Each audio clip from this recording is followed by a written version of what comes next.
Hi everyone, I'm officially welcoming you to the product design cohort 2024. For the rest of the class, you might not be seeing my face. So I would, because of network, and I don't want to slow things down on your own end. Again, welcome to design product design cohort 2024 and also a product design class. So the first thing we need to understand is the class is about Figma to WordPress, and we're not just only going to be talking about the tools because Figma and WordPress is a tool, but we're talking about the UI UX experience from Figma to WordPress, and you're going to be learning app design and how to translate your designs into WordPress websites with no code required. So we're going to be building an app with Figma, and we're going to build a landing page to support the app. We're going to be working with a brief in order to get that done. Who am I? Well, at least you need to know who you are speaking or you are in the class with. So Abdul Hamid Oshibuge, anyone you would wish to call me. I'm a product designer, manager, owner, and a website developer, no code, and growth marketer. Then I love animes. So if you guys love animes, and after this class, you can, share me some that you have, and I feel maybe we can connect from there. So we getting right into the main thing.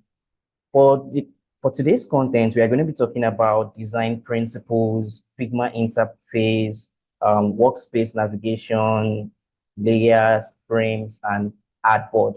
So like I said, the class is going to be very, very, very practical, and we are not going to waste time talking too much. So that is what we are going to do.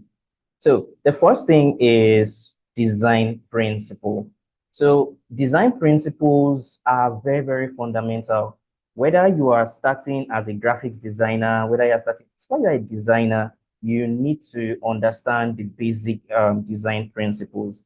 So on your screen, and again, before I continue, don't worry, every of these files at the end of the class would be sent to you so you can have access to them and interact with them, as well as the video you are listening to. So yeah.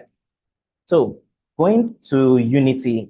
So what does Unity mean? When you go to any design, take for example now a website, a landing page, mobile app, whatever it is, these design principles would guide you. So I used to say that anyone that is, let me use the word clean or know how to arrange things, they tend to be better designers because they have a good eye for arrangements. So Unity is more like having more than one thing arranged in a particular place. You don't have to make sure your designs are scattered. And if you want things like images, pictures, and everything to be in one place, they should be in one place. They shouldn't be scattered. So if you're having shapes one side, have shape one side. If you're having pictures one side, have pictures. So don't worry, when we are designing, I would be purposely telling you these design principles. I'll tell you this is unity, this is balance, this is hierarchy, this is contrast. Each and every one of these things would be what we would use in the design as we go. So balance is more like when you are designing, make sure the left-hand side to the right-hand side of your designs are always very balanced. So let me give you a picture of a design that is very bad. So you know that you will understand what design principles are. So back then, let's say 10 years or 15 years ago, this is what the internet looked like. So you would see things very scattered. Like this, if I say unity, none of these things is unified. There is no header, there is no footer, like it is chaos. You get me? So if I now say balance, right, you can have it in mind that, oh, visually, maybe the contents can be in one side, the pictures can be in one side, headers can be in one side. So looking at this design, you can see that with little of these design principles, you can start to get a sense of how to arrange things you get. So the next one is hierarchy. Hierarchy is how big a design or a design element comes into what you are designing. So I would use an example with a website. So you would get that. Let me bring it in. So take for example now, if you come to Behance, there is what we call hierarchy. The main thing you are saying here is hierarchy doesn't have to be a particular thing that has to be bigger or smaller. Hierarchy is more like how do people scan your website? Some persons scan your website from left, some persons scan the website from right. And hierarchy helps also when people are reading. So take for example, if you go to any blog like Medium, for example, and let's click on any blog article you see here. So now hierarchy in a sense is you first of all get to see the heading. The most important next big thing is the body, then it keep going down. So like I said, during the course of designing, I would be explaining each and every thing. So contrast is the simple way to explain contrast is making sure whatever you are designing, you should not make sure a color overshadows another color. So I'm trying to use a name. I don't want to use big English to explain this. So I'm going to show you what contrast is. Because sometimes when we are designing, we feel like, oh, people can read our stuff. People cannot read our stuff. So if I do this, let me give you a very good example of contrast. And I do this. Let me see. Me.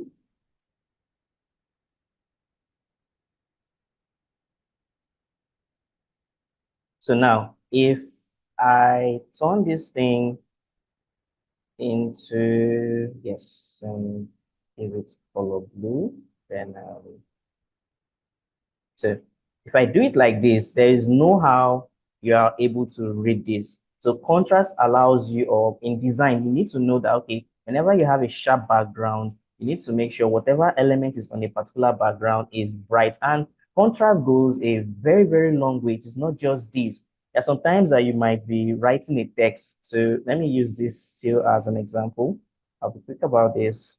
So let's say we have this as this, and we have this as a semicolon. If you check this is not going to be nice when designing, but if I reduce it like this, it is presentable.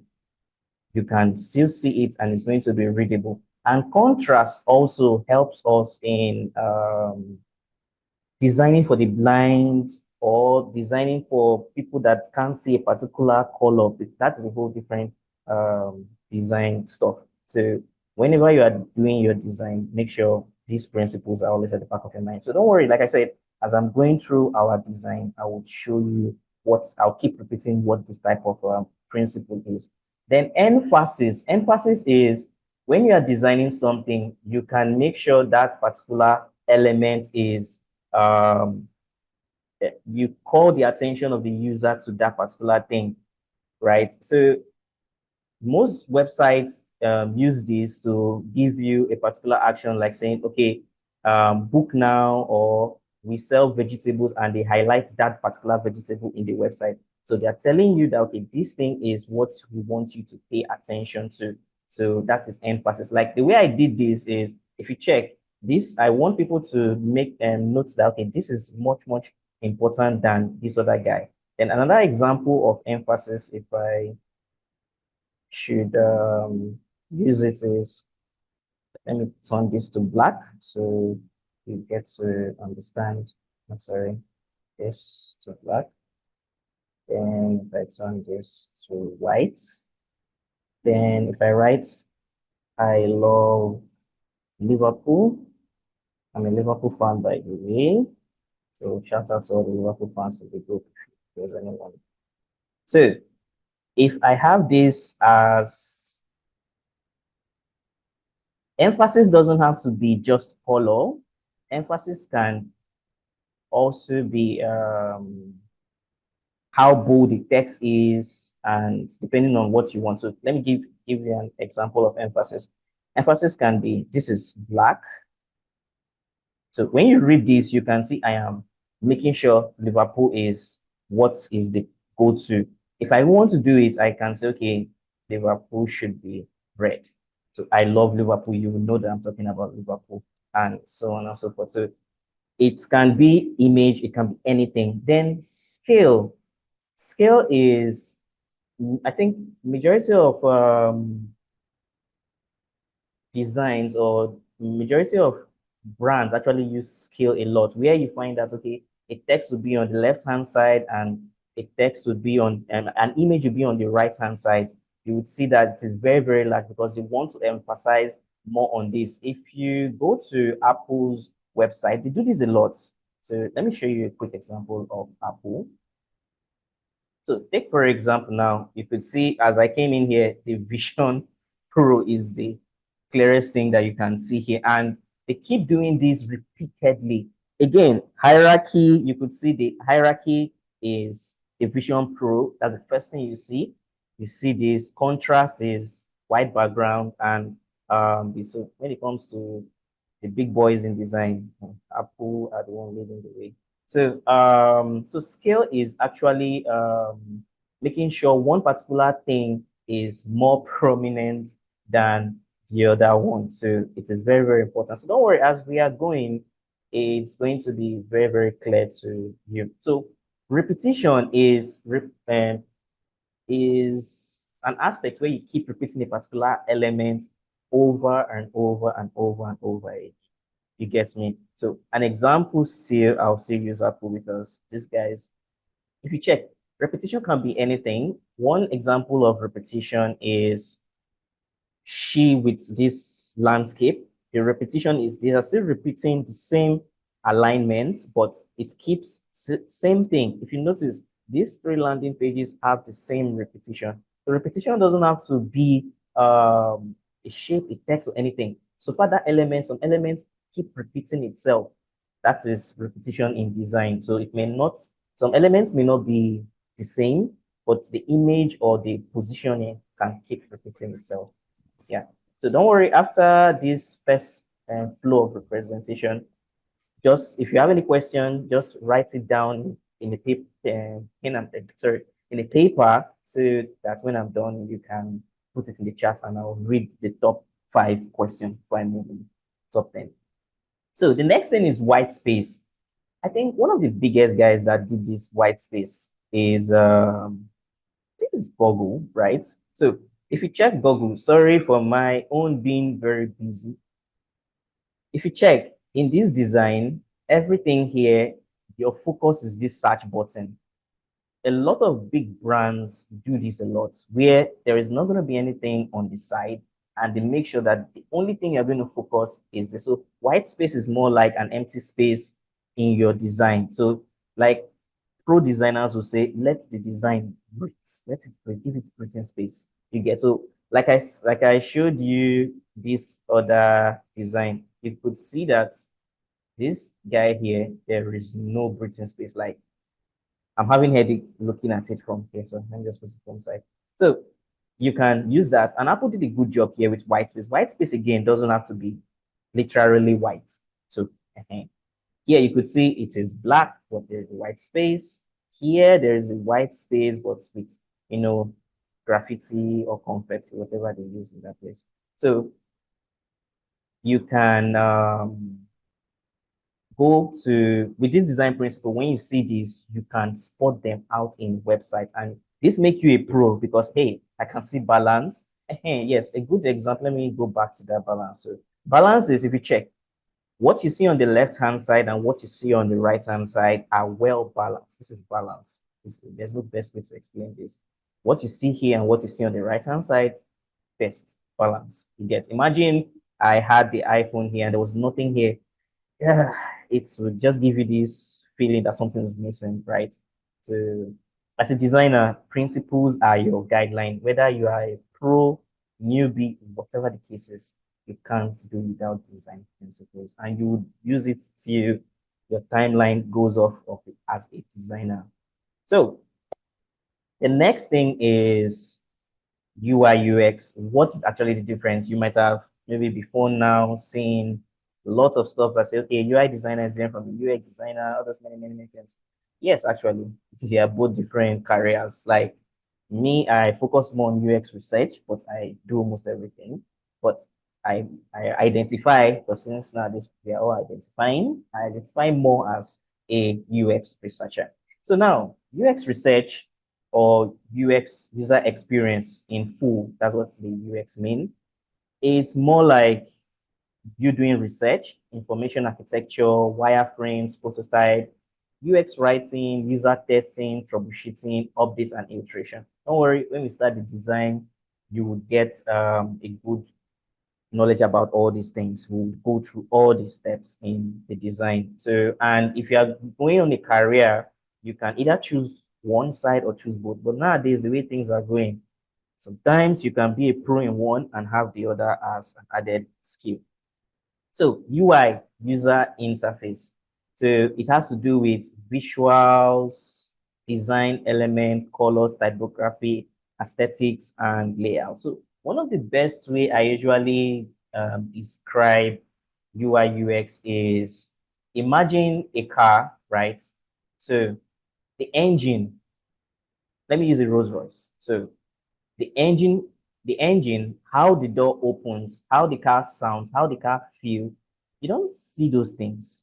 They are the experience that you experience from that car. So that's what UI, UX designers tend to do for you. So let's leave a car. Let's go to design. You're designing an app. When you go to an Apple Play Store, when you are moving around, you could feel like you're in a premium place. It looks expensive. That's UX. They purposely did it that way.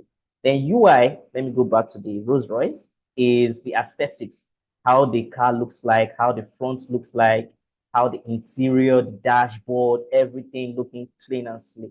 That is UI. Coming down to app development or website, the UI is the interaction, the fonts, typography, the colors, everything that makes it slick and unique, like the Apple websites I just showed you guys. So that is a very simple way to explain UI UX. Then one of the biggest question, because you won't be learning this if you don't want to make money, because that is the cocoa at the end of the day. So how to earn with UI UX or web design? First, and one of the easiest way, but now this is not easy, is full-time employment. So you can be very good at what you do, either the UI aspect or the US aspect, and you can target a company or set of companies you feel like you can work on. And a quick throwing into that, try to make sure whatever company you will be pursuing, your portfolios is suited to that company. You get to always make sure if you are aiming to work for a particular company, make sure you work your portfolio towards that company. So now the next way you can make money apart from being a full-time employee to a company is freelancing. Freelancing is you doing your own thing. You don't have an office. You are just on the net and telling people you do this. You tell your friends and family. You are a UX designer and you help people build either designs or websites. And again, a few tips. You don't actually have to. It's good to always test around, or you can actually niche yourself down. I know people will tell you do so many other things and find your thing. Yes, it's good to find your thing, or you can find your thing in a large group. Take, for example, now, you are good with fashion. Fashion has websites, fashion has mobile app, fashion has so many things. You can just be that pro when it comes to fashion and do everything when it comes to it. So there's still market for it, but you just have to niche in a large niche. Let me just put it that way. So agency, you can choose to have an agency like the way we do. We, you know, have different aspects of our agency. You have your team members and every other thing. Then sell digital products. So you might, have an idea. Maybe probably you are working and you feel like you want to make extra money. You can just create digital products of either landing pages, whatever it is, digital assets, and you sell it. and you make cool cash from it. You could go on Twitter and see guys that sell courses and sell, it could be anything. WordPress, you can sell landing pages, you can sell UI landing pages, you can even sell the web pages itself. So it depends on what you want to do. The limit is your own thinking. Then subscription packages and membership.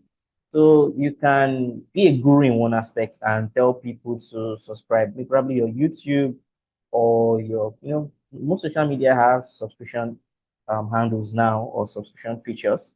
So membership too, you can create a membership and say, okay, I am a done in fashion or let's say crypto or now AR and VR due to the Apple thingy. You can be someone big there and people subscribe to your cool designs and something. So now, coaching and consulting, depending on how big you are, and sometimes you don't need to be very, very, very, very, very, very, very big. Coaching consultancy. So sometimes you don't need to be big. You can start talking about your design process from Instagram.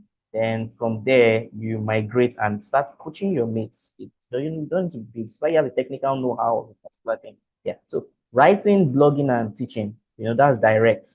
You can write, you can do some other things, and you can, like some people are good with writing. Me, I'm not good with writing. So you can actually be a UX writer.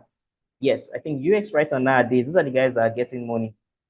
You can actually write for websites, apps, and so many things. That's a new skill, one kind low-key skill that guys are using to eat these days. So blogging too, you can blog and you can teach, like the way I'm teaching right now. Then you can create a product.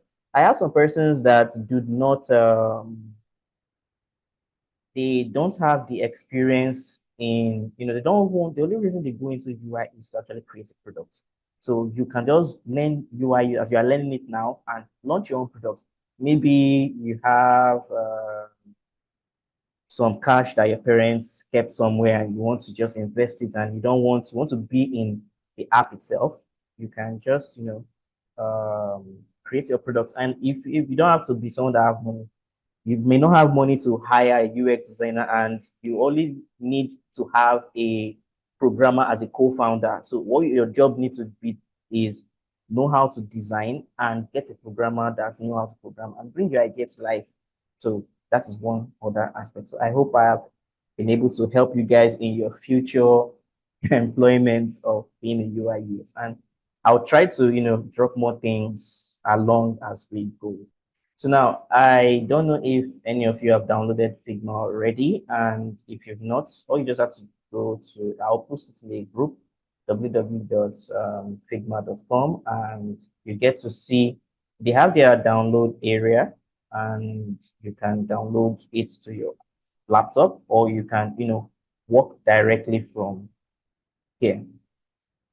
So the first thing is you sign up for the account. You can, sign in with your email or username and password, depending on what you want to do. And you can actually download it directly to your PC. So you can, if you're not seeing it here, because sometimes looking for that download button is always chaotic. So, okay, yeah, product, then download. So you can see download and it will actually download to your PC. So once you download to your PC, this is likely what you would have here. So this is Figma file. Don't mind this side here. So this is recent.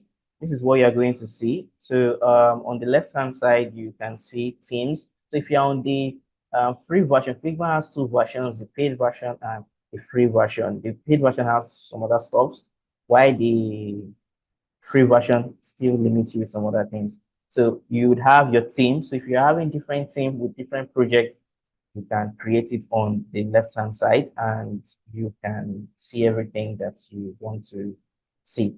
So on the right-hand side, you can start a new design, and Figma has two files, right? So they have the design file and they have the FigJam. So I believe majority of us are probably new to design. And if you're not new to design, if you've used other tools like Photoshop, Illustrator, Canva, they're kind of similar in nature, you get. So you have your draft. So majority of what you're going to do is going to be coming up in this place. So whatever you do will be coming up here, and you can move your files from draft to wherever you want it to be in the team. So you can push it to team, but due to the free version, you would be limited to how many things you can push. So I don't need to explain almost everything. There's notification, you have your team. I like dark teams. You have your settings, and you can have more than one account here. You can edit your profile picture, even if you sign in with an email address. So now, what is FigJam? FigJam is more like a collaborative tool. So if you click on the FigJam on your left-hand side, you could see that there are things that would come up. So FigJam is more like, people are looking for a way to collaborate with each other. So if I give you this link, for example, now, a lot of persons can be here, you could see people moving around and so many other things. So along as we are going on in the class, I would show you how all these things work. So we'll be using FigJam, but majority of the time we will be using the Figma main file itself. So that's if you come to design and select Figma, this is what we are going to be using most of the time. So, like I said, for the FigJam, you can generate user flow. So in terms of user flow, user architecture, everything you can. So it's more like team management. You have timers, you even have AI to generate things for you, and you can do so many other things. So each and every one of these, I will be going through them to show you what they do and how you can use them to increase your product workflow. So, and you can choose which one to use at your own time. Yeah. So the most important one here is this, the Figma editor file itself. So originally it doesn't come black, it usually come white. So you can change this and do anything. So this is here is the workspace. You have the workspace here. You have the layer here. So all your layers, if you have been to Photoshop before, everything about layers would be here, and everything you have about properties would be here. So now, why Figma? Figma is a design and prototyping tool, because when you design, you can prototype. Prototype means actually giving you a real-time experience of how an app actually works. So the app will be clickable. You can click from one screen to the other. So I'll be showing you how to do this very much. So if you come up here, you can see the tools bar. So this is the tools bar, and time to time you'll be using this a lot. And there are shortcuts to Figma.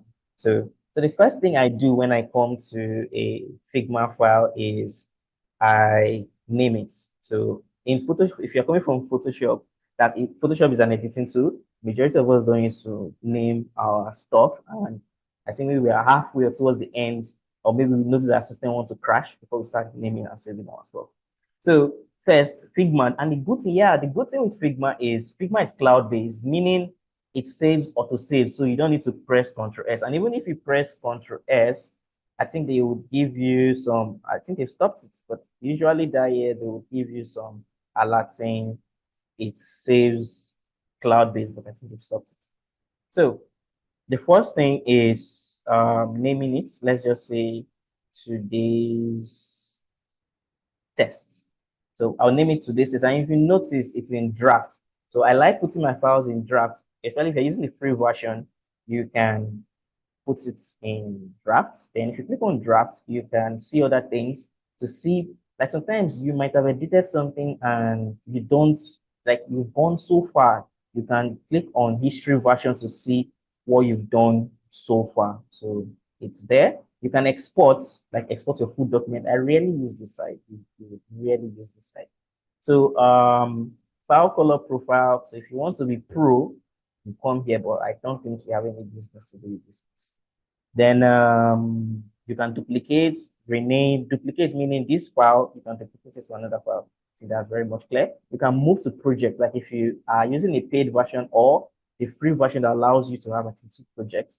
you can move this file to project because it gives you collaborative efforts and some other good thing you get. Yeah, you can make this file favorite and you can delete. That's the last option. So on the tools bar on this side, this is more like your file. So I'll not over explain this because when we are designing, we will be using this time to time, and I'll be showing you how to use. Because if I say I should start explaining every tool here, we might not leave here today. You get me? So the first thing is your file. You have your design file, new design. If you want to create a new design, your new FigJam file, it's open to another tab. And this is your tabs. You can have more than one tab. Like you can check, you can see my presentation stuff. And this is also like a prototype stuff. So you can see it here. Then you can new sketch file. That's if you want to do some sketch. Place image. Yeah, some people have issues with placing image. So, but we rarely use this. So save to local, like if you like, yes, most people don't know this, but with Figma, you can save your files to your laptop. So during the process of our class, I'll show you how to do that. So you save your file to the laptop, so you can either send it to your friend or resell your Figma file. Yeah, if you don't want to push it to the Figma community, you can do that. So yes, Figma has a community. If you go to your home, they have it at the bottom here. So if you go to community, you can search files. So this is where you search for items that you can download, plugins, visual effects, wireframes, and lots of stuff. You can actually find them here in the community. So let me cancel this because we're not using this for now. So yeah, you see edits. There's tons of stuff in edits. Don't worry, I'll be going through them. There's objects, there's text, arrange, all these guys are here. There's plugins. You'll be coming here a lot, but don't worry, not from this angle. I'll show you where you'll be using it. There are widgets. You'll be rarely doing this, and you can create your own plugin. That's another way to make money from Figma. That's if you're a programmer. So widgets, preference. So in preference, one of the main thing I do turn on is zoom to item. So I don't know if it's turned on. Yes, zoom to selection. Let me show you what that is because I'm very, very sure you will not have it turned on. So if I draw a shape here, and let's say, let me draw another shape. Or as I'm even doing it, you would even get used to the tool, and I'll be calling them out loud. So now if I have this thing here, I can zoom in and zoom out, and it wouldn't go to, even if I select this stuff, let me select this. Okay, you see that even if I zoom in and zoom out, it doesn't go to this guy because I want it to go to this guy. So if you come to the preference and zoom to key selection, you can zoom this guy and you can zoom in to this guy. You could see it went to this guy. So that is one of the first thing I set up in my Figma file. So the rest of it, you can check it like grids, and there are shortcuts. So you can look at all the keyboard layouts and everything and the shortcuts. So, so you learn the shortcut. But I'll be calling out most of the shortcuts I'm going to be using. So the next thing is help, and all these ones are if you have issues, you can talk to the feedback community and the rest. So the next is this is going to be your move tool. This is going to be your friend. This is your move tool and your scale. So I'll show you the difference between these. So move tool is first, the way Figma work is your workspace, you can select an object and you can move around. I select this, I move around, select, move around. Then what does the K do? Take for example, now I want to scale this up. You see that this guy is scaling and it's not scaling to what I want. And if you want to go back, take for example, now I did this and I want to go back, I just press Ctrl Z like a universal back button. So the next thing is the K. How or why is the K important? K helps you to scale scale an item or a layer without altering its position. Let me show you what I mean. If I press K and check my properties changes, then I scale it up. It still retains the size and everything. These affect pictures and some other things you might have on your Figma file. So it's very important. Then we have frames and section. So frame is more like how do I put it? If you want to start with let's say a design like a mobile phone, a tablet, a desktop, everything. So when you click on frame, you could see all the frames here. And this is very important. This thing here is very important because when you are designing, some persons will say, hey, I want to go and design for, because of you are saying iPhone 8 here, you choose iPhone 8. When you design the file and push it to the developers, you find out that you're having issues with either iPhone 12 or iPhone 13 and the rest. So you have to know which frame is best for what you're designing. It's like someone that wants to design for printing. You want to print something that has to go in a window and you print a size that is either smaller or larger, it wouldn't fit. So as much as possible, choose the right size. For me, when I design anything that has to do with Android related, I use the large one, or I still accompany it with the small one. Let me show you what I mean. So if you click on frame, and you can drag a random frame and do whatever you want to do with it. Or to start a project, you can select large. When you select large, it actually gives you the size of a real Android. Then if you click on still frame and you click on small, the reason why I use small sometimes is to get the position of the what do they call it? The menu, because sometimes large phone menus are not um, allowed, you get. So you can actually do that. So don't worry, when I'm designing, you get to understand everything. Then for iPhone, when you're designing for iPhone, I usually prefer designing for iPhone 13 and iPhone 14. This is my preferred guy here because it's, covers a lot. And so when I'm designing for iPhone, sometimes when you want to design for showcasing, if you are building your portfolio, this is what I use more often. So because majority of the mock-ups are like stylers. If you want to put your screen in a style, like, don't worry, when we get to mock-up, you don't start mock-up in full. I usually go for iPhone because, iPhone is slick, you get. Then still on frames, there are so many frames. If you want to design for tablets too, you have to be actually very careful. You choose tablet and you can choose, so you can go at your spare time, go through everything and see what and what. Even social media. Some guys are using Figma nowadays to create posters and everything. The poster for the class was created with Figma. I'm running away from Photoshop a little bit, but Photoshop still has its own magic. So yeah, this is frame. Then section. Section is used, for example, now if I have all these things here, take for example now, there's what we call walkthrough screen, welcome screen. When you download an app and you see those screens that tells you what the app does, so that's a walkthrough screen. So I would also be telling you the terminologies in app development and the rest as we go. So the walkthrough screen, say for example, now this screen here I designed was walkthrough screen. I can come here and put this section and call it walkthrough. So it does a good job to actually help you arrange your files, and you can help close. You can see that in the layers. So this is layers, and I'll show you what this layer does in full. Doing one after the other. So you can see here. Don't worry, it's white, but you can. Let me change the light to black so you start. So you could see that all my walkthrough is here, and for programmers, you can mark it as ready for dev, but this is a free version, so anything dev would not be presentable. So with time, I will be showing you everything. So slides is more like a cutting tool. I don't think I will use this tool like that. So, but it's used to cut objects. If you want to cut any particular section, layer tools, you can use it. You really make use of it. So like I said, no BS, straight to the things I use and you would always use to you are done with your design. So the next thing is shapes. So there are different kinds of shape.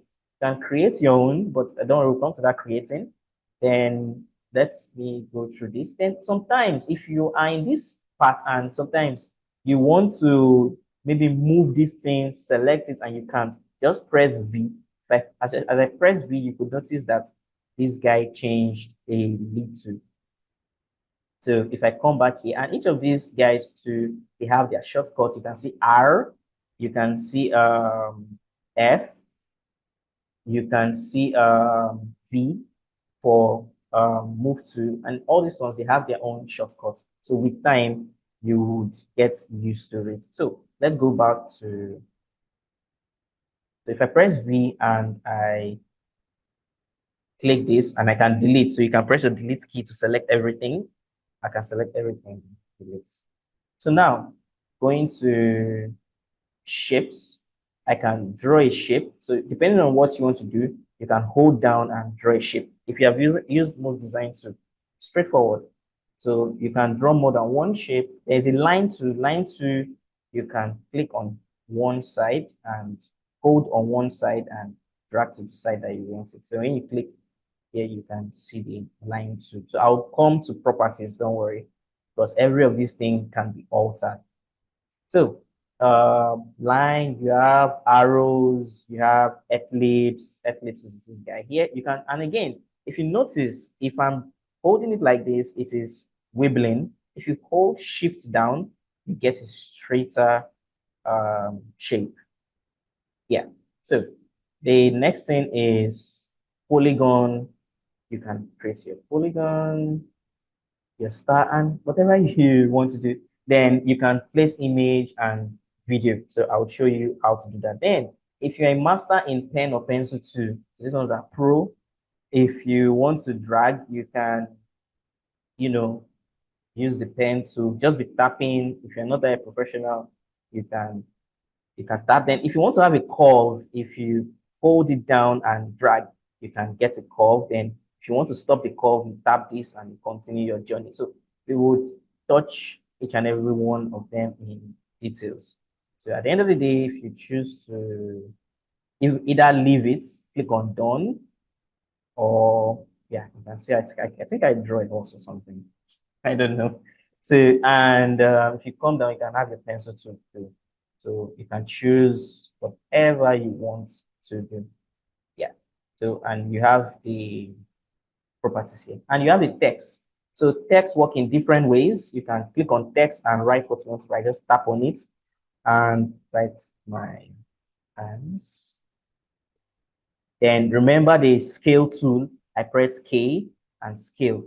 Remember, if I don't use K, let me go back to V. If I don't press scale and I drag, you can see what it did. It didn't scale it. But if I press K and scale, you can see it scaled it to what I could see. So that's tool. And there's a different way you can use the text tool. You can hold the box and whatever you put here would be in this box. So we can use the text tool like that. So again, I use scale in that place. Then don't worry, as we are going, I'll explain everything. We have this guy that has the components. We have the plugin. So components. Let me don't even start with components because components on its own, it's a long thing. Components are like, let me put it like this: if you want to repeatedly use a particular thing, often you can create component and variants. So I don't want to go to difficult thing. It's small. We are climbing small, but just have it in mind that components are things that you can keep repeating and you can change them in your files along the line. So component, if you have any set of components, they're going to be here and this side. Then plugins are things that would enable you to enhance your design. You get. So when you are designing, you could see that I have plugins that I use as every day. I can't do without them, right? So they are here and I keep using them every blessed day. So let me just show you one of the examples of a plugin. So take for example now, I have this and I feel like, okay, I want to, let me just reduce this size to around this. And I feel like I want to fill this box and I don't want I can just look for the Laura Ipsum plugin, and you can search the plugin in the community area. So you can go there, and I will tell you the plugins, top plugins to use.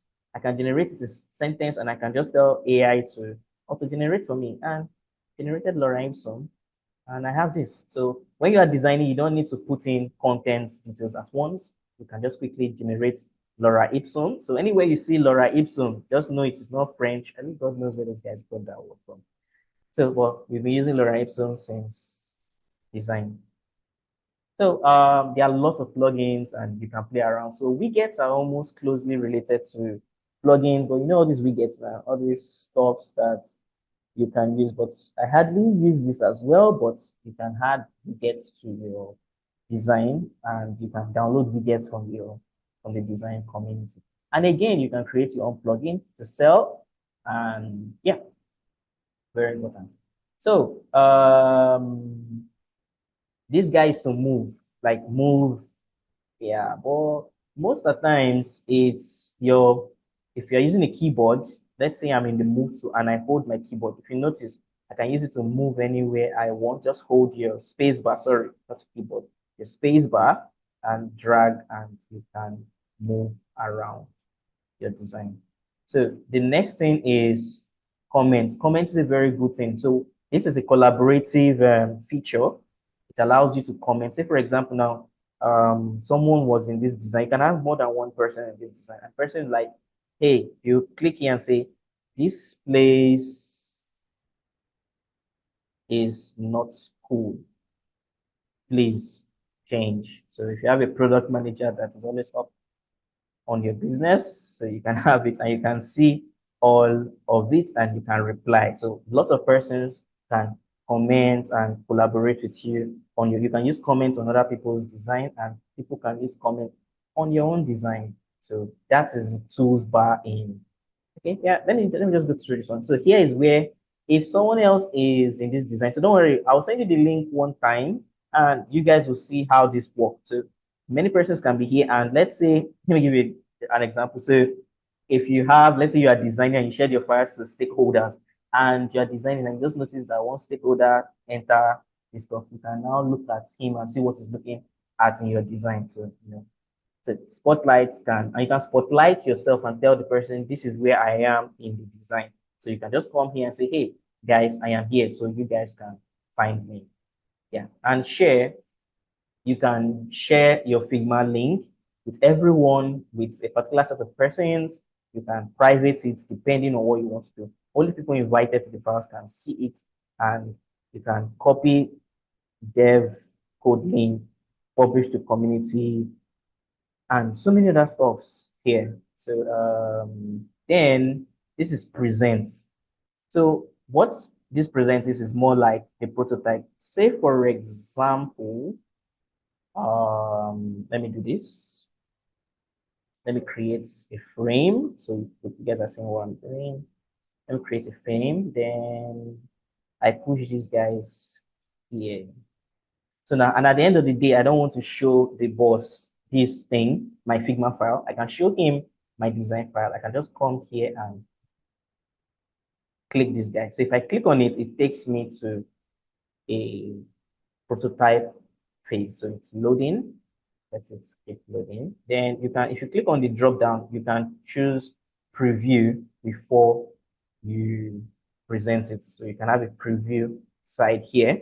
If you are designing, so if you use several desktop, you can even preview real time on this side to see what you are doing. Like if you have multiple screens. Yeah. So this guy is still loading. This guy takes time a little bit, irrespective of the network. So as it's loading, you will get to understand what that guy does. So, and anything you tap changes this place. So on this place, you can zoom in, let's say 50%. There's sometimes I want to zoom in the perfect zoom. I can zoom into 70% or whatever percent you'd want to zoom into. So, and there's something that we call rulers in your design. So if you want to have a clean design across several things, you can use rulers. So if you press Control R, no, that's not for rulers. No. If you come to preference and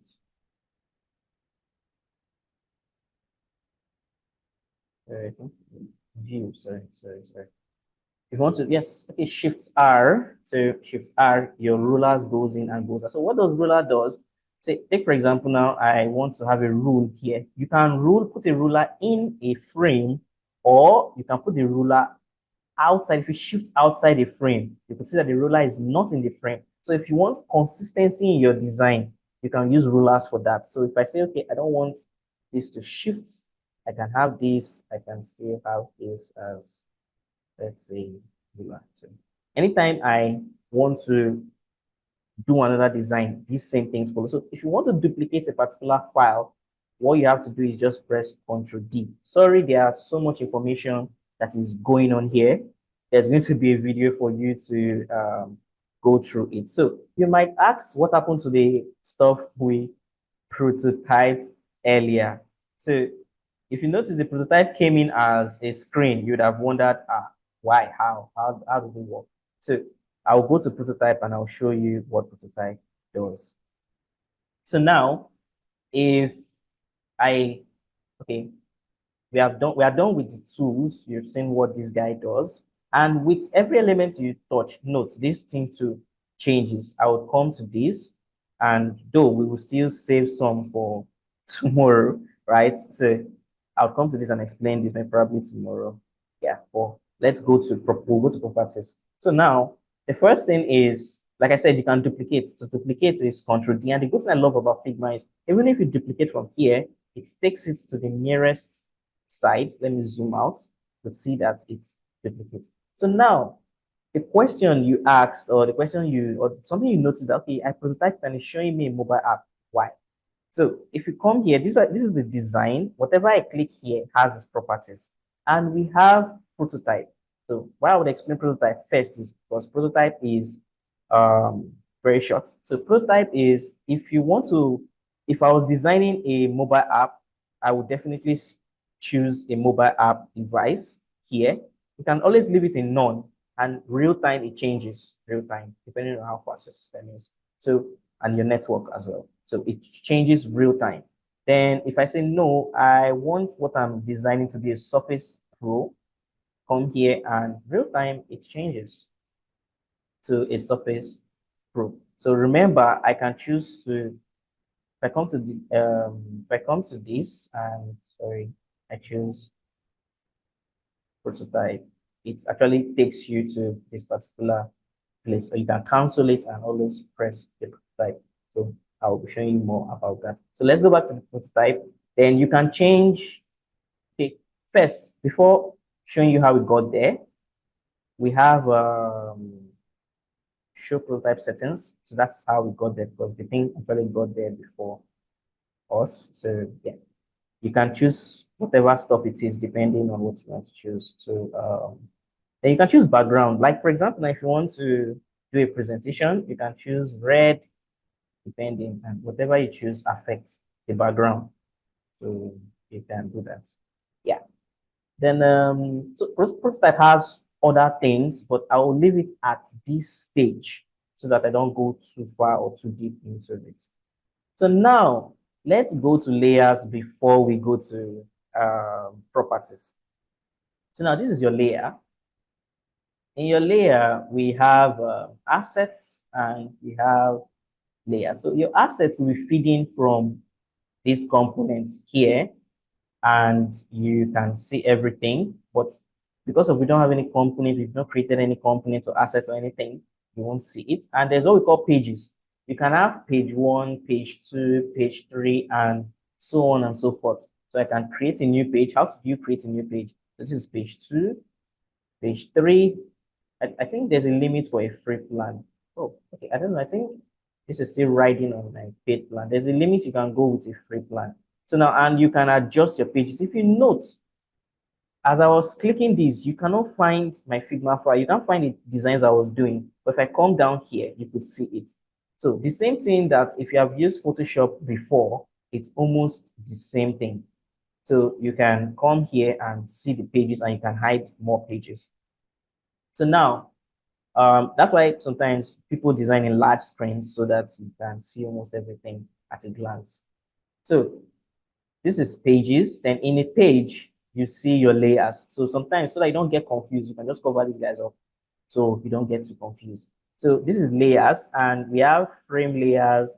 And if you open a frame, you could see everything. So the frame is more like what is inside, like a picture frame. What is inside a picture frame? You could see the photograph, the glass, and everything. Same thing with frames here. You could see everything. Then some layers are on their own. If I draw a shape here, you could see that the shape has its own layer. And well, if you want to be a pro, you can name all your stuff. It's good to name. Naming is cool, especially when you want to deploy or do documentation for a developer. So if your developer is not with you during your design phase, you'd want to make sure you name everything. So Figma is not Photoshop where people rarely see your raw files, right? But for Figma, your naming is very important. This helps the developer scan through things easily. When we are designing our stuff, I will show you the way me I do mine, and tons of designers have different ways they do their stuff. So now the next thing is you can move. Like you can say, okay, this frame, I don't want it here. I don't want it here. You can move it inside an existing one, or you can move it on top of another one. So remember, why I like Figma is whatever you can do here, to an extent, you can still do it here. Let me show you what I mean. Let's say this is a shape. This is a shape.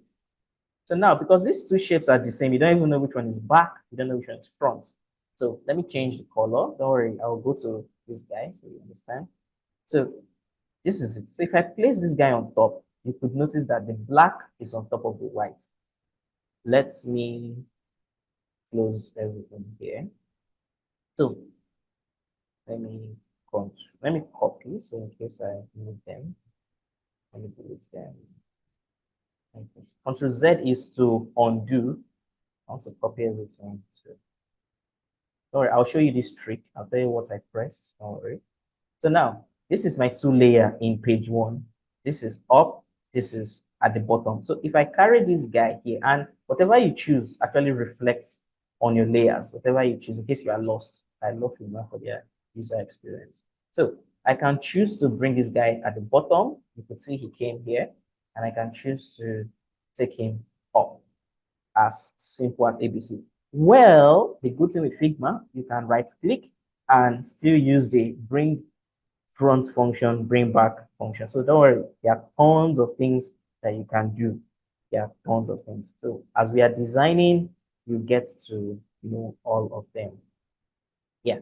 So the next thing is you can convert a shape to a frame. You know, a frame, I said, it's like a picture frame where you can put things inside. So that's the best simple way to explain it.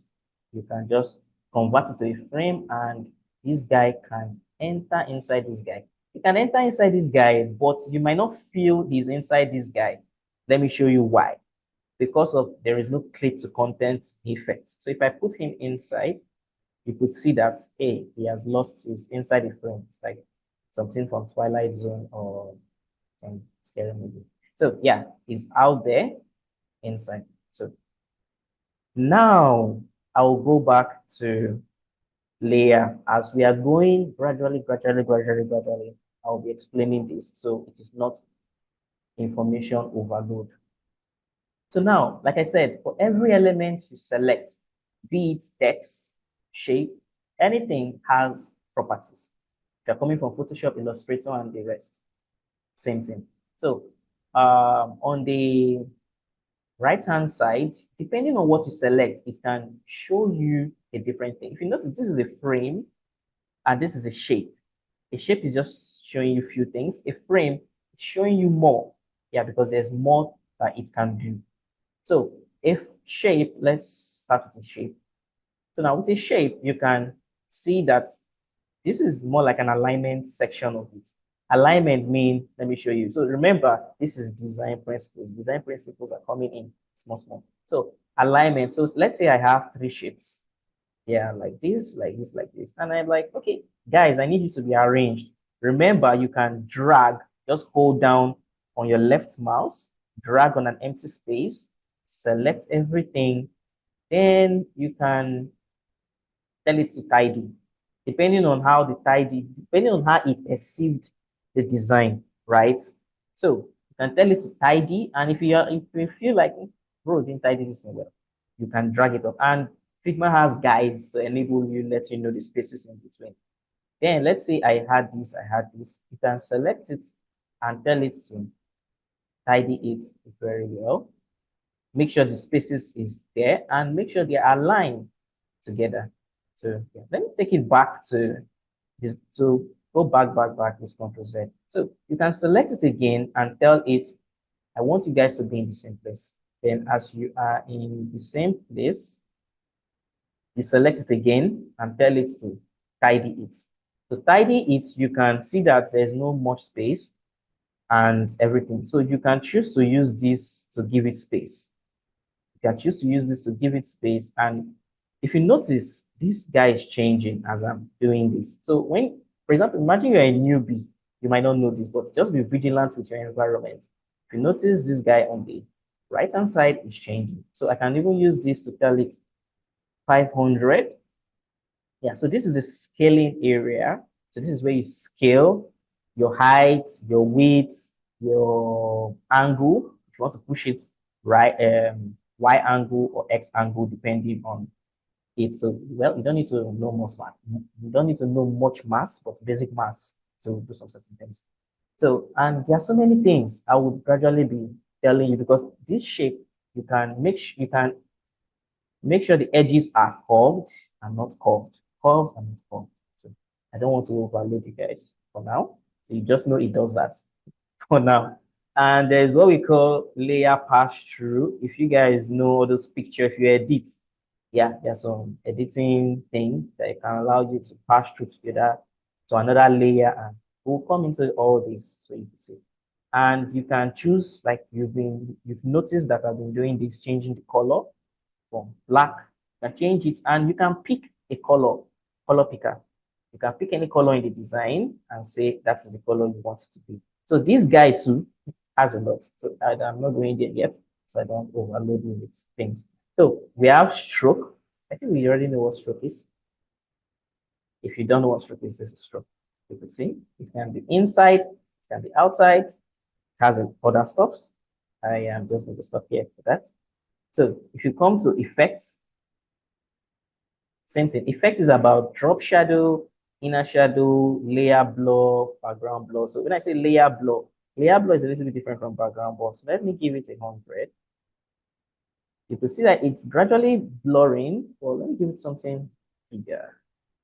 You can see it's as faint. It's faint. It's very blur. So you have layer blur, you have drop shadow, you have so many other things, inner shadow and the rest.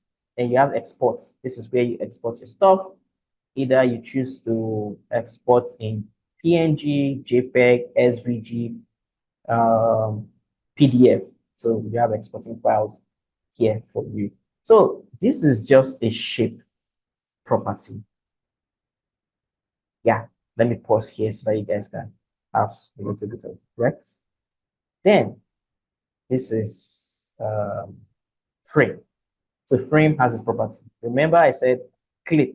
So any item that enters this frame, it can choose to not be inside and it can choose not to be inside. So you will be having issues with frames time to time. I'll tell you those issues. So if you click on clip, it can click there. If you notice it's already inside, you can see here. So this is frame for you. And there's what we call auto layout. I am not going to that one yet. There's what we call layout grid. I'll show you what grids are. Grids are more like guides. Let me see if I can pop up a design that has grids. I don't want to mistakenly show you. Okay, all right. Let me use this as an example to show you what grids are. Let me change the color to. Those grids come out very well with that color. So if I add a grid, you can see what grids does. It gives you guides. You can select this and you can tell it to column. So you can see column. This is where you position. You know, when you might be, you have gone to YouTube and say, oh, don't design and don't make sure your design goes to one side or all those many things. you have your gutter, so you come to all this, right? And you can do it. So yes, another thing again is with your layers, you can turn off and turn on just so the eye button. You can hide, turn off and turn on. So it's an obvious button there. So going back to this, same thing. Some elements repeat themselves, like layers, change color if you want. Then you can even reduce the opacity. Opacity is how transparent an object is. So if I say 50, it's because we are using white, you may not see it well. We change it to black. If you see that as I reduce to 50, it's reduced. If I reduce it to 100, there you go. So same thing. So let me go to text. Text too has properties. Me. Then text too has its alignment, scale. Then you have what text you want to use. You have regular, bold, and all the goodies that text has, and there's some other properties. So you see that there is a lot. So there is stroke, same thing. So your text can have strokes and some other things. So if you're familiar with design tools, you would know this. But if you're not familiar, don't worry. When we are designing, we will be touching all these two one after the other. Because if I explain it like this, you might not get it until they are being used in a particular design. So your text, you can, there's what we call kenning, and there are some other typography rules and regulations you get. So everything here would be shown to you, and I would go at one after the other so you can see it and you can see everything. So yeah. So yes, let me go back to prototype a little bit before I go to these guys. So for example, prototype, you can have this. So what prototype does is link one screen to another. So that's the primary explanation to prototype. So if I have a prototype here, I can say, okay, this screen, anytime someone clicks here, they have to go to here. Let me show you this with an Apple screen. So first thing, I will come to this guy. Let me put yes button and bring it in, zoom in. You know that guy super fast. So yeah. So imagine this is my screen, screen, and I duplicate this. Control D for duplicate. Then I have this. Let me just change the background to black. V. V is to always come back to your move to. And I put this black and have this. So now, what does prototype do? Let me put the last one. I have doing this, and this one, no, I'm doing 3, so you could understand what prototype does. You can see I am watching contrast. So contrast, looking at this guy, it's already color blinding me. So let me use this. So now I can, this is prototype. If you come here, you can say, I want to, when I click this guy goes here and it can tell you navigate to, you change some certain things. So, and again, as a designer, just have it in mind that as whatever you see today, you can wake up tomorrow and it has changed. So as a designer, always hope for things to improve. That's it. Things will always improve. Things will always change with your eye. So, yeah, so it's an ever-evolving space. So that is that instant. There's so many things. Variables. They are you can push, slide in, slide out. So many things. You have time to go over everything. So this is just basic. So I say if I click here, or let me even make it precise. If I click here, it goes here. Then if I click here, it goes here. Sure you get. Then I can still repeat it. If I click here, it goes here. And if I click here, it goes here. This is intro to prototype. So now, what does this look like? If I come to prototype, I'll come to prototyping 2, and I'll select my font type. And again, for presentation, let's select a font type that has presentation. So I'll choose IS 14, then make this background,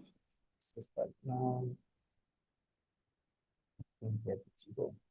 So now Like I said, how do you see your prototype? It's not hard. When you tap on a particular thing, you can click on prototype. So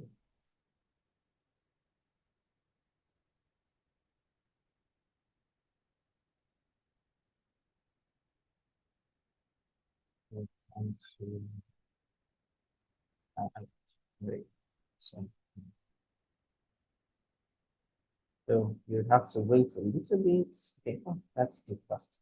So now this is prototype. So if I tap on the background, I can see where it's telling me to click. So as a user, you can just come here, you click here, and I have these two options.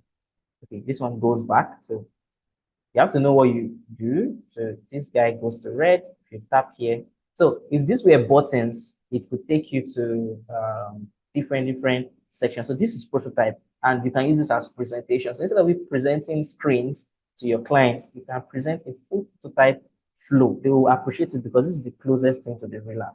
So this is why people use Figma. So and prototype, don't worry, you have a lot of wires crawling around, and there's a lot to do with that. So that is on prototype. So the next thing is there's some guys here I would want to introduce you to. So I'll go back to design so I don't see that stuff. Remember, even if I drag this guy here and go back to prototype, this guy is here. You can always disconnect. You can right click and remove interaction if you want to. So this guy, there is what we call create components. I'll just show you what create components is, so you would understand components better later on. And there is mask. There is, if you've known Figma or design tools for a while, you can join two shapes together, subtract them, intersect, exclude. I barely use these guys, but you can use them. This one is for coders. You don't need to worry yourself about that. So let's start with this guy. This is just a general overview.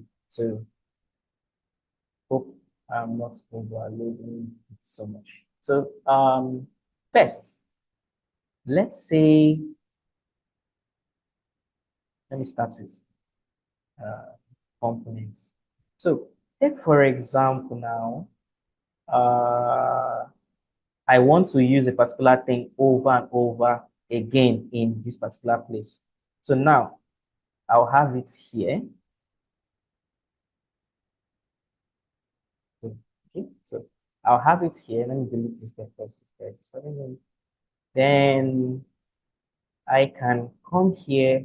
Let me put a text. Let me put a text on it.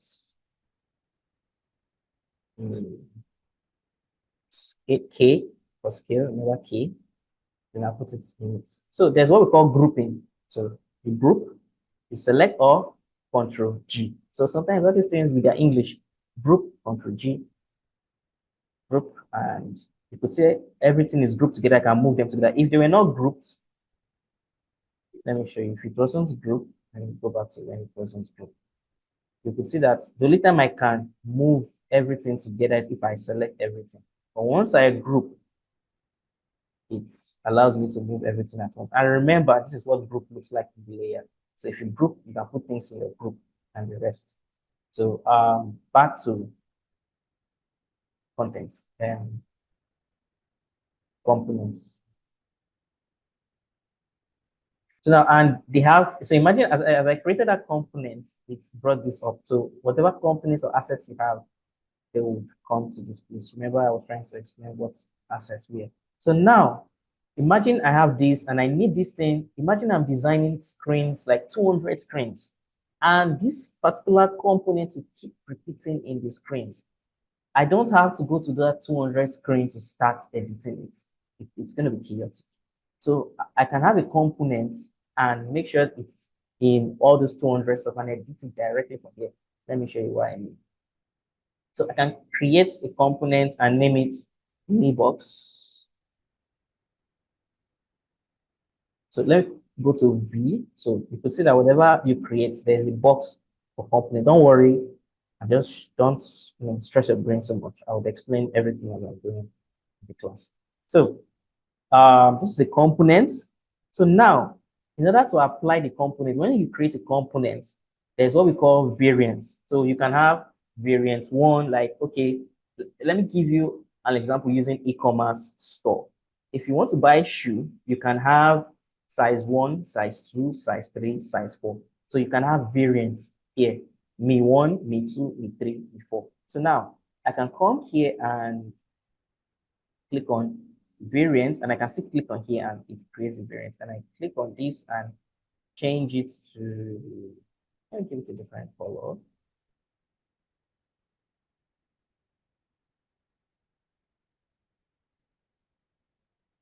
So this is a different color. No, this I can't change.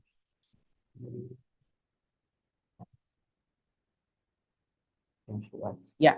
So now let's see what variant a component does. So what I can do is, as I have my component here, I'll just come here and copy it.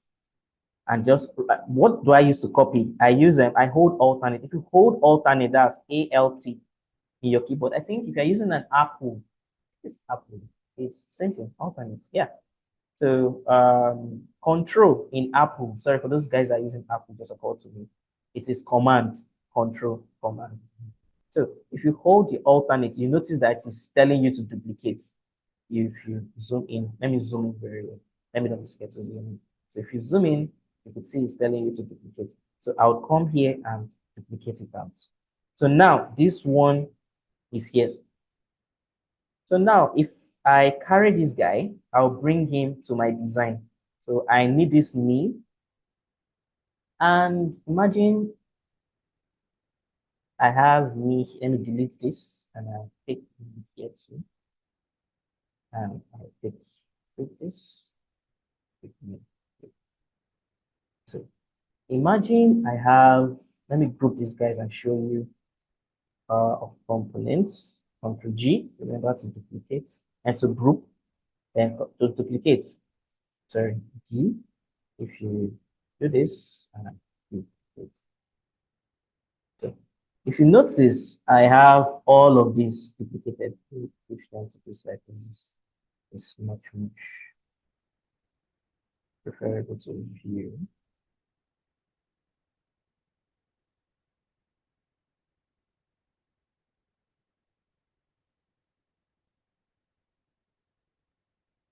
Okay, so don't worry, I'll answer your questions. So yeah, if you duplicate a component, take for example, now I'm using this as an example. Take for example, now a component can be your tax bar, let's say a dashboard. So imagine this was a dashboard. You can have several components, and that dashboard can be used in several places. I don't know if you get. So I don't worry. As I said, when we are designing, I'll show you a very good use case of a component. So now, the power of components is, first, you might notice, okay, this guy, how do I bring him in? So instead of coming here to start duplicating or carrying him, I can just come to this guy here and say, okay, then come to this. Then there's a box on the right hand side. Don't worry. Like I said, you can, if you select this and you come to default, you see you have variant 1 and you see variant 2. If you select variant 2, you see that it has picked that guy from our components. And if I come here and pick, so you can name all these, I will show you why.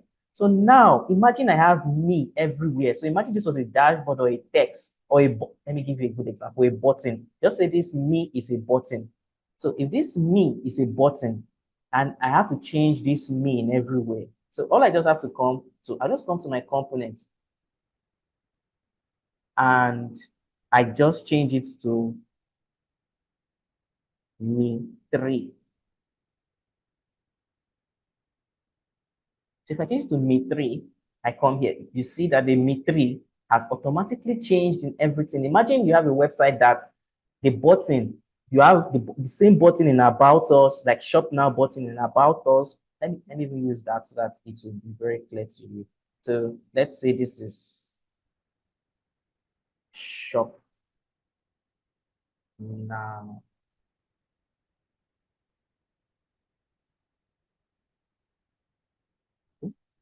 So this is shop now. Let me reduce the size to this. So now imagine that was a button. Imagine I was designing. I was like, anywhere I put that thing, you could see that it has done the magic to replace it. So this is the power of components. It has replaced it in everywhere. So this helps us if we are designing large projects and there's one part, if any element you feel, once you feel that this element would keep repeating itself, just create a component out of it so that you save yourself that headache of changing it. Like imagine you change it here, you change it here, you change this. So I cannot even imagine that. So now that is components, and components go a long way, and you can do so many things about it. Okay, so the next thing is let me draw a shape.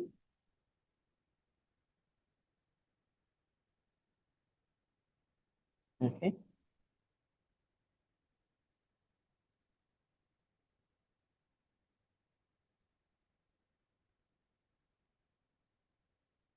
So now, when I draw a shape and I hold the two shapes, so select more than one object. You hold Control and you hold Shift. Shift in Figma, you hold Shift alone to select more than one object. So if you do that, imagine you want to combine. There's a combine feature in Bob. I rarely use it, but you can just for knowing sake. If I select these guys and I want them to just be one thing, I can come here and I can combine it. You can see that they now look and have the same characteristics. You get. So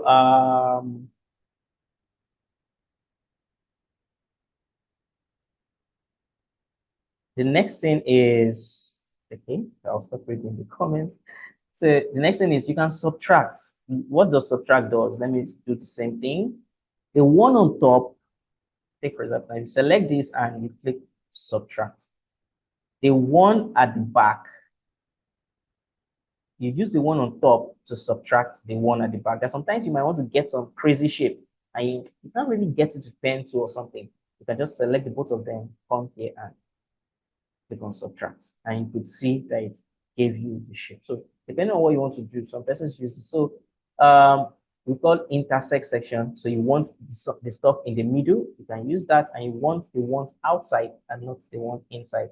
You can have this. So it all depends on what you want to use. So the tools are here for you, and you can use them to as best as you can. Yeah. So the next one is we call it get this thing mask. So masking is a very good thing, especially when it comes to images. There are some images you want to mask.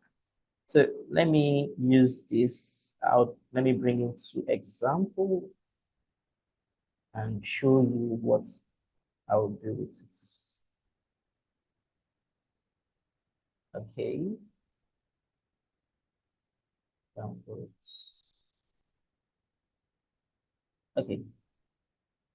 So now, imagine I bring it. You can drag and drop from your system. You can drag and drop on top of your Figma file. That is another thing you can do. So now, imagine you have this and you feel you want to replace this with an image. Let me show you something. So most of you that use Figma might say, oh, you can come here and replace it with an image. If I say, okay, let me replace it with an image, like put an image, I still want the sharp edges at the top. If you come here and say, okay, I want to, let me go to, let me go for one nice image.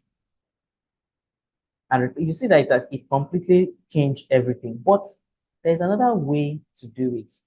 You can bring in what you want to use. Let's say a picture. I'm going to kind of bring in a picture for you.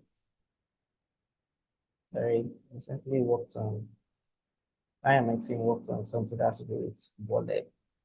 So you might see the design coming out soon. So imagine you have this and you want this to be inside this. What can you do? Well, masking can come to the rescue. So You can come here, place it here. Sometimes what I do with masking is the guy that's, let me turn off this particular one, I like to duplicate it. Reason why I like to do this, I have the original, just in case you want to do some other things. So I will duplicate it, and keep it. I'll even turn it off, just in case. So now, remember, what you want to put into the masking object should be on top. So if I put this here, select everything, you notice it's selecting the two stuff, then this is the magic. You could see that it gave the shape that I wanted. So you can always come in here to adjust the position of the image and have a good thing. So this is masking. You can use masking to do lots of stuff and so much you get. So some things that you can't use basically with a shape or some objects you, for example, you design in Photoshop and you want that particular design to have images inside or some things inside. So you can have different use case of masking in case you want to design. So with practice makes perfect. You can try it at your own time. And note, you can also add things to your masking. Take, for example, now this shape. I feel like, okay, this shape has to be at the bottom. I can just drag it into the masking area. And when I drag it, you see that you're not seeing it anymore. But if I bring it here, you will see it at the top of this guy here. So you can see that. So you just want to make sure this guy here is, you can have this. So you can keep putting layers upon layers upon layers upon layers upon layers, right? Yes. Someone asked if you have to be online to use Figma. Yes, you have to be, I would say, let me put it this way. For effective use, be online. So another way for MTN and Glo to pick your MB. So, but it doesn't suck MB like that. That's the truth. But I'm not really compared the test to, so you guys will not say I said something that's not. So you can try it out, but yes, you have to be online. But at the same time, you can design without being online. But take, for example, now, you want images, you want shapes, you want inspiration. There's no way. You just have to be online. There's no choice you get. So that's why I said you can and you cannot be online at the same time. So it depends on what you want to do. Yeah. So the next thing is, okay. So the next thing is looking more into shapes.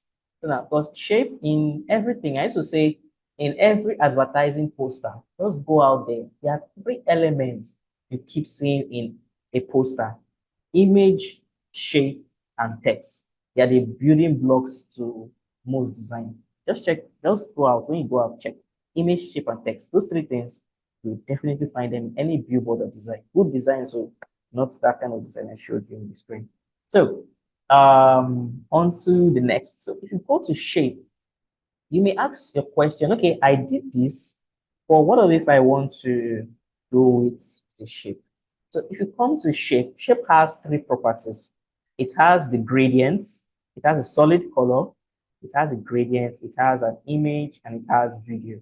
It's only premium that allows you to upload. So if you see, you have to have a professional stuff to use it. Image, this is how you put in images. So take, for example, now let me do it.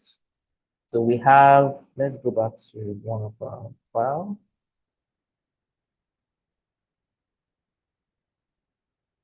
So we have this file, and during the course of design,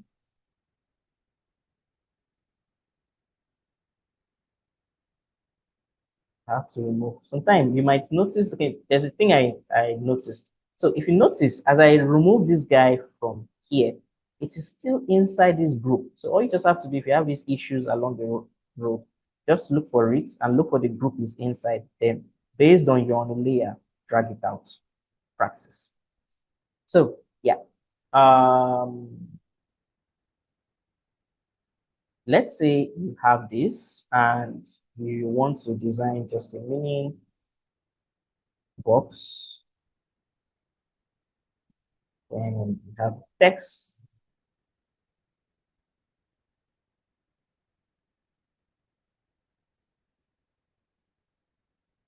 So you see, I alignment, hierarchy, and the rest. So let me just say you have this and you have a button. You see why duplicating is? So what I did here is I held shift. I had shift. Shift is to make sure if I just duplicated, like hold alternate, it can go any angle, but I'll hold shift to make sure it's locked in to that particular direction. Even if I move left, move right, it doesn't shake. So shift is very important. Sorry. Yeah, and sometimes if you notice all this, just know that your K is on. That's your scale tool. So I'll just have to press V to go back. Then and just say this can be a wireframe. So I'll be telling you what wireframes are. So now let's say you have this and you want to put an image here. Let's say this is a walkthrough button. So if you come here and you select this, you can simply turn this to a gradient. So this is gradient. You can shift it to this, you can shift it to that. You have different, and you can touch this. So if, for example, you have white, you can touch different, if you see as I'm touching different angles, it's giving you, and remember, gradient has radical, I'm using all this, so I just want to show you how about view. So we have red, and we have a red, something like that.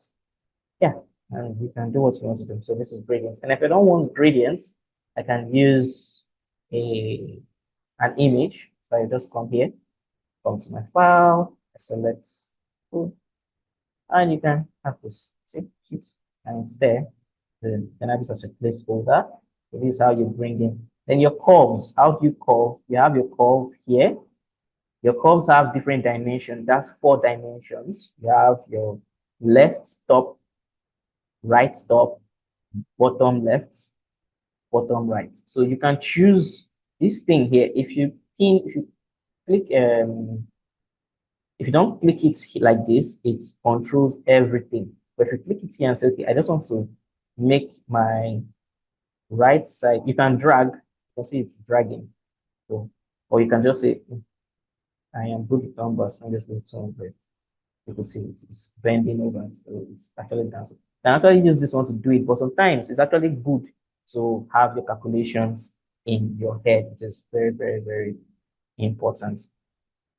So that is on shape.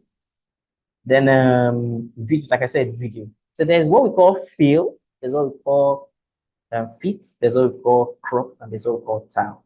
Let me show you what all that means. So fit is to fit in to the image. Let me give it a background. Let me don't go too much. Let me don't go too much. So there's crop, where you can crop. Imagine you have something and you can see, I can crop it, I can make it enlarge. And if I don't hold shift, I hate, if there's one thing in design, don't ever squeeze your image.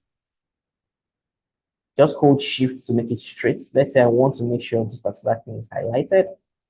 And voila, you have that. That is a crop. And you have tile.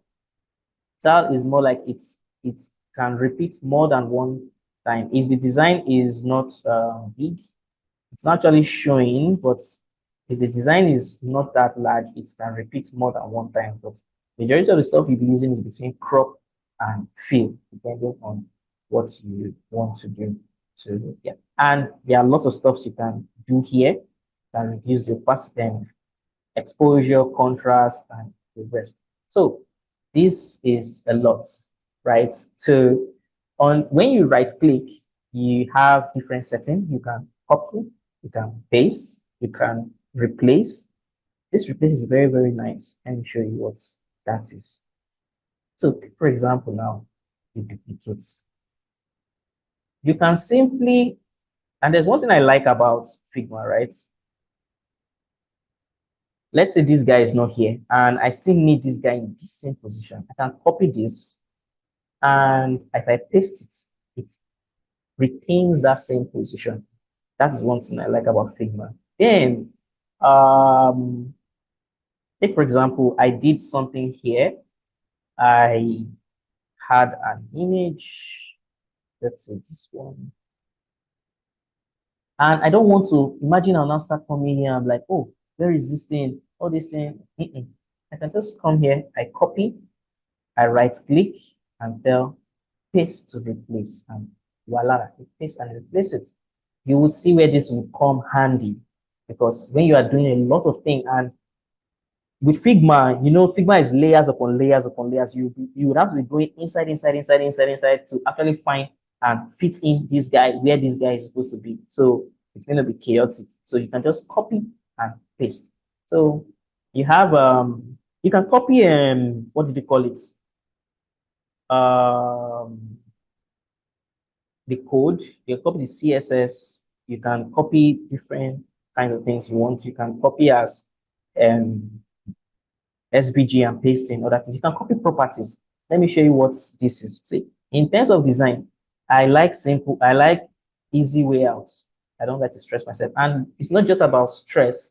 You have to put your project timeline into consideration, because you have to be fast. So you have to look for the fastest way to do things. Take, for example, now, I didn't do this, guys. I just did this. Okay, let me see. I did this guy. So I did this guy, and I felt like some things need to change. Like, let's say the background needs to change to black, and these guys to white. I can come here and right click, come to copy and copy properties. If I right click here and I come here and click on paste properties, you see what that thing did. So depending on the elements you want to copy, you can copy more than one element, and let's see if that's going to work. Like, I copy this, I select this. Okay, let's change this to a different thing. So I select this guy, and come to copy properties. Let's see if it works. I can try this. This is my first time trying this. Paste. It didn't work. So there are some certain things you can copy, and there's some certain things you can't. I think maybe it's because you're copying so many things at the same time.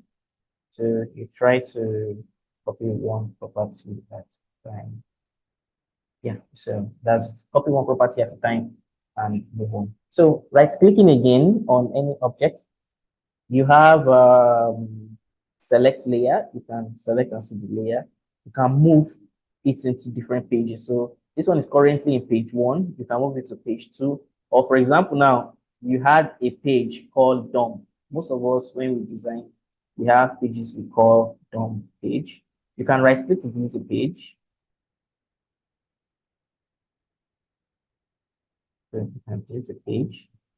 So it's all called DOM. We can just call it DOM, where we just dump things. So you can just come here and like, I don't like this. Right click, move to DOM, and goes to DOM. So if you come to DOM, and yes, this is it is hiding somewhere here. So you see it's in DOM, automatic, no stress. So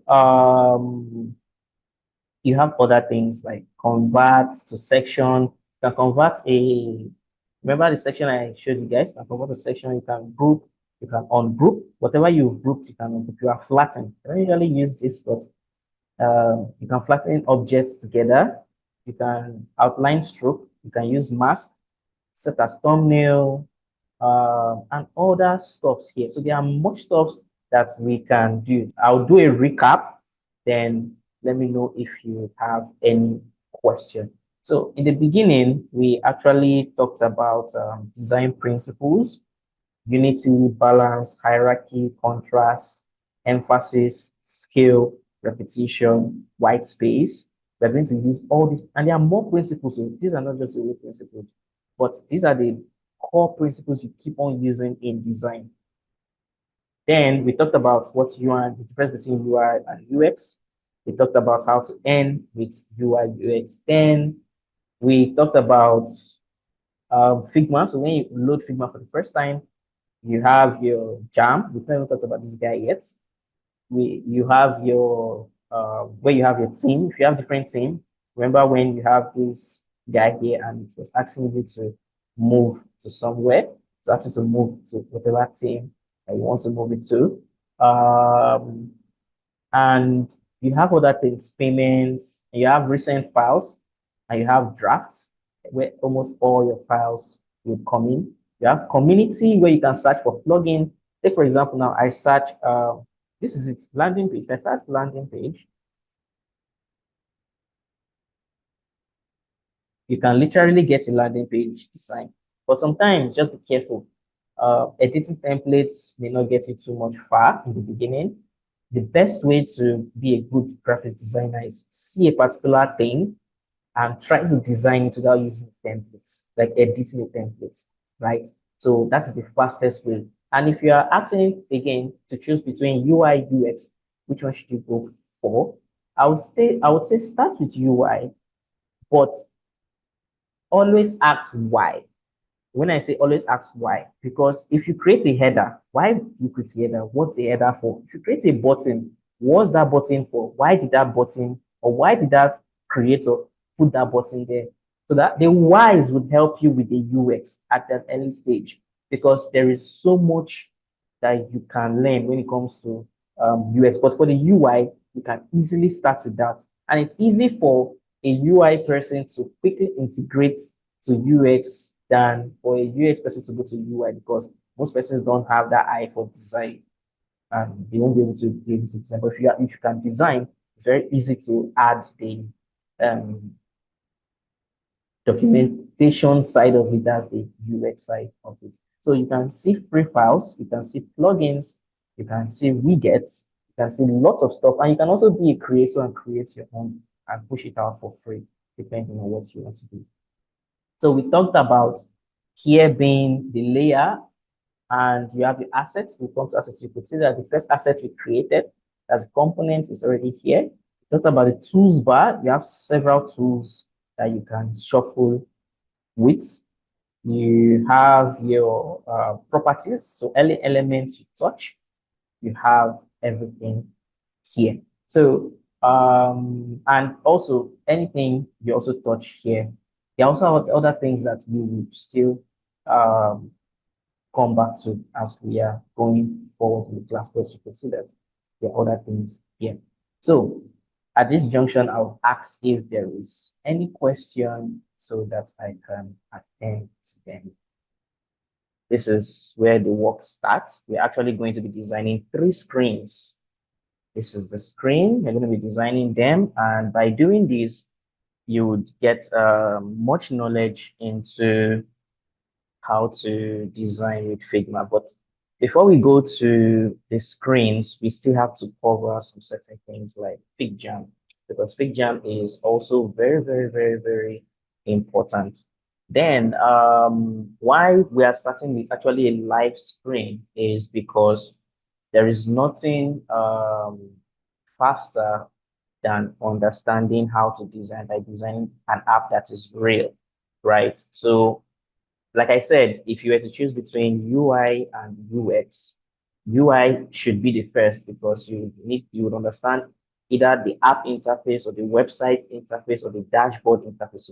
So far, whatever interface you're designing, you get to understand it faster. But when you are doing this on your own, try to understand why they did some certain things. That is the UX. So always try to ask yourself why. If you can't get the answer yourself, you can ask someone around, or if you are still in the group at that time, you can still ask me. But whatever you are designing, ask yourself, why did you take that action? It would help you a lot. So how do you open FigJam? It's the same thing with a Figma file. You see new design file, new FigJam file. So FigJam is more like a collaborative tool. And this tool here this is where the Y comes in. That's a UX, user experience. So if you have a project from the beginning, when you hear people saying user flow, user architecture, or information architecture, or you hear people saying things like user journey and so many other others English. This is how they bring those things to life. So everybody has their favorite tool in bringing this to life, but um, Figma has it as well. So, and if you want to quickly do things like brainstorming, because if you're working in an organization that uses FigJam, you would have to use this as well. So more than one person can. FigJam has an AI tool embedded. Thank God they did that before this class. I think the features have been here for like 2 months or so, 2 to 3 months. Yeah.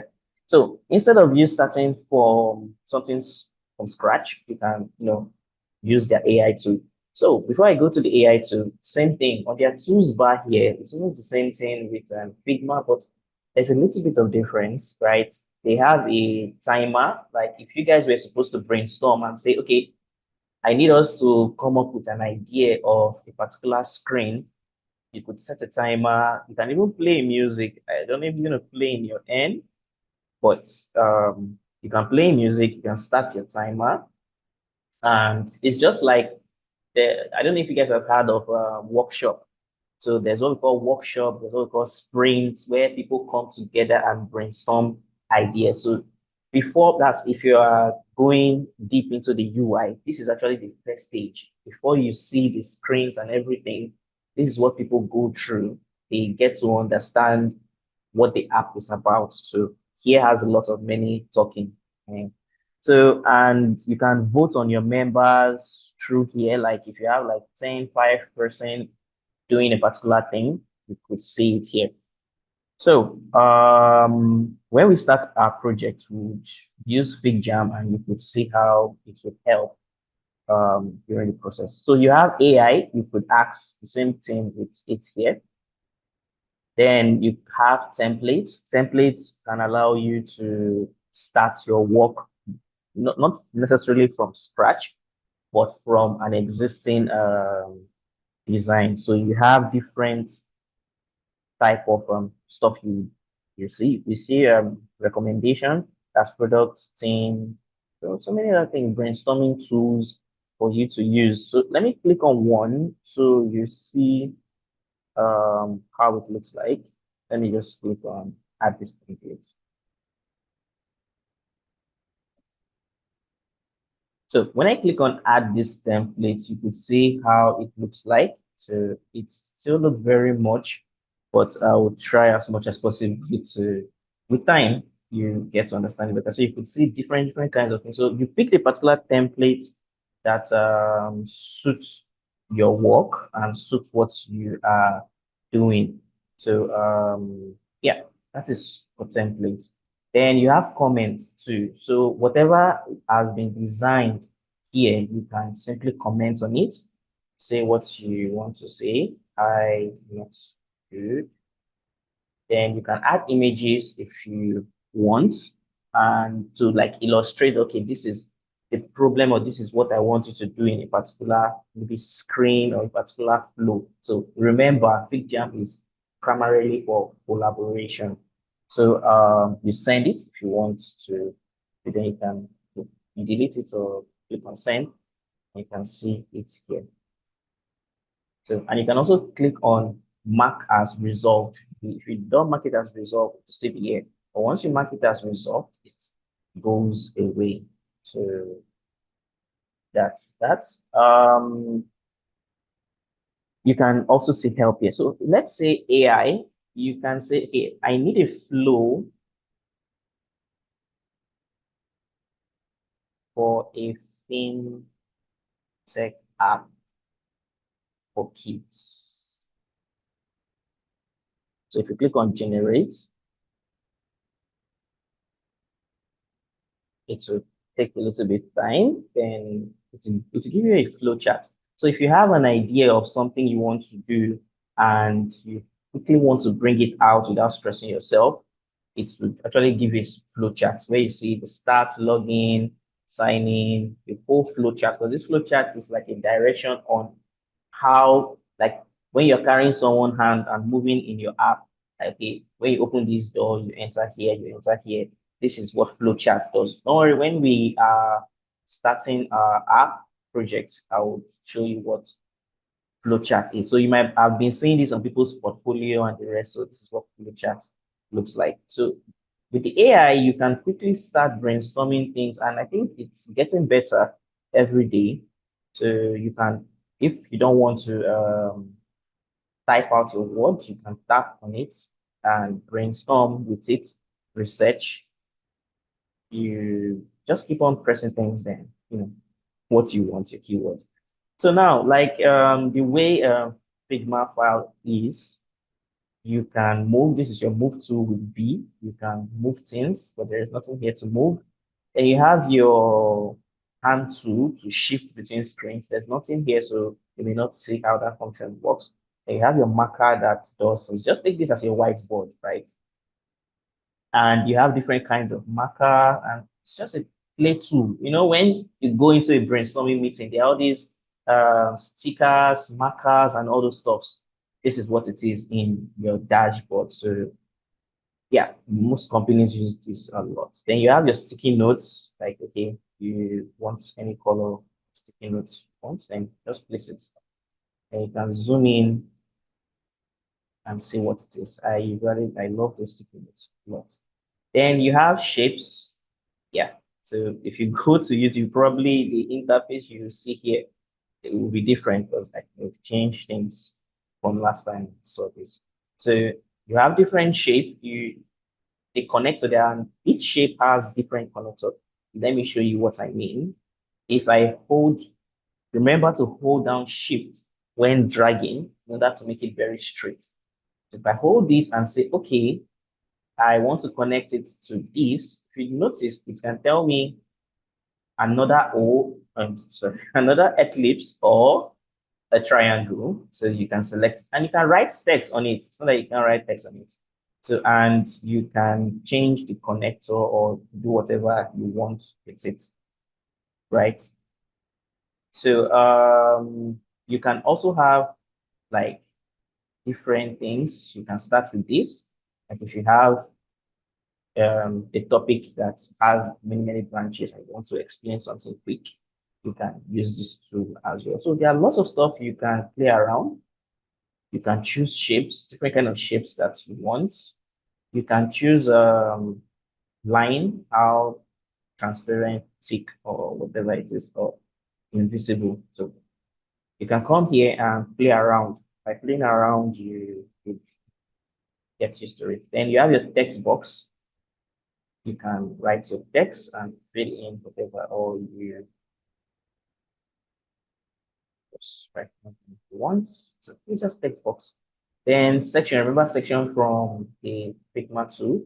The section you can use this, okay, all these places would be under one section, and you can move the section anywhere you want. So that is one way you can section or put things in sections. So if you want. And one thing I like about this section is even if you zoom out, it tends to show, but sometimes it still loses the information because when you have so many documents, you tend to, look for things inside it, right? Yeah. So the next thing is a table. All these ones are tools, and we'll go to the most interesting part today by actually designing a app. So let's try to get down this. So you have your table. You can add the table to the left, to the right. So if you are having something like a table format where you have to present to stakeholders, you can use this to present to stakeholders, and you can write on each aspect of the table and do whatever you want. And whenever you select each table, it is not like the Figma main design file where you have your properties on the right-hand side or the left-hand side. You only have your tools here and also here. You have your tools here and you have the properties. Each of these element properties come up as a pop-up tags bar. You get, so if it's text, you can, if it's small, large. So they just made it as simple as possible. Then let's say you were brainstorming together and maybe someone did a very nice thing. You can just come up here and say, hey, thumbs up, you are doing a good job. And the person would see it from the other end, or like, hey, no, this is not right. Do something else, right? And you can choose different kind of stuff like, hey, I'm saying this and this is not giving me the vibes I want. So anything you want to do here, this is a fun collaborative tool. And you have the same, almost, one thing with this tool is a particular action can be in different places. So the same way you can find things here when okay, I think it's gone, but you can find your template here. You can search, like for example, now there's what we call lean canvas. This is one of the most popular things for product designer. So once you click it, you can see lean canvas. When you're actually thinking about your app, you have problem, solution, key metrics, unique value proposition, unfair advantage, channel. So this is lean canvas. I don't want to go into that one. So you have different kinds of tools in order for you to prepare meetings and do effective collaboration. So whichever way you want to do it, you can choose to still use your design documents here to do what you want to do, or you can use your FigJam to do it. So it all depends on what you want to do. Here is it. We are going to be replicating these screens, and you can get any screen from anywhere for your design. So we're going to be starting one after the other. Like remember, like I said, let me give you a refresher first. Here is a layer. This is where you have your layers. This is your pages. And this is for each page, you have your layers here. So whatever you have in this page, you see it here. Page 2, there's nothing here. So there's nothing to see here. So there's no layer. So, and here you have the properties, whatever you tap in your workspace, you see the action of the properties here. So the first thing, okay, yes, and again, here is the tools bar. So we'll be using, and I'll be calling out the tools and also the actions I'm taking as well. So the first thing is we are going to design the screen. So like I said the other day, first and important type of screen I use is an iOS. And when you are designing for iOS, remember that each one of these things have their own components. When I mean components, an iPhone navigation process is a little bit different from an Android navigation process. Sometimes many persons mistake it and mix, and though some app combine one process in two apps, depending their budget is not that much to start separating things. So, but another thing you should notice is the menu bar and the bottom bar would indicate that this is an iPhone screen. You get, so an Android screen bar is totally different from this. So now, if you have to design anything, the first thing I usually tell anyone is, first of all, create your materials. When I say create your materials, what are you going to use in this design? First, the most frequent thing that you are seeing in this design is icons. So now, you may ask yourself, okay, how do I get icons? Do I have to go and start creating icons from scratch? That's a very big time job. So, but yes, people create icons. That's their job. Yes, another job in UI. Yeah, that's true. Creating icons. So first, we need to source for where we are going to get icons. Second, this stuff, are you going to create it or we are going to source for it? Same thing with the bar. Are we going to source for it? So the first thing is, remember I told you that Figma has a community. So when you go to your home page and click on Explore Community, it's very easy. The thing when you are designing, think speed and think effective and clean design. So even if your design is not fine, please make it should be clean. At least if you can achieve a fine design, it should be clean and well arranged. So now, being in the community area, our first thing that we need to do in our design is we need to get icons. So another thing again is, this is where you collaborate, because I'm not just teaching you from the design aspects, I'm also teaching you collaboration with programmers. So you also need to know what a programmer can do and what a programmer cannot do. It's not like they can't build anything, but sometimes you understand when you see all those videos online saying a designer will build this and programmer will not be able to build it again. But if you're working with a programmer, ask him what kind of icons is easy for him to use. Even if you guys are going to be creating custom icon, if you're using a page or general icon, make sure the icon has enough materials. When I mean enough representation. For some icons, when you now search for it, they don't have some certain icons in it. Make sure the icon is robust enough to have a lot of icons that are not missing from it. So the first thing is for us to find a perfect icon place. So I have two places in mind and I've used frequently. We use one called Figma something.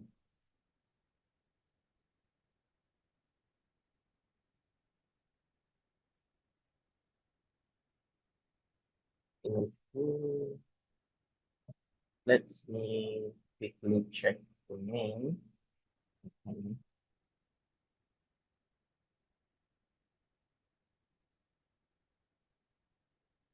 Okay, Flaticon.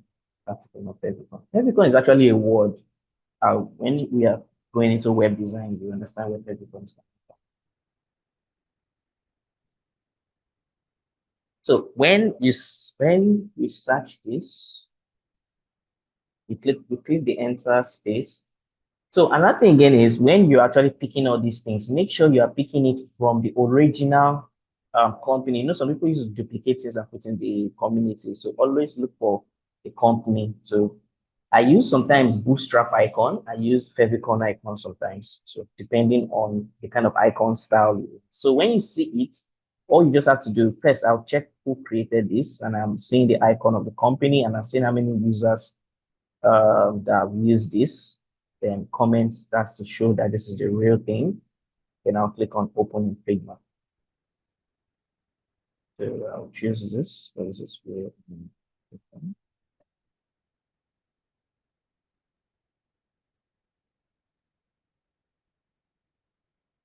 Okay, so it has regular, it has bold, it has solid. But to the best of my knowledge, is when I'll be using this icon, I just have to copy all.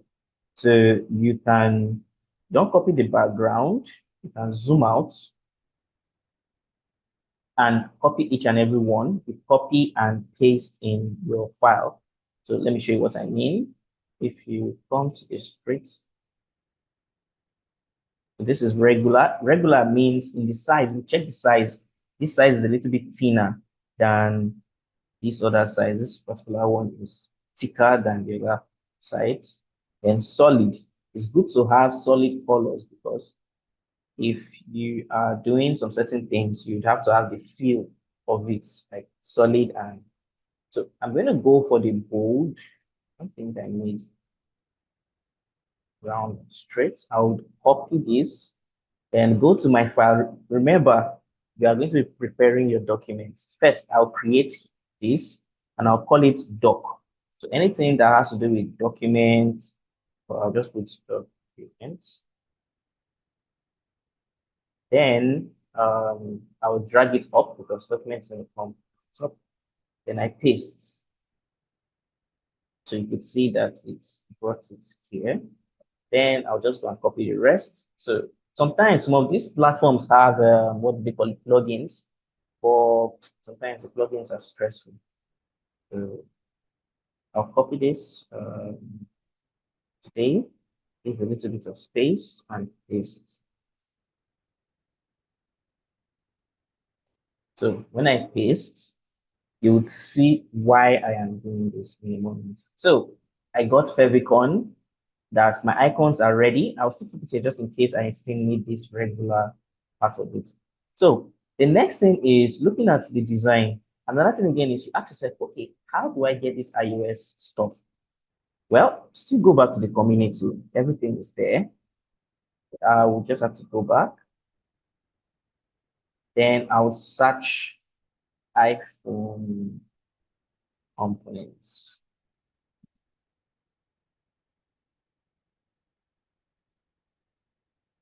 Okay, so I would look around.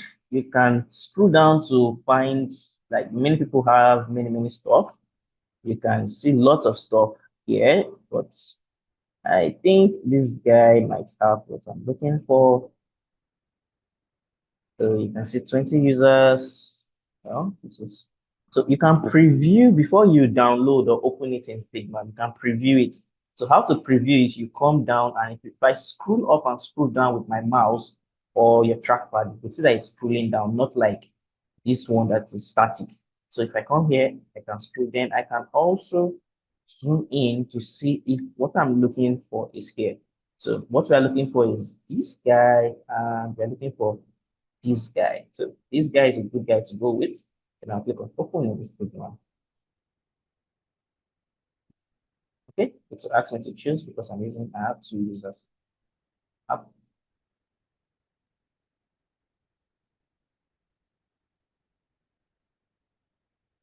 So you guys could see how you get files. So you can come to the community. And again, I know most of you when you are going into UI UX, you might have come across design systems. So it's good to have design system, but it's preferable you build yours from scratch.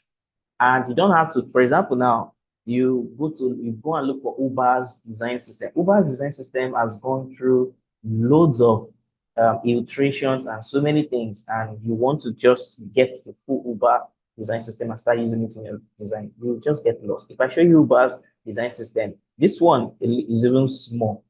You would see that they have tons of stuff, right? So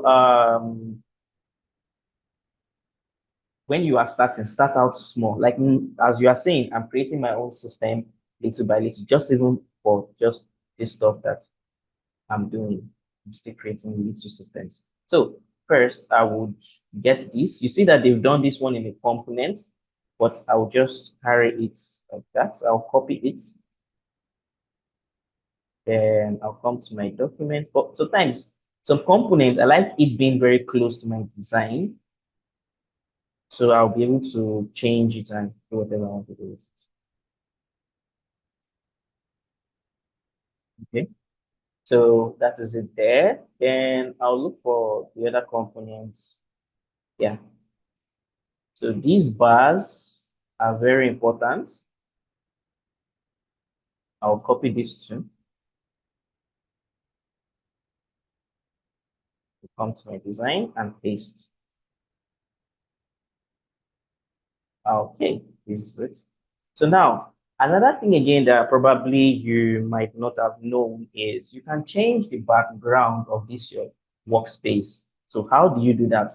If you're not selecting anything, you'll notice that there is this page. And you can come here and pick the color that you want. I usually used to like a dark feel in my stuff. So I'll be able to see what I'm doing very well, like that move. So having done that, I think for a start, this is cool for me. There are a lot of stuff you can create as components. So the next thing is I'm going to bring in my, what do they call it? My frame, because I need to redesign this. So yeah, I'm going to come to my frame. Then remember I'm doing one for a phone and I'm going to use iPhone 13 and iPhone 14. So you could see this. I'm going to bring it here. So I'm going to have to resize this because I think I expanded it too much. Use K to shrink it to the exact size. You could see that it is the same size that we use. So we are very, very correct. So I'm the same, almost slightly the same height. So you can put it side by side. If you have two screens, you can, put this particular one in another screen. So now let's get down to business. So the first thing is let's bring this guy here because there's some things that will be permanent in the design. When I mean permanent, if we look at the remaining two, okay, I think I need to shrink this two as well. Let me quickly do this. Yeah.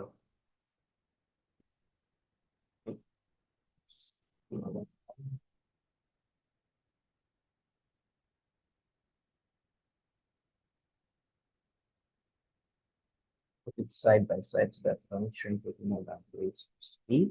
So this is the other one. So I'm going to zoom in. So now I'm doing this first. So let's turn off this. Remember, you turn it off. You can turn it off.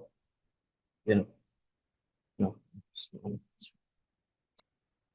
The first thing you'd have to do is the header. You have to work on the header, which is the icon, because it's going to repeat itself over time. So note, if you notice, whoever designed these notes that it had, and I'm going to send you links to these pages, and I'll leave it in the class recording website page. So now we have black, we have white. If you check, it's almost the same. So this person actually used the stuff. So we're going to click on it. There's nothing to change because it's almost the same component. So we bring it in. Remember that a screen, this particular screen is a frame. Sorry, I do forget some certain things when I'm designing. So it's actually a frame, and whatever you do is going to be inside. It's inside this frame. So note that. So, and you can position it, like if you don't have many files and you want this thing to be in the middle. Take for example, now you drag it here. I want every element to be centralized. You can click here and come here and centralize. You can see that it's centralized already. So to know that you're in the middle. Okay, so now we've placed it here and it's centralized. Another thing I like to do is I lock my items. So items I know that are going to be moving constantly, I lock them. So I'm going to lock it. So if you check, no matter what I do, I can't move it. So it is very important. So the next thing is I have an icon, I have a text, and I have a search icon too here. So when you are designing, another thing you need to understand is I'm not using guides. I'm not using grids. There's no between guides and grids. This is guides. Grids are what I showed you the other day. Let me tap here. And sorry, this is grid. If you want to add a grid, and add it. But I'm not using grids. So when you are starting out, you can, one of the best ways to learn, like I said again, is imitate real and good UI designs. And it does not have to be things from beyond. You can go to Mobin and look for real apps and copy from them. By doing that, you copy good design positioning. So if I did a bad, if I started copying a bad design, I would not even know I would have to centralize this. And if this is not well arranged, I would not even be able to know that, okay, this is a well-arranged design. So one other good way to copy this stuff is you can duplicate and put it here. This is me not using grid, right? Grid is coming next week. I'll show you how to use grid. I can say, okay, let me use guides. I would bring this guide here and say, okay, anything that has to do with icon, start from here. I'll drag it again. Start from, I don't have to bring it inside because I'm going to bring it outside. So then, so it all depends. So you can give this one space because some icons are faster than some other icons. So you can just give it space. Then another thing again is if you want to have the measurement height, like where the height starts, you can come here, drag this one from this angle and position it here and see that, oh, okay, this one actually starts from here. So this is even going to be giving you a good guide in when you are designing your stuff. So almost all your designs stay consistent. Remember what I said, your design feel fine and use pidgin English, but it has to be clean. And this is how you can achieve clean design without even using grids and all those other stuff. So now I think this is the most important thing. Then I think another thing again I noticed in this app, and as a UI designer, especially UX, you have to have a good eye to spot things. So another thing I noticed is this stuff here, it's like a fixed header. All the content goes inside it. Like if you are scrolling, it goes inside. Let me show you what I mean so that I'm not talking from air. I think if you come here, if you notice this business is inside this guy here. So that meaning when they scroll, it enters under this guy here. I'll show you how that happens and how you can do that as well. So now, being saying that, I would have to come here and draw my, sorry, the guide has to be outside side to affect almost everything.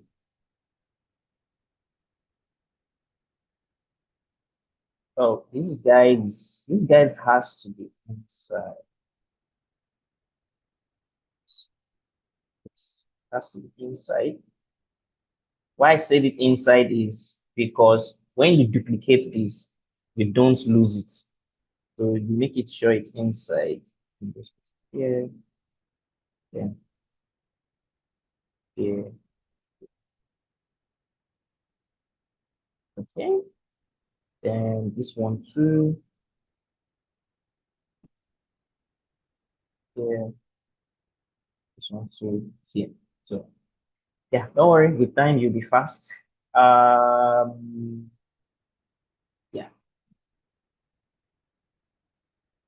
Okay, what I mean by inside is if you notice the guide is not outside. So, and why I, yes, inside the frame. If you want it to be outside the frame, when you drag it, you don't make sure your cursor is inside the frame, you do it outside. So if you notice it's outside, you can see it from everywhere. But I just remember that if you do it this way, when you duplicate, it would not carry it. Like if you duplicate with Control D, you notice that it carries it everywhere you go, MTN, you get. So, but if you did it outside the frame, and outside the frame, it would only, let me show you this. If I do it outside the frame, if I move this guy, you notice that it still stays in that place, and which is very bad. So I just remembered. So that is what I mean by inside and outside the frame. So you draw your guides inside. But the good thing is, as you are drawing it, it still tells you where it is going to or where it's coming from. And since we are using this one as a reference, so now let's go into the thing. So now the first line of action is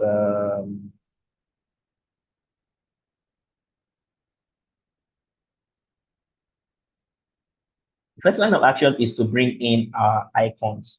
And the text here, I don't know the text they made use of, and we can come up with text. And another thing with good design is when you are becoming a good designer, you can actually spot closely related text. If you play around with fonts, you can spot closely related text. One way to do it is actually writing it out. That is one of the fastest way to do it.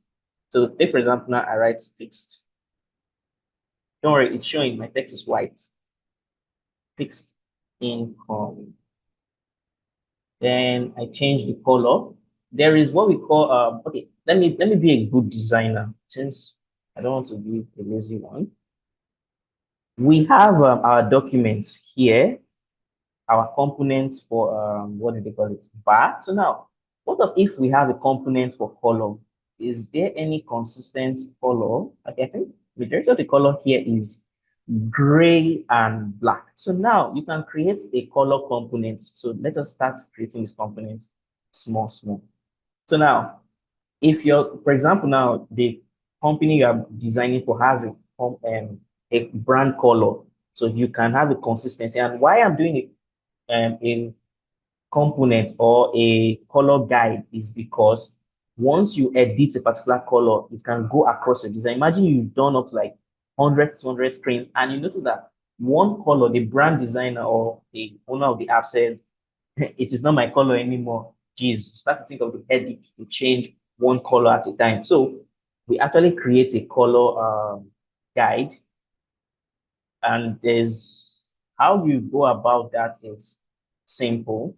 First, you draw a shape. I usually draw a shape. There are tools to go about it. So there's what we call style guide. There are different styles you can see from your device. So when you click on the empty background, you'll be seeing different styles that will be coming up from your text styles to your, you can see text, color, effect, grids. So these styles would go across all the things that we are doing. So now let's start with um, color. I don't want to do text because a, okay, we'll do text. Let's do text. So first, let's start with color. I'm going to pick the color. There are two major colors here. So first, I'm going to pick. Let me zoom in first before I pick. Okay, first, let me select this. I would come here and pick the color, but if you want to be as accurate as possible. So this is the color here, and I can name it black. So, then the other color that is very frequent, you see, the color is very prominent here. So I've seen something to help with the color. That's the button. I'll come here and pick the color. Yep. So now I have these two colors. These are my primary colors. So now there's one tool that you can use to make this very good for you. And if you don't have the tool, what is the quickest way to do this? So if you come here, you can see on every element here, you can see styles and variables. So if I click on this one here, okay, this thing is feeding. You can see that it has different styles already, but I don't know why it's coming up here. Maybe it's from other designs. Oh, yeah, yeah, yeah, yeah. Because of the things I brought in, it's bringing up other style guides. If you want to create a new one for yourself, you can just come here and name it. We are going to name it, what is the name of this project? Blog Black. So we know that it is for this blog. So blog Black. And so now let me show you what that does. If you come here, you can see it has blog Black. So if I select this, I come here and I click on plus. I'm going to still write blog gray and I click on create. So now, because of I use the first word blog, anything that has to do with blog would be here, and you can edit it later. If, for example, I made the mistake with the capital letter to black, and you can even change the color after. But whenever you change this color, it affects all your design. So this is why we use it. So now I have created this color. But sometimes you can actually use a plugin if you are batch making things, right? So there's a particular plugin. We call it, I mean, okay, this is color generator. So you can use color generator, or the plugin is not in my plugin list. Come here. Okay. I think it's in other Figma file. Let me look for it and find the name for you guys. Okay, it's called Batch Styler. So when I right click on it, okay, someone is saying if you're using pure black is ideal. In design, most persons usually they always they say it's good to use something not black and off black. So there are different colors to black, right? So the truth is, it depends on what you're designing, right? If you check this particular design, this dashboard that we are using, you could see that there's nothing really black about it. And there's some things that you can't run away from pure black, like text. Some text just have to be pure black. But if you're designing things like backgrounds, maybe some image, some buttons, it's always advised to use a different shade of black, not a pure black you get. So I think that is one best way to answer it, right? Yeah. But it's not like you can't use black. Most of your text are always going to be pure black.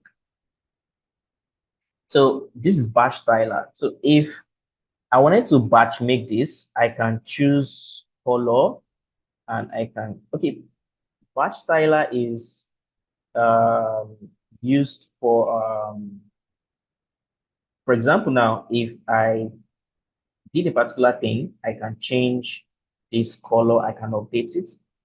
Batch styler was not what I was looking for. It's a styler, so they're different plugins. Okay, yeah, it was styler I was using. So this styler guy, let me save him here. So I don't want to tap on him because I've already created this. Let me create it. Let me create two different colors. So I can call this. Let me change this color to. So now, if you want to remove, like this particular shape is linked to that black. If you want to remove it from it, you can detach style. When you detach style, it is now back to a normal color. Then I will just let me do a fast piece. Put red. Then come here, choose gray. So let me just choose purple first. Okay. So I can just select this, right click, go to my plugin, and it's not here yet. I'll just come here, then I click on it, and I click on generate style. Automatically, it generates the style for me. Okay. Because of they both have the same name, it actually generated it as one. So you could see it's still naming black. So try as also when you are naming your stuff, make sure they are not the same name, right? So it's automatic. So if you have so many colors, name them properly, then use batch styler to arrange it. So you can also delete it if you want. So you just come here and delete it. And you can move it to other files if you want. You can copy it, cut it to other files if you're using the same color guide on other files. So that is how we create our color style. So now, first, I was working on a font. I don't know if I deleted that font. So now, I want to first of all get the size of this font. If you want to get the accurate size of a font, if you are not too sure, you can start with this fixed income. Sorry, it's black. So now, if you want to choose that black that we used before, instead of coming here to select the color, you just come here and select block black. You know, we saw that colors coming from those components we dropped in. So we're not looking for that. So you come here and select the black. If you check, automatically it fits in.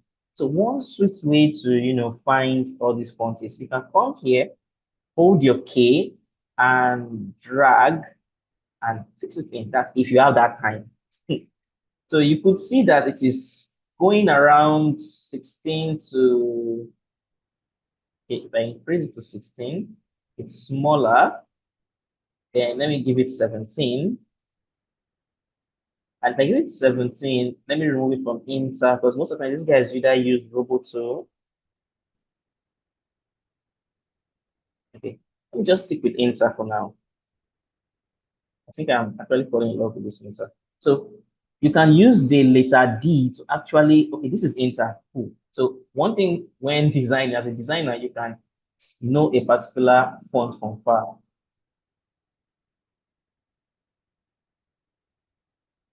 So if you see this, okay, someone asked, okay, don't worry, I'll answer all the questions when I'm done with this set. When it's 5, I will answer the questions. So if you look at this is Inter. From looking at it, I looked at how did I know it's Inter? If you look at this side and this side is the same thing. This side and this side is the same thing. Then all I just need to do is change the size. That's bold. See, I got it. So this is size 17. I got one size. Then let's see if it's the same size over here. See, just type one text out. Says, voila, magic. Same thing. So one size is size 17. Then this read, let's see if we can find read. The good thing we already know the fonts. It's just to let's go. Yeah, I think it should be using regular or medium. Let's go regular. So I zoom in. So imagine this is me looking for perfection, right? So if you're not going after perfection, you can actually just look for any fonts that comes to mind. And okay, this is where I noticed that this guy he didn't use Inter for the body text. He used another text. And you can, if you have that time, you can actually uh, start searching for the font the person used, but we don't have that time. But at least we are very close to what he used. So this and this is, let's say he used approximately 13. Or should I use 12? Yeah, let's limit at 12. He used 12 because of the font he used here is different. So that's why this one is a little bit fat, like bigger. So now we have two fonts, which is size 12 and size sorry, when I'm designing, I always forget to size 17. Okay. So next, so this when you're designing, you first of all have to pick all these elements first before you go into design, right? So you prepare yourself and know that you're not going to be disturbing your head. And the last thing we are going to do, let me just put this guy here, this guy, then drag it, drag duplicate. Duplicate is to hold down again. If you want to know what I'm doing, I held down alternate and I drag. That's to duplicate without pressing Ctrl D. So I'll bring it down here. And so this is for educational purposes. I have to put it out there. Okay.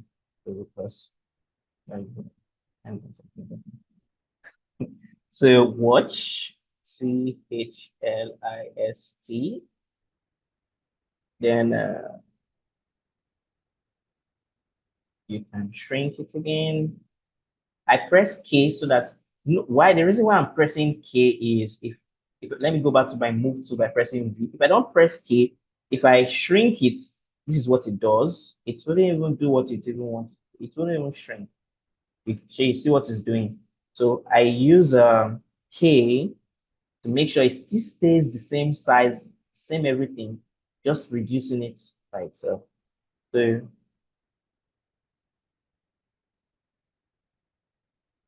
okay, I think let me get the W first because there's something I'm noticing that they did. Okay, they did. There's what we call, I think, if I'm not wrong, but I make the mistake, it's between kenny or tracking. So they expanded the text spacing. So take for example now, if you do this, if you notice the text spacing is reducing and increasing. Let me put it in somewhere you can visually see it. You see it is reducing and increasing, right? So let me put it here because it is this what these guys used. So let me put it at 1. Let's just leave it like that. I don't like it. I don't like using that. So let me just even keep it at 0. So I don't like using it. So this is they use 7 for this. Okay. So we've gotten what they used for the body and everything. So now we have to create our text. We have to create our text style. So notes. If you are not doing something large, you don't have to create a text style, right? So it's because of I have to just show you guys everything. So if you are doing something very simple, you don't have to go through this stress, but make it a thing you do because when you start a real project, if you're not used to it, you find it very tiring, right? But I like doing all these first. So now I got my big, I got my small, and I got my small. You get. So if I make it white so that you could see what I'm doing here, you could see if I want to change the color, I'll just come here and pick gray, right? Or if I don't want the gray, I can disconnect it and pick my normal white. So that you could see what I'm doing here. So now I am going to rename these guys. The reason why I'm renaming them is because I'm going to, so that I'll be able to know what I'm doing with them. I'll show you what I mean. So take for example now, I have to name this uh, 17, a bold, let's say bold 17. Then, okay, and also check it here at the layer if it's actually changing. Then we have this one. I'm actually giving it the real name. There's a reason why I'm doing that. Then we have regular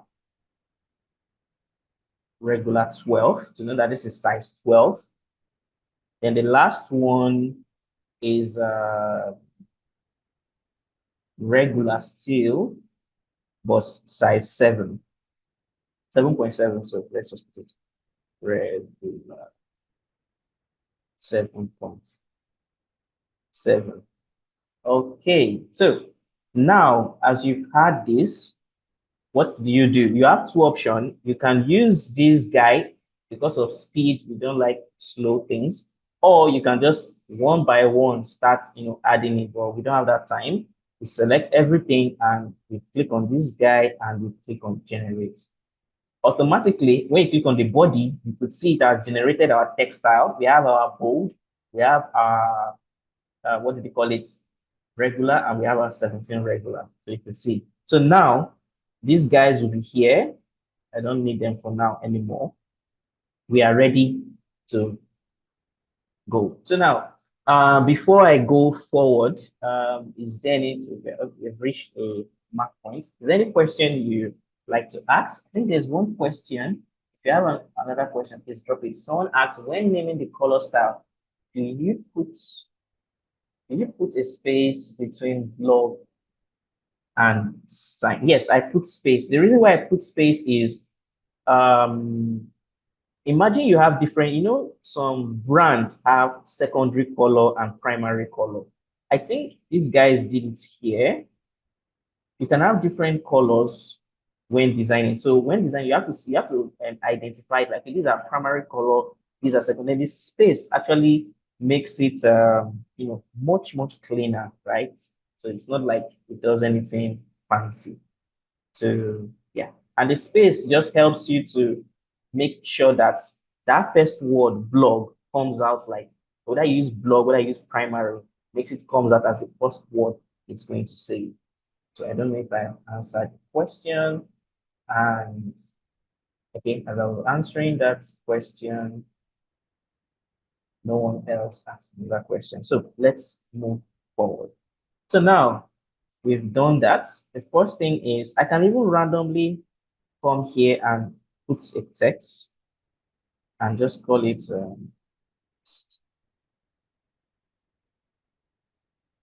income. So let me show you something. So imagine I had this text at, let's say, 40. I can just come here instead of me selecting my text, because I already have a text styles. I'll just come here and select my bold.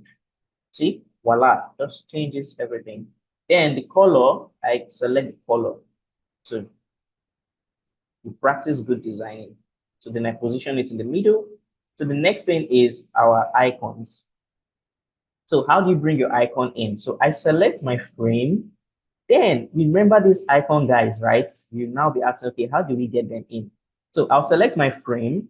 I'll come to this component. I'll cancel this, come to components, and I would search. So another thing again is good to know icon names is another thing you have to work on. So, and each icon brand or company that creates icon name their icons differently. So you have to study how they name their icon, because it can take you time to find the right icon. So the first thing is, sometimes they call this icon chevron. Some people call it angle, so depending on the body. But I've been using these guys, so they call theirs angle. They didn't put angle here. Okay, this is the problem I had with them the other time. So, okay, so I'll cut instead of copy. So these guys, these ones, I will X. So you cut it from the original file and move it here. So I don't know why it didn't move before. Then fold. You cut. That's to cut is Control X. Yeah, sorry if I did not call that out loud. Let me also close this down so it's not Jesus. So paste it here.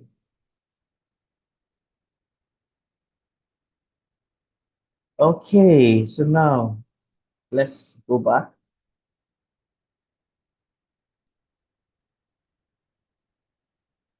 Now we're going to go back here, select it. Let's delete this guy here.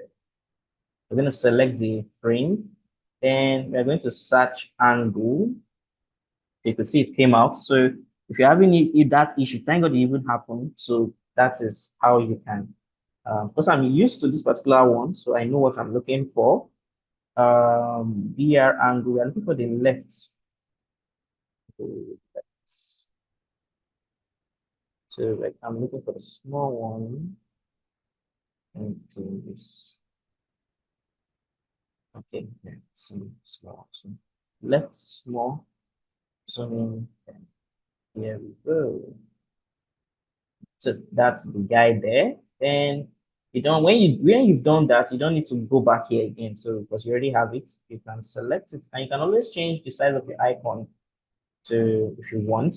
And you can hold down alternate shift to and drag to make sure it's accurate. So then you can now change, you can come down here and search. So we have what icon is here? So we have the search icon. So this is the search icon BR. So I'm going to put it there. And remember, it aligns to the edge. Also, remember, be vigilant. This icon, the color is different from this color. So we select both of them and we change their color. Remember, we already have a color guide. Then we change it to black. Sorry. You have to be very careful. So this is fill. You have to go to selection. Selection means, for example, now if I click on this, you can see all the colors that are in this document here in selection. So I've seen this and I'll just change it to black. It's particular black, right? So this is it. So if you feel that this guy here is too big, it's because of this guy here small. Let's use this one. Let's just do angle and use the normal big angle. Angle we are left. Okay, so you see that that is how big it is, right? So another thing again is align, clean. Like I always say, clean design. You select how to select. You tap on one, you hold shift, tap on it, you tap on it, and you use this. I want them to be on the same line. Okay, with accuracy, they're already even on the same line. So we have successfully done this. So now there's a question here. Remember I said this guy enters under here, right? Like this image enters under this place. So how did they do that? Or how did they come about that? So they actually used a shape. So what we're going to do is that we're going to draw a shape. First, I would like to draw the shape with gray. You can use a shape. Most people use shapes. Most people use what do they call it? Frame. Me, I'm used to shapes, but most people use frames. So remember that we have our guide to guide us at where the level of stuff is. So now, then the shape, you can allow it to come out from this side.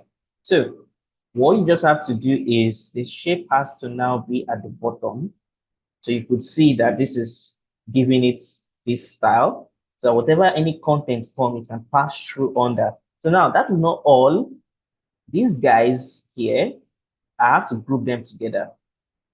This guy, this guy, this guy. I would use Ctrl G to group them together. And remember this our iPhone guy too. I'll unlock it. Then I'm going to group him together with this guy. Then I'm going to group it together. So I'll just select it and this background, three of them, and I'll group them together. You get why? So when I do that, I'm going to come here and I'm going to do something. This is going to show you why contents. There's what we call fixed header in when you're designing websites or design. So this is the why. Sometimes you see something on a web and you don't know why or what is that thing. So this is the why. Sometimes when you are scrolling on a page and that header is static, it is fixed, it does not move, it is always constant.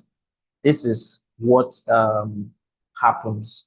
So the first thing we have to do is we have to go to prototype, and there's an option where we see fixed stay in place. So you need to either fix stay in place or stick at the top. So you can fixed.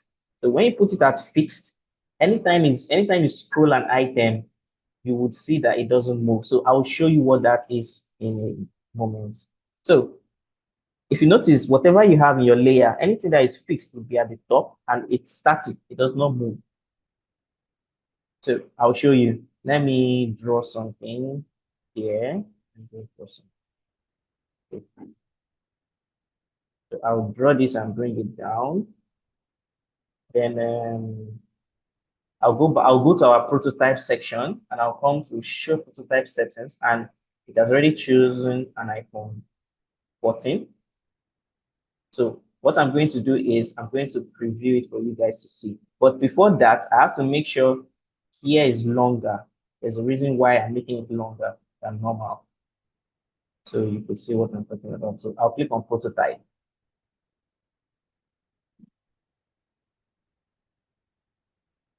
So now, if you see this, okay, let me change the color so you could, I'm using the same color so you're not sure. So if you notice, this is what we call a fixed header. If I drag it,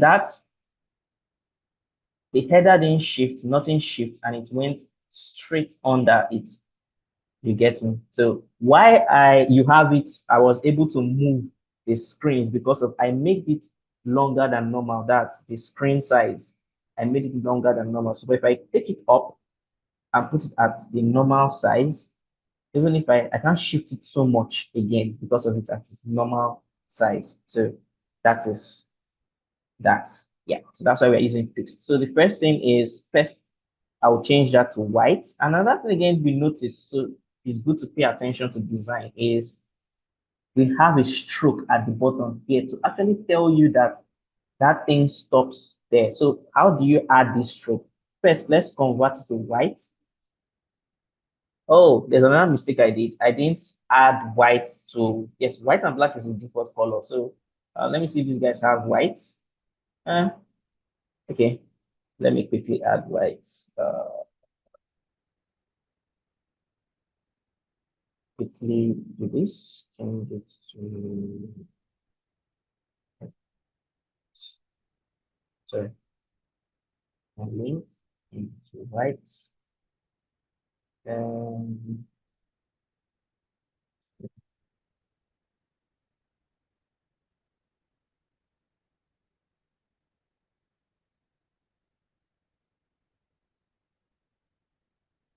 white creates that.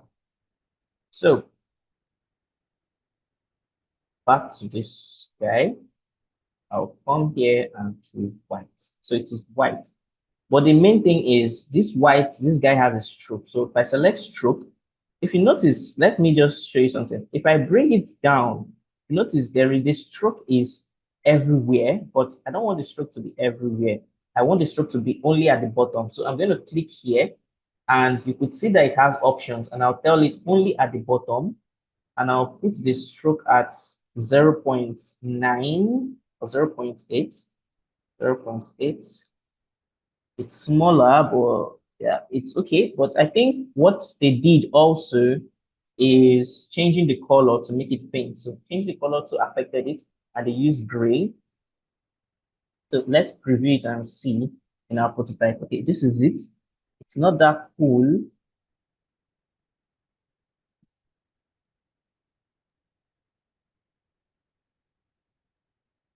I just noticed something. I think we even got our guides wrong. We got our guides wrong, but we'll fix that. So you click it and let's try 0. 0.5 to see. Okay, it's getting better. So how do I know that we got our guide wrong? It's because, let me turn these guys off. If you notice, we got this guide right, but we didn't get this one right. So it starts here and then here. If I turn it back on and I move these two guys, just drag them up. Then if you come back here, you see it is well positioned. So I think the stuff they use is way more grayer than this. So I think I'll just drag the color. So I don't need to, so I'll not just waste more time. I'll take the color very closer to white. So and this is perfect. So next thing is the image. The image is not very hard. So now when you do this, you have this fixed, and so that you don't disturb yourself, you lock it. So now the most important thing next is image. So we're going to drag this. I'll be very fast with this. And we could just match the image size here. So I would have to, I'm going to use caricatures to fix this. So now, if there's another plugin called Unsplash. Unsplash is a library for you to, download images. So you can download their plugin and save it. So I'm going to go to Unsplash and quickly put in your image.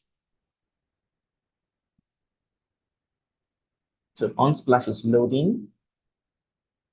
Then I will search, you can search something creating woman in news. You might not get the right image here because this thing is limited in a way, but just because of speed, like you see, I mean, I'm not even getting the right.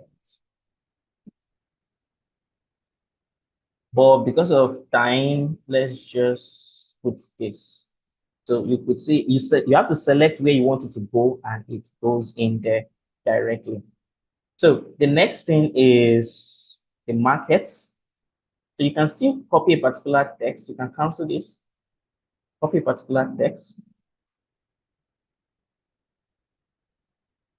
If these guys have started to get a little bit annoying. So that's why it's always good to use. Oh, I locked these guys. No wonder I could not carry it. I can just write random text. Then I would convert it. I think this guy is the second to the smallest. So we're going to come here and we're going to use 12. Yes, that's 12. I'm going to call it market. So I can autocorrect too. You have autocorrect. Then you position it to market. It doesn't have to be perfect for now. And they use them, what do they call it? All caps. So you can use all caps yourself if you want.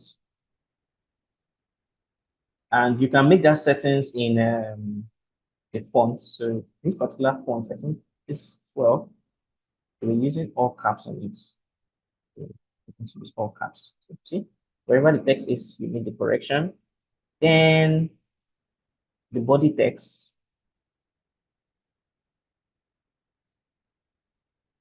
So I think one of the between two texts, you can work between 5 to, I think 5 to 8 spacing. That's cool. So I'm going to, so when you select two objects together, you can see the spacing in between them. So you select these two, the spacing in between them. So I'll just put it as 5. And because of time, I may even delete this, get a new text, and the box here. Then there's another tool, Laura Imsum, because I don't have time to start copying these things. So I would just use Laura Ipsum to fill it. Okay, it told me I've not selected any text, so I'll just come here select it. Then I'll just auto generate. No, I'm going to use auto generate. Sorry. Let me just give it 5 seconds, generate 5 seconds for me. So then I switch it to the largest. I take out the ones I don't need.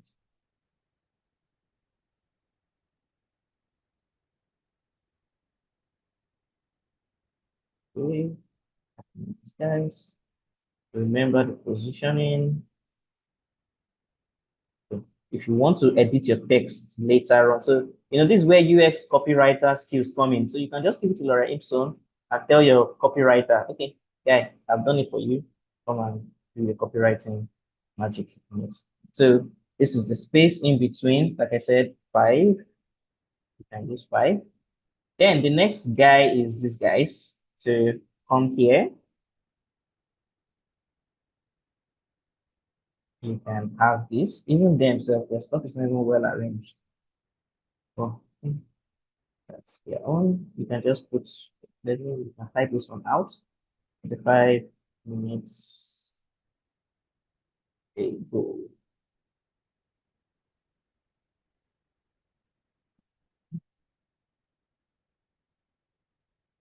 Okay. Also, I'm using all caps for it, so it's coming up as all caps. 5 minutes ago.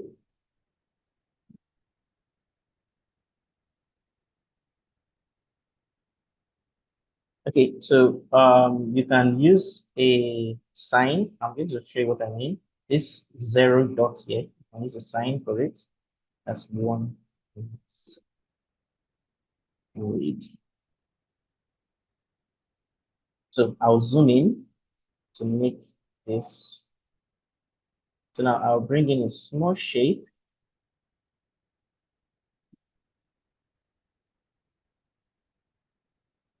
Then when I bring in a small shape, I'll just put it there. Then I can just select everything and I make sure they are aligned. That's the most important thing. Then I can group them. When I group them, so you could see if you check as a designer, if you look at this, it's not really good in the eye. So that is why they used a different color for it. So they used the gray. So you could see it makes it good for readability. So you can always check your work here and see how cool it is. You could see how cool it is from this angle. And okay. Then the other thing that is left, you can also make sure everything here is aligned to the left-hand side. Then the next thing you have to do is we have to create these icons. So we have icons, but okay, because of we have locked these guys, it's going to be very hard for us. So we are just going to search the component. I think the first one is, I'll just have to be quick because I am not too sure. I know what that icon is for now. I have saved. Let me just start with save. Save. Let me go bookmark. Let's say bookmark. Bookmark BR down. So that's the bookmark icon. So we have a bookmark icon, and this bookmark icon we can change it to 2020. That's if you choose 2020, it affects the other side 2020. Make sure whatever you choose in this side affects this side, right? So that it's not be that shrinks or too small, too big. Or let me just 18 because that looks smaller. So don't always be afraid to zoom. Okay, so we have send out, send. But let me just put, it doesn't have to be the same thing. Let me just, as a designer, you just have to do different attributes. Then it add a call. So why I'm duplicating this is so I can easily change them when I want. So this one is like a share. It's a share. No, that's this one. And that thing is a share. It's a share icon. Let me see how it's shared. Okay, not this particular share. Let's choose box. Just like that. Then let's choose the C arrow.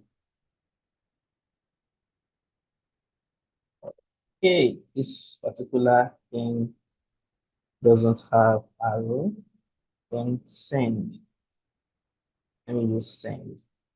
Okay, you don't have something similar to that. So what I'm going to do is I would use something closely related to it. It does not compulsorily have to be that. Then let me just use share because it's still the same functionality. Okay, so now this particular one, let's use media. Oh, that's true. Download. And the hot, see, and the hot sits your head. Well, right. Let's just use share because you see every icon library is different. So I don't think they have the exact they're looking for. So let's use let me just call this one media. And let's see headsets. Okay, we have headsets. Okay, headsets.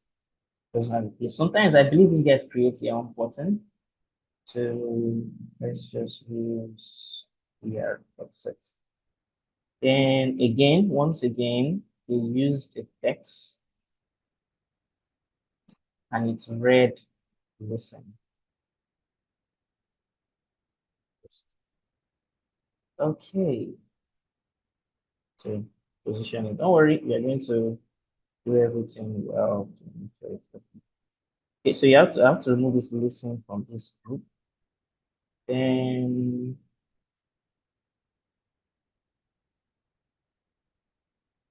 I'm even seeing this as too big. And put it at 11. We change it to 11. Then bring it to 11. Yeah, 11 looks cool, much better. So YouTube content 11. So this can make your this. Yeah, it's uh,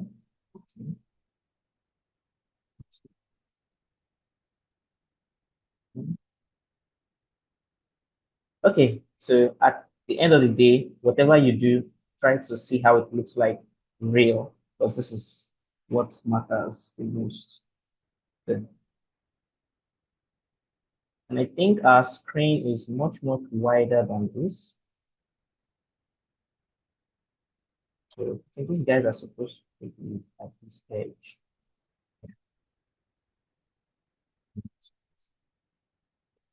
These guys, this other edge, because I noticed there was so much spacing. Now it looks more balanced. Yeah. So that's one thing with design. You have to have an eye for. So now the distance between, if I group these guys, I group them, the distance between each other has to be accurate. So when designing, you have to make sure everything is accurate. So I can give it 10. Please remember the colors have to change. Come back to selection, and give it gray. If you come back to this guy, you can see how beautiful it is. Yeah. So these guys, I feel we need to change those icons. These icons are too big. As these icons, they're too big. So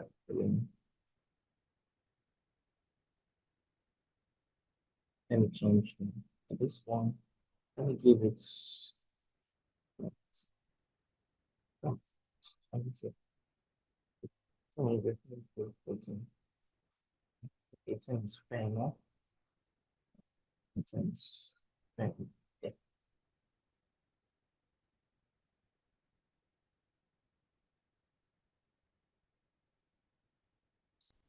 Yeah. Okay. So don't want to be too perfect here. So we're done with that. Look at it again. Yeah, and it looks much, much more presentable. So next thing is the other side. So once you've done this, this is the good thing. This we've created this card. They are called cards. So once you've created this card, you don't need to stress yourself. You can just do the job of duplicating. Select it, group the card. There's what we call auto layout. That will be a class for another day. It works magic. I don't want to bring that new in today. Then you right click and duplicate. So sometimes a good spacing can be between 20 to 15, depending on your design. I think 15, 15. So you can check your app, and voila, you have what you see here.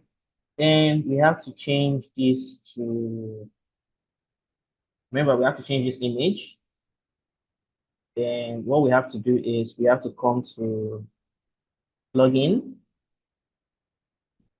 and cancel the on splash. Let me zoom in so you can see what's happening. Let's say man in bicycle, man, right?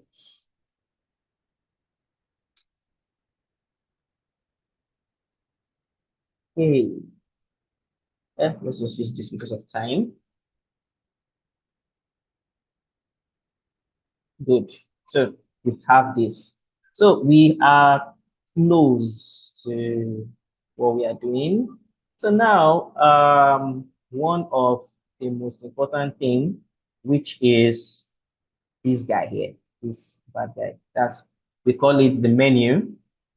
So we can quickly do this. So we can quickly put it here. So before I go further, do we have any question? So now we can create this. So one easy way to do this is this particular header that was created. That's this group. I think I can duplicate it. The reason why I'm duplicating it is you know why I'm using. So I don't stress myself, because one thing as a designer, you have to be fast. So note, they have the same stuff at this side. That's what we had at the bottom of the stroke. Let me cancel this. So, and they have this iPhone toggle stuff. And this iPhone toggle stuff, I think the distance between this to this is around 8 centimeters or so. Yeah, I think so. Let me calculate it. You can use a shape. Everything in Figma is calculated. You can use a shape to check that. Okay, 6, almost 8. I think it's around 5, 6. That is the size. And if you go online and actually search it, it will give you the accurate.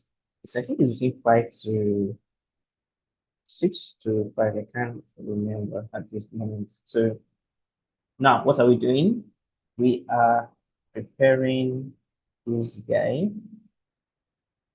So this particular one, I'll put at the top. That's the stroke. Remember the stroke we did? I'll put it at the top.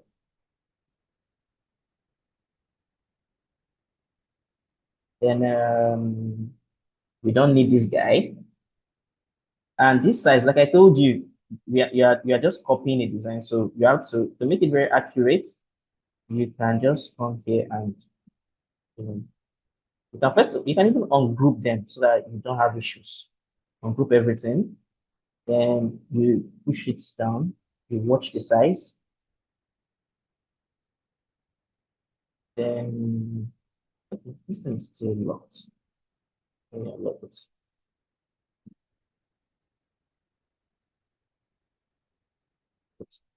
Okay, so the next thing is, yeah, like I said, this thing. So we remember our Apple components.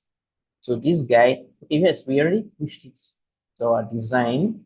So we don't need to bring it again. So we can select this and search. So just come to components and we come to today's work. And we have, we call it home, the home icon.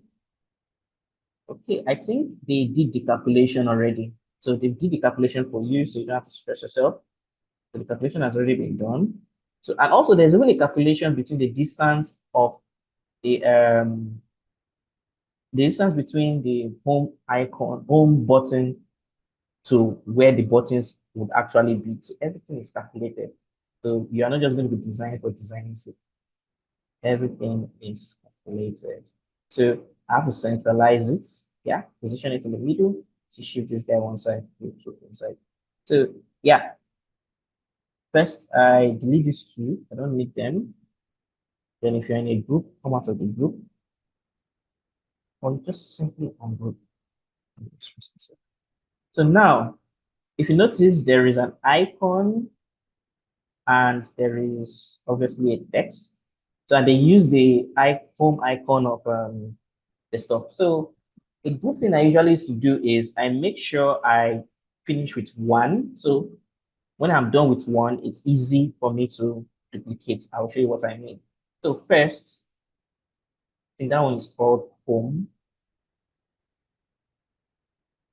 Then remember to use your black. Then the text also will change it to 7 because that is what they use. So you're going to position it. So there's also the distance between the button and the icon. So at this moment, you are just practicing. When you want to build a real app, you check for the calculation. So we first of all position it in the middle and make sure your text is centralized. Let me show you why. If your text is not centralized, let me type and you see that, you see what I mean. If I add medium stuff, you see the way it's flowing. It's because it's centralized. If it wasn't centralized, if I put it in the left-hand side and I start typing and I put medium, you see it stays in that particular position. So if you notice that what you are doing is a centralized stuff, make sure your text is centralized. Very important. I think if you have used Microsoft Word, you should know that. So yeah, position it in the middle. Then another thing again, you should to make sure you have accuracy, like I said before, you can use this stuff, what do we call it, a guide. So you can position it this way.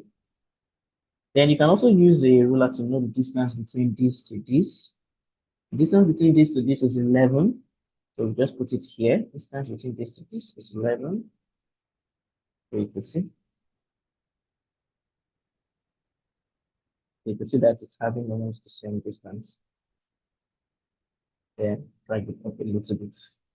Okay, so we've done this. I'll name this the home icon, depending on what you want to use. So this time you can choose between field icon or stroked icon.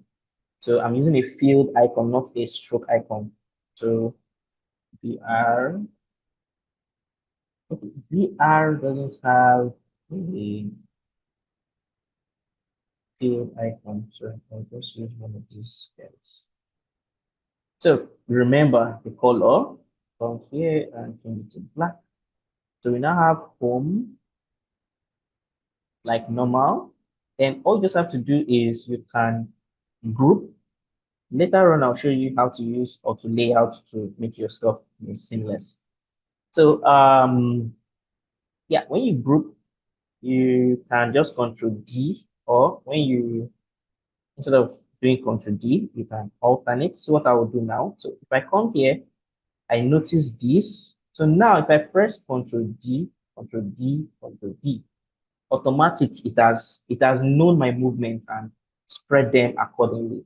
So even if I select them one after the other, it has known my positioning and they are all accurate. So another good thing I love about Figma is I think, for example, now this home, you may due to maybe stress, you called this thing and you're like, oh, I made a mistake. How do I do this? You can simply just switch by holding this guy and switch. Like you can switch places. So this is more effective design systems.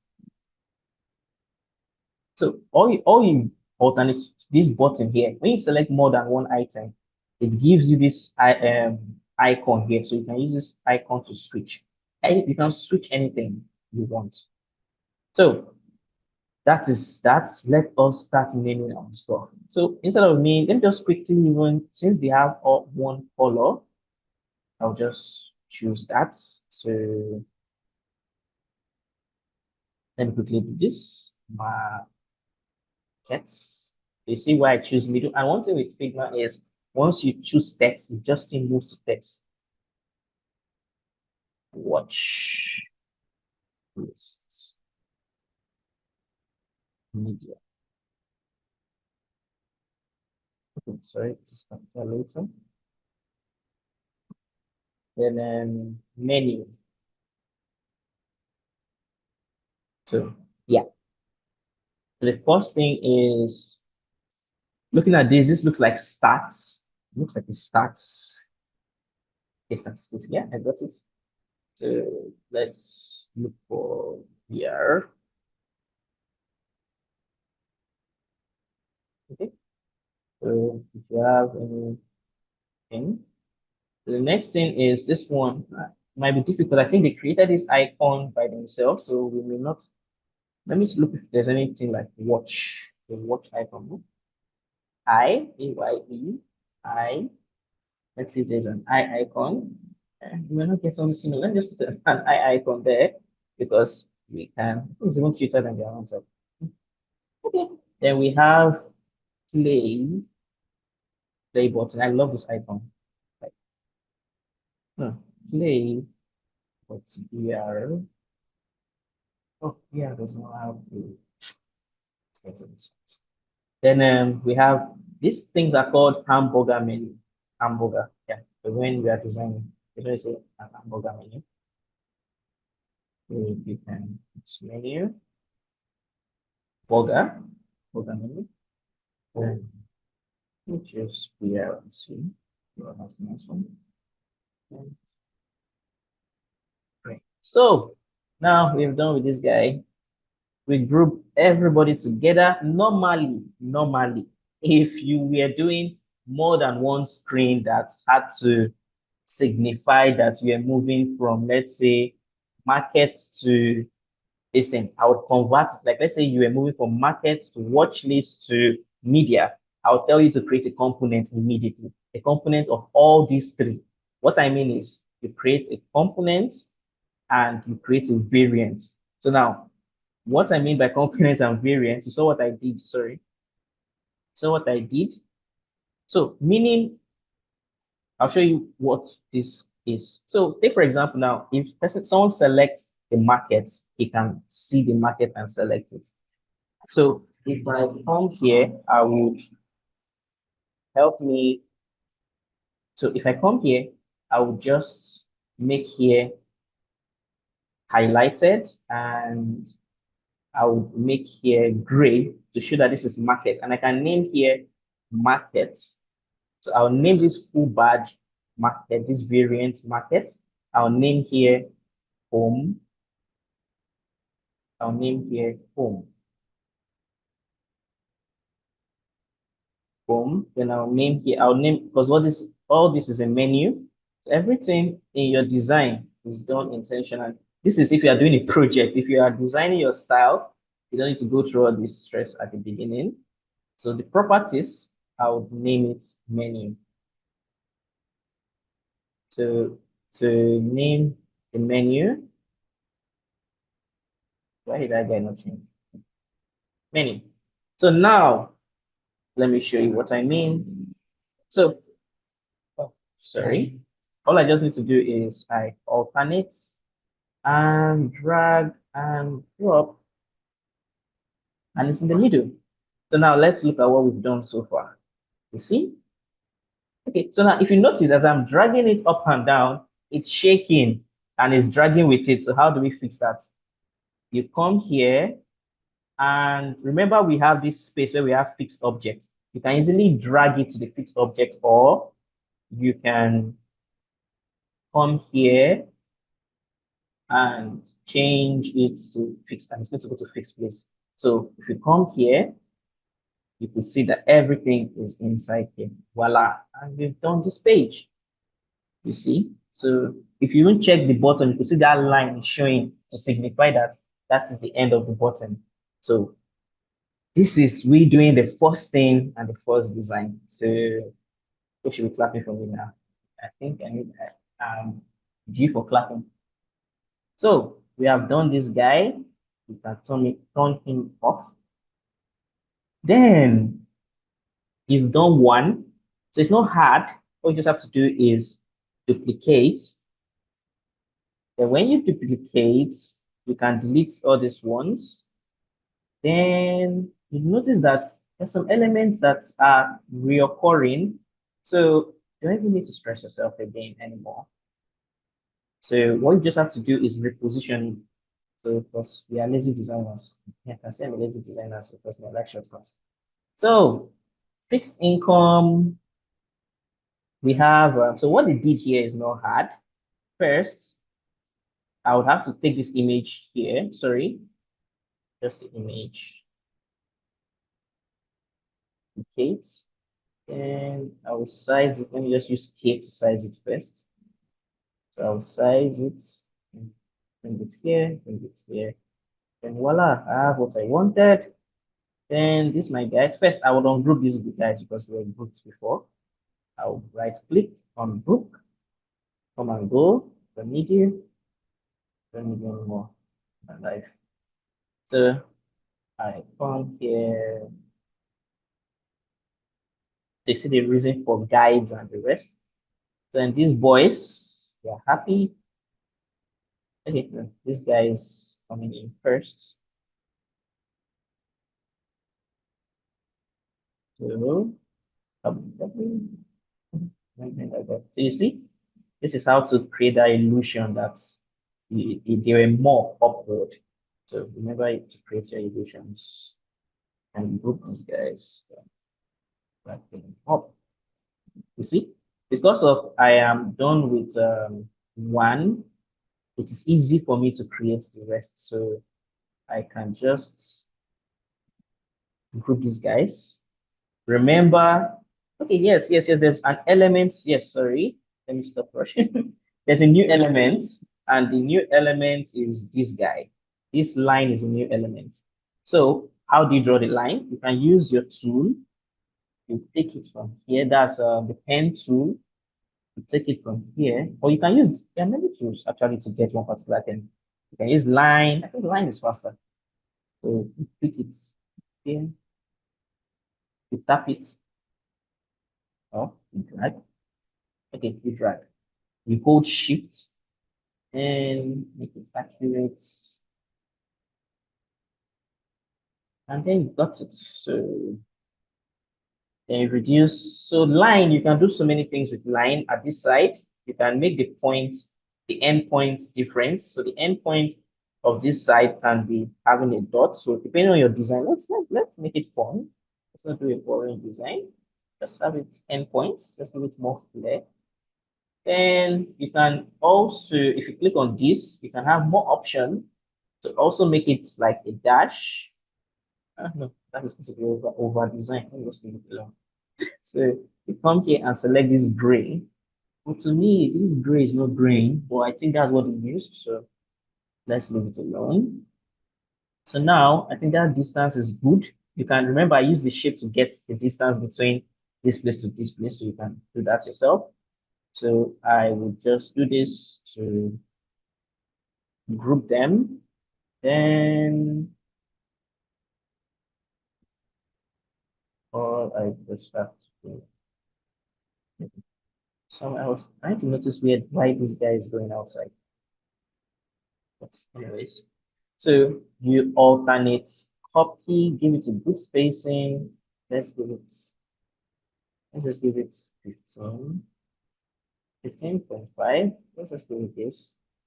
But this guy didn't even give it any more space. Okay, let's just give it 13. Then you press Ctrl D, D, D, D, and so on and so forth. So on your own, you can now do your own magic. So now let's project this screen and see what we've done so far. Voila, you have this, and you can see it lovely, jolly, and you can tell your mom that you are now a UI UX designer.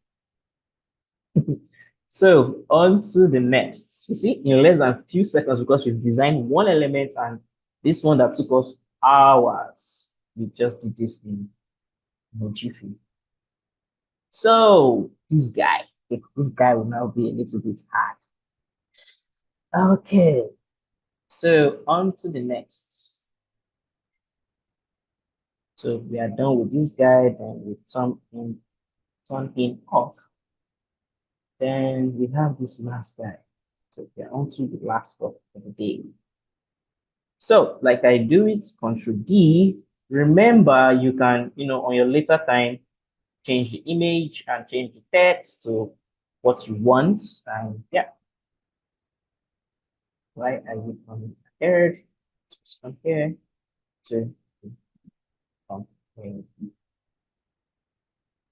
So now, first thing is, what are the things that are repeating here? Because we started using this line, we have to maintain this line. So I can easily, and note, you can make this a component, right? You can, when you're designing, you can make this a component just in case the man says, or the owner of the design says, okay, I want them to not be a dot here. I want it that everything here will be a star, not a dot. So imagine you've done this in so many screens. You can't change it. So you just have to create this card as a component. Anything that you notice that you use more than one time, create a component out of it. So imagine here was the blog page or the analytics page. I can just simply, oh, there's something I noticed. Something I noticed. There's space at the bottom. Yeah, that's very good. Okay, let me go back and select. Okay,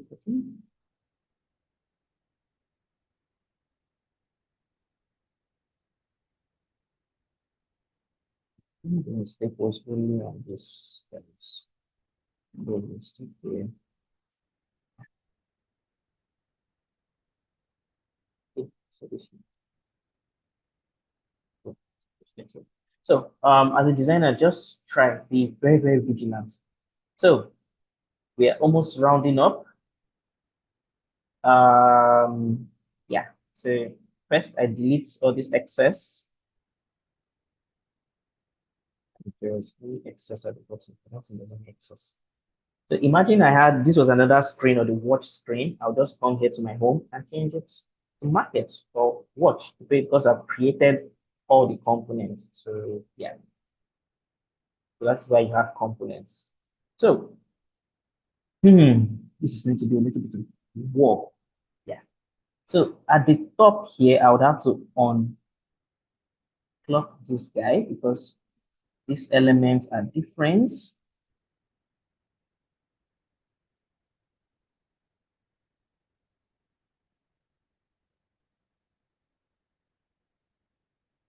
Yes, I was busy unlocking something different.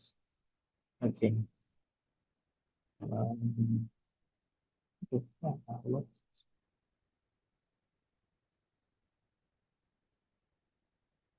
where is this?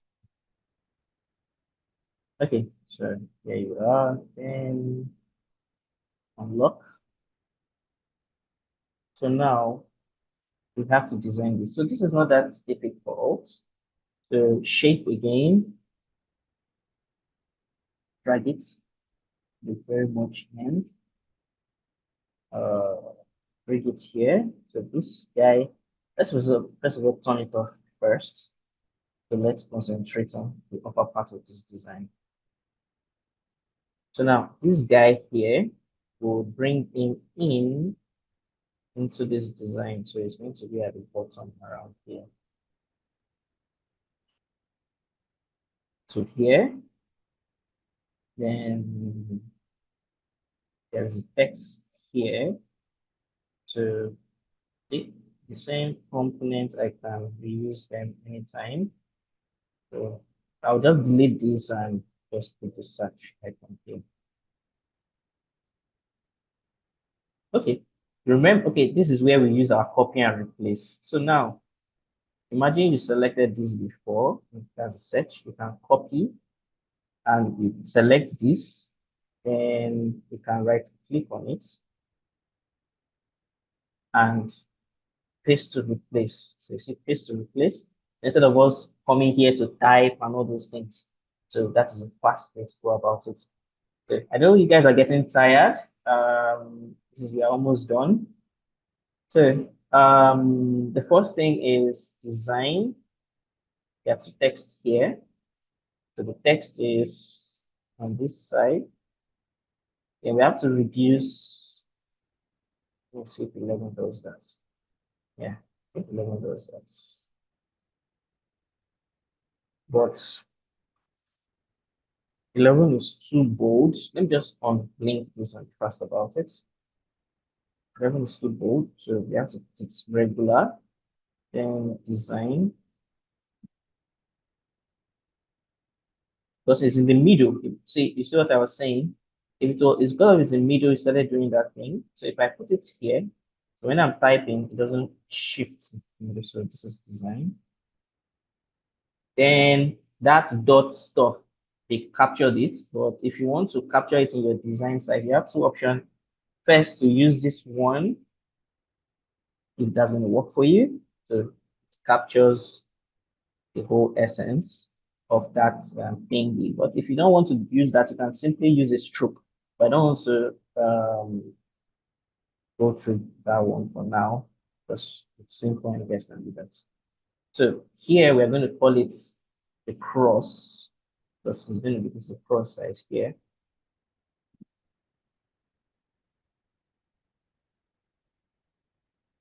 Okay, cross circle. The cross circle, it's a different color shade. It's this shade, but it's a much, lighter shade of it. So see, so you can pick the color to have accuracy of your design. So you see that when you want to do this stuff, you have to go through every color to make sure you covered all the color in this design. Oops, sorry, selected color. The selected color, I have to unlink it because of we don't have this color in our color style. So select it. You see? Then this guy would carry in here at the end and position it to the right. So even if you start typing, it doesn't affect. Then we just put so yeah. So we can adjust this again somewhere on here. So this is just for design purposes. So it doesn't need to be 100% accurate. That's 100%. Okay, you're not tired. Yeah, okay. So I have to put this in the middle. I have to make it centralized in the middle. Because if we take it here and view it, you could see the real thing. So you can see that this guy is not centralized very well. So that's I say, as a designer, you have to have good eye to catch bad things, spot the bad things, and quickly fix it. So yeah, I think it's now well centralized. So it's simply simple.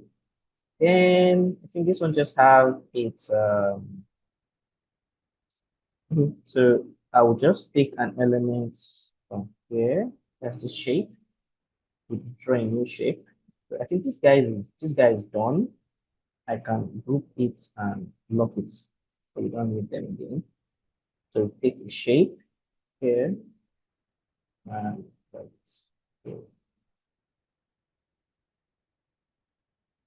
I still need this guy. I still need him. So that'll be fast.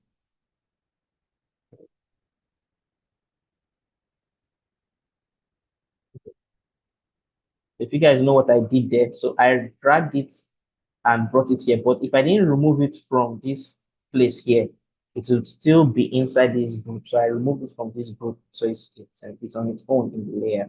So you could see that these guys have layer upon layer upon layer upon layer upon layer. So the next thing is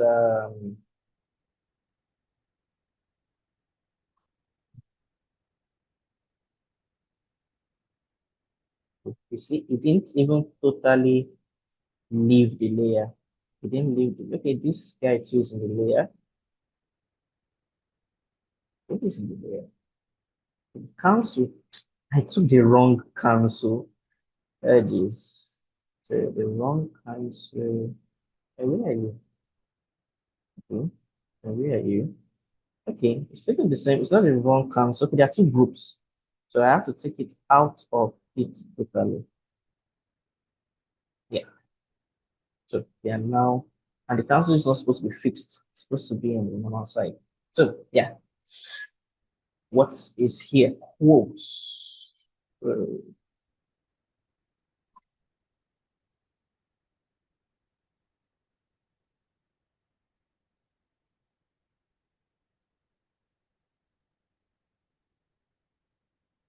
and I'll just, because of time, I just have to just disconnect and make sure I just have the right thing.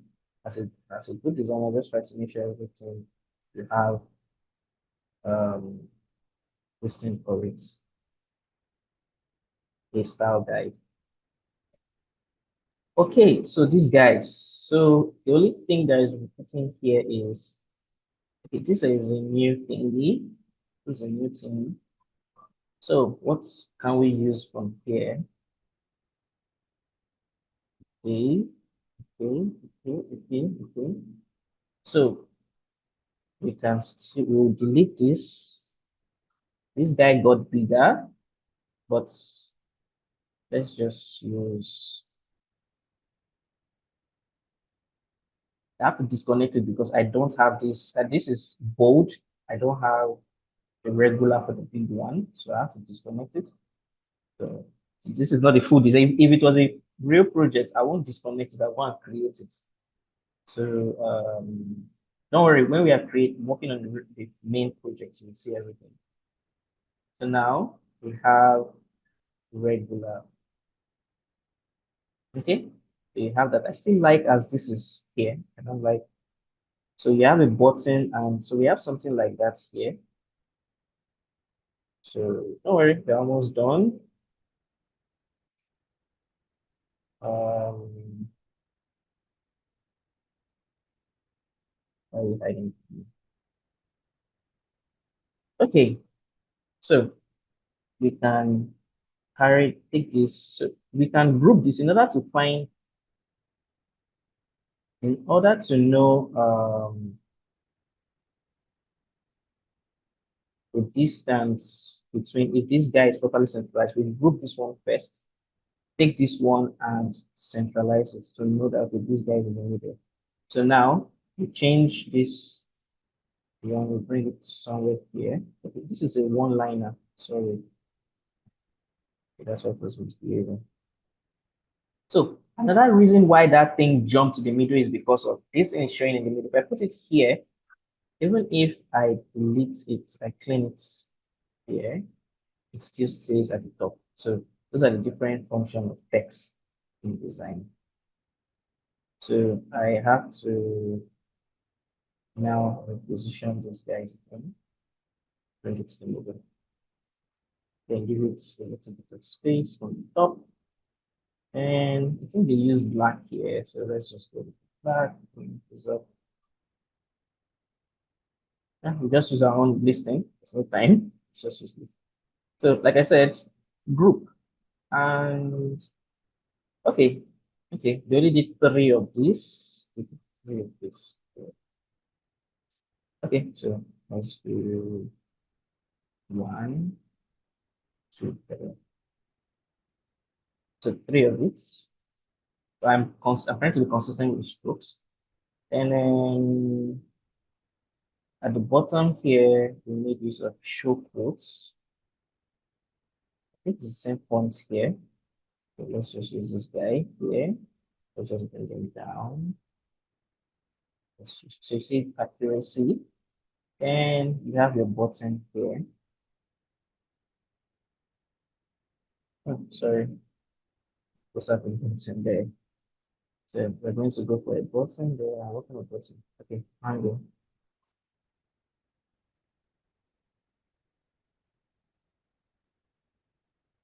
angle. So make sure they're in the same space.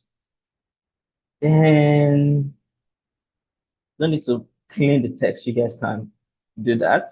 So at least it's showing you exactly what that's supposed to be. Then you have news. The distance, you see the distance between the 1616. So that's what we're going to do. So everything has to be accounted for. Okay, there's something I just noticed about these guys. They span across to the very end of the design. So always be vigilant. Just notice that now.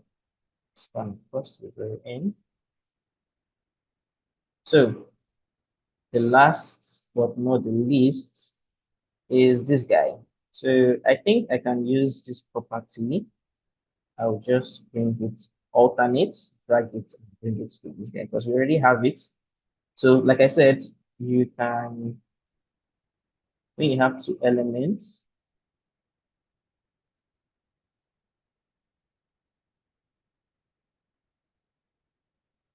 you can switch the position.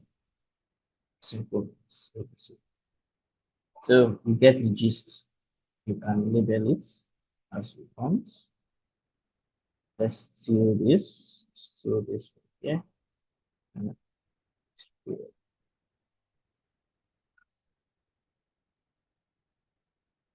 let's just put 8 p.m. so to signify that it is. Okay, lovely, lovely. It's cool. Let's go. The group again. Then you duplicate. So now the next question is, how do you get this? Remember our component, guys. That's why we have our components here. We come here and we look for something amazing as that. I copy this from here. Let me paste it here. Right. I paste it here, join it together. Voila. Make sure there is no space. Sometimes you can screenshot your phone, but the good thing is you can edit this thing. So I just alternate, hold it. Okay, nice. See what happened. This particular screen is not long as the other screen, but still no problem. And another good thing is, okay, another thing again we just noticed is this particular guy here, the menu is not supposed to show. The menu is not supposed to show, so we'll turn off all the menus and just group them. Let me just say this is not our menu. Let me disconnect. Sometimes, okay. Another thing again is when you have your components, you can disconnect your components. So how do you disconnect? So or detach. It will not be connected to the main mother component. So I detach. The reason why I'm detaching is this is not a menu. This is just an addition of this guy. So because this guy doesn't have a color, so I think this is it. Yes. So I have to pick this color. Okay. This is not it. Yeah, now here. Disconnect.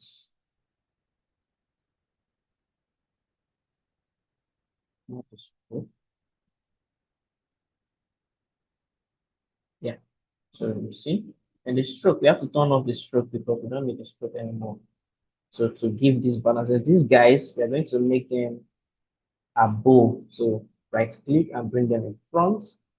So then another thing again, you can do to just make it seamless instead of stressing yourself. You carry this arrow and just drive it way up to this particular place. And then you have your design. So you see that it's almost the same thing. So if you want to modify it yourself, you can modify it. So you can modify it to what you want. And yeah, so you can modify it to what you want. So now let's check what it looks like. I think is that what we were looking at before? Yes, so you can see this is it. So this is more like an iPhone stuff. So at the end of today, in summary, we were able to achieve three things. We're able to design a screen that we brought in, and we're able to bring that screen to life. So I'm going to bring in the screen. We're able to design this screen, this one, and this one.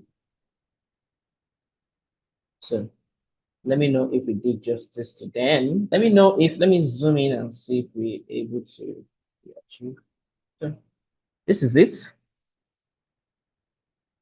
This is the first screen, this is the second screen, and this is the fourth screen. At least we did justice to it. Good. So now, today's class, we are going to be covering some stuff. I know looking at my right-hand side, you can see this bad boy here. Yes, we're going to do that today, but no pressure. Let your heart don't fly from the seats. So today, we are going to be talking about two major things: read systems, design systems, user flow and user architecture. Then we are going to be doing this for class work today. So the first thing to be said is, if you zoom in, take for example now I'm to write something using the plugin. So if I come to the plugin section, sorry, and I select Laura Ipsum. Okay, first, I think they've even improved. Before, they won't even see anything. But I feel like you can understand it from here. So the first thing is, if you click on a text, like if you type like this, you see it's, click on generate, it would generate. But if you don't tap on the text or anything, let's say if I just click on, I have to move this. Let's say I tap on this, let's say I tap on this, not do anything, but of recent, I think its head has already getting correct. So if you do like this, just drag the text around it and click on generate. It's going to generate sentence or text or whatever you want it. Yeah. And the second thing he pointed out is bringing in an image and also, exporting an image, because I know you guys want to do. So there are two ways you can do that. One of the easiest way I do that is I'll come down here, then I can drag any of them, drag my pictures, then oops, that is very, very big. So you could see how I dragged it. I just went to my system and I just did a drag and drop. So I just dragged and drop it. So it's as easy as that. Or there's another way, but I don't fancy that way at all. It's you coming here. I don't think there's any way for you to do it, but you can come in, let's say select the same image, then click on open. Then you see that you start dragging. I actually don't like this. So the best is drag and drop.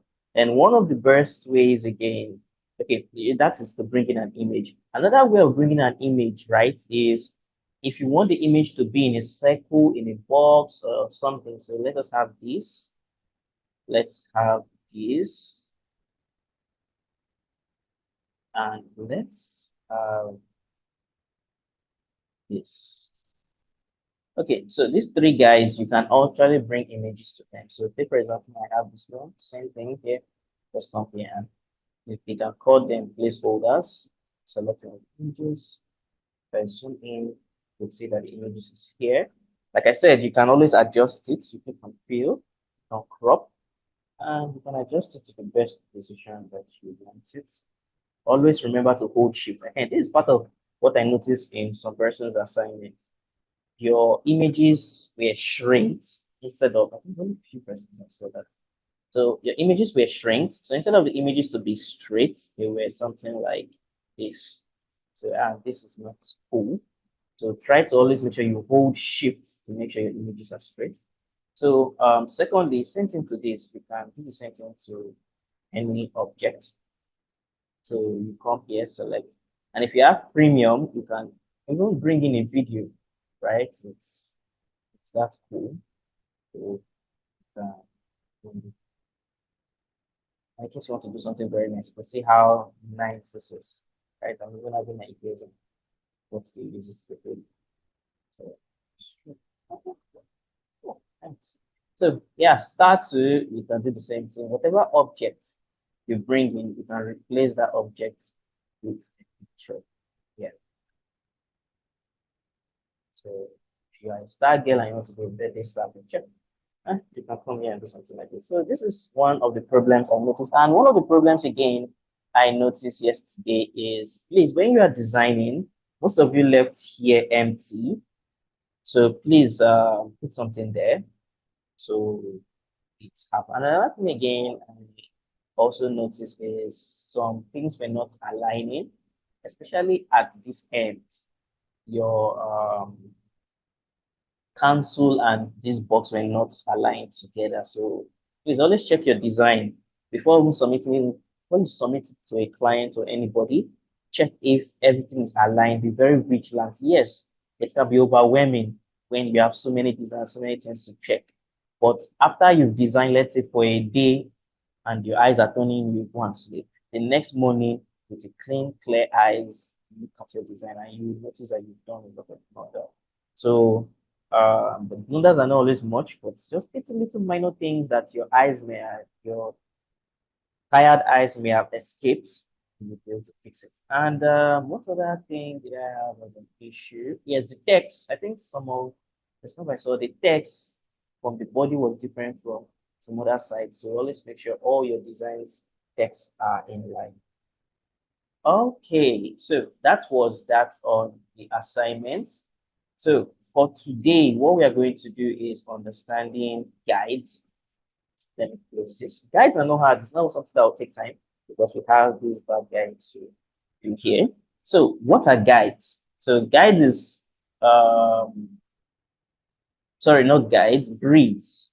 Grids. So we're going to be working on grids today. So grids are another best way to, have positioning and making sure your design don't pass a particular section. So when designing, it's also helpful cleaning design. So instead of you having so much stuff like this line everywhere, and it gets in your way and it's messy, you can have what we call guides. So what am I skipping guides? Let me change this here. Grids. So now, where do you find your grids? For a new, let me turn on this one first. So for a new stuff, let's say a new frame, I come to frame and I select a MacBook frame. For a new frame, there won't be guides. You can, like I said before, you can actually prompt grids.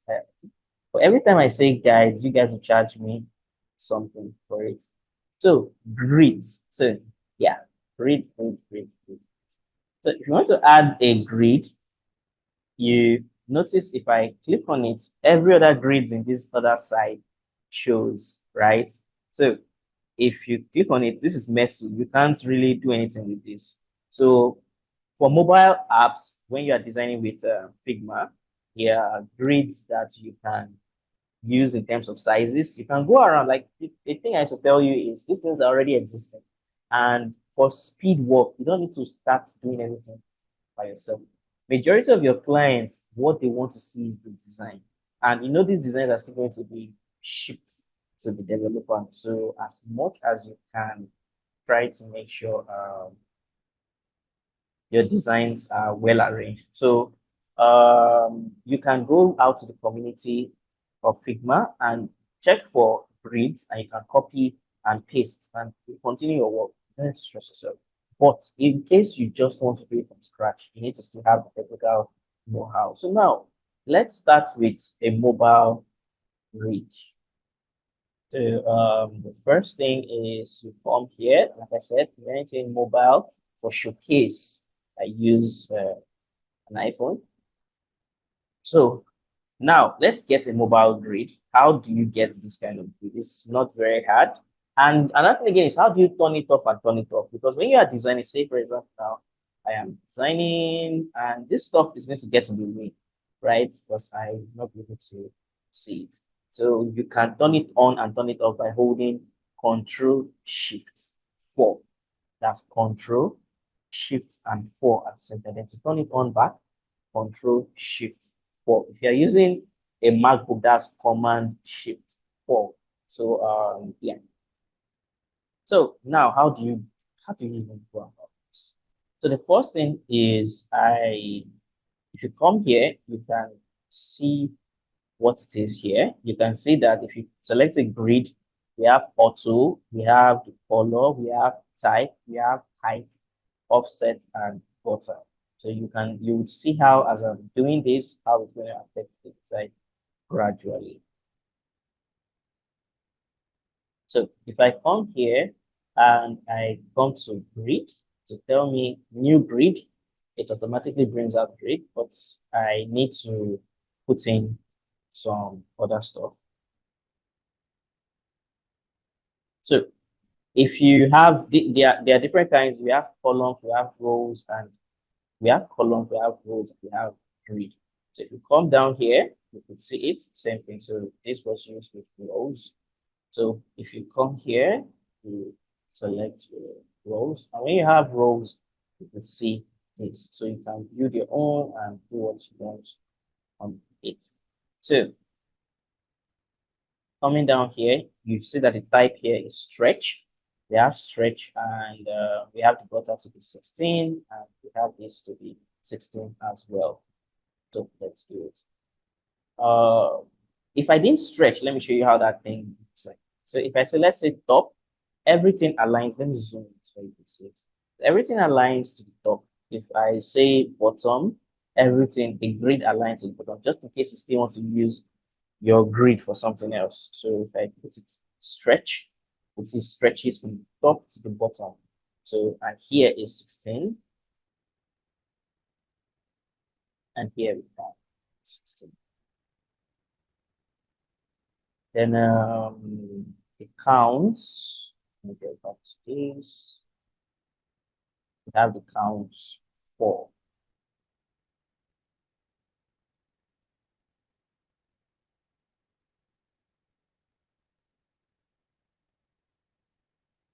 Okay. So you have this and you can see how it looks like. But one of the things that you notice is the grid is upside down. So we have to correct that. I think it's the way the grid was drawn.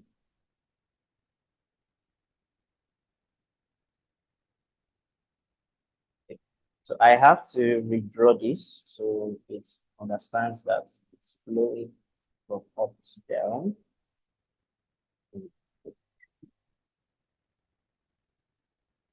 Sorry. Okay, so column. So you have to have your column, not rows. So let me bring in the phone again. I can go columns.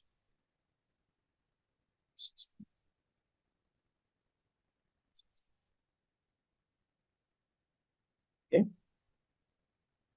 this was 5 minutes. So okay, 4. So if you're someone that do forgets like me, there's no essence to keep creating this. So once you've done it before, you just save it and use it in your design. So this should not be a problem every time you want to design. So the reason why you are seeing this is, let me show you something. If you come to your work and if you check here, you notice that there is no grid. Even if I press Shift 44, nothing is showing. So imagine this particular grid I just did, right? I didn't save it. I've not saved it, but I can just come here the same way we've been saving things since. That styles. So I would save this style and I'll add it. And I would call it mobile grid and click enter. So now if I click on it and then select as mobile grid.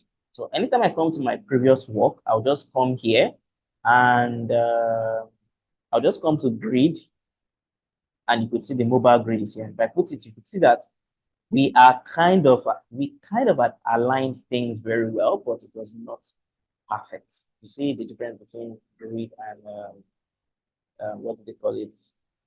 You see now I've been saying grid, I've now forgotten guides. So now we have guides. So now you can see the difference between the guides and the grid. So grid helps you to manage the whole thing and make sure. And this grid is what is being used for mobile apps. So you can Google it and check out a grid system for Android, grid system for iOS, but majority of them uses this. And if you want to know if it's correct or wrong, you can always put it on your phone. Like I said, anytime you prototype it on a phone, you could see the distance between the spaces of the app that you're working on. So you could see that here is a little bit tighter than there's more space here. But if we adjust things and bring things to this side, it would balance out well eventually. So, and another way to know that things are not actually even the same, if I bring a shape and put it here, this shape is telling me the width is 16. If I bring it here and put it here, still telling me 16. But what we have here now before was around 23, which is not balanced. So you see, the grid system gives it a good way of balancing. So once you've done this, you can always turn it off like by Shift and Control Shift 4 and continue your design. You don't have all these things disturbing you in the face. So try to use grid. And for the web, it is still the same thing. I mean, so 4. Yeah. So you have the same thing on the web. Let me check and see. This one uses 12, 16, and 64. So you can screenshot this setting when you're watching it and do it yourself. Or you can simply, maybe by mistake, I send you a link to my file. You can go and copy it. So you can, how do you copy? You can select, when you click on an empty space and you could see my guide, you could just come here, right click and cut. If you cut it, it leaves, but if you just press Ctrl Z, it's still there and you still have your cut stuff. So if I cut it and I won't paste it here, so you can see it's here. It was not here before. You would see, let me remove it. Let me delete it. So you see that it's here. See, as I paste it, Ctrl V comes here. So this is for grid system. Before I proceed to other things for the day, is there any question concerning user flow and user architecture? These guys are, when you are starting your designs, you are going to be with these guys right from D1 to end, except you don't want to have a user flow or user architecture. So now I want to use an example of a web, like, someone who has done something with user flow and user architecture so that you can see what it looks like. And let me actually bring it up so you guys could see what I'm doing. So one of the places to get inspiration is I'll be sharing places where you can get inspiration for design.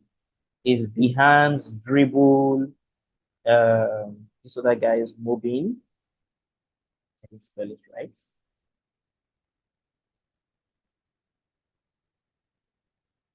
Mobin. I think these two guys, then Dribble. Yes, Dribble.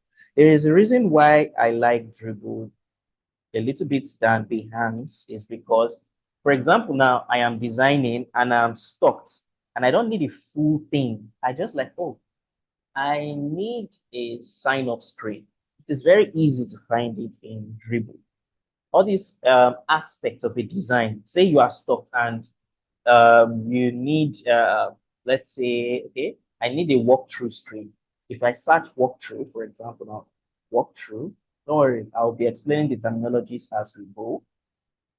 Walkthrough is, okay, by the time I show you walkthrough, you should understand what walkthrough is. So looking at it, you would understand what walkthrough is. Walkthroughs are the first set of screen that explains your app before you go and start doing it.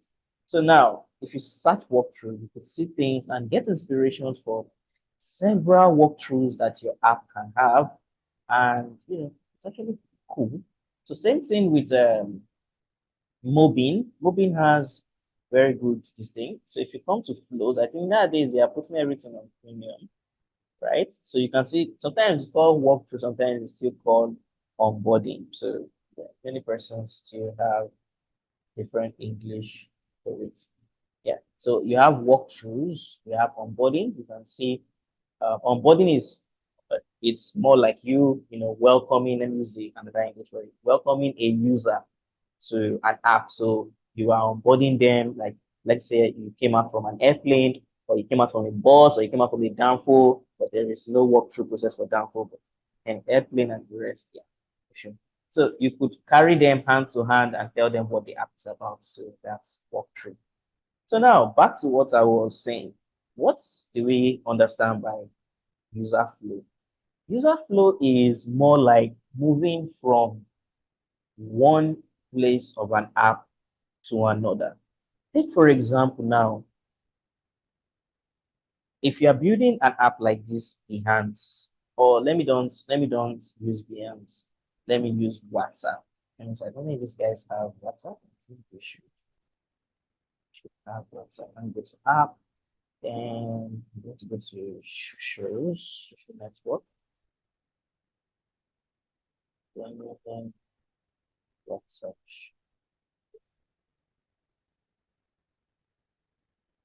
Okay. So now this is WhatsApp. So now when you are building an app, before you start doing anything like colors, because all these colors, now in the sweet part, when you start designing or when a client gives you a job, it will be scratching you to get to this phase where you want to design, but chill, like I will use the word chill, calm down, patient, because if you don't understand the flow, you can be on one screen for 2 hours. You will not even know what next.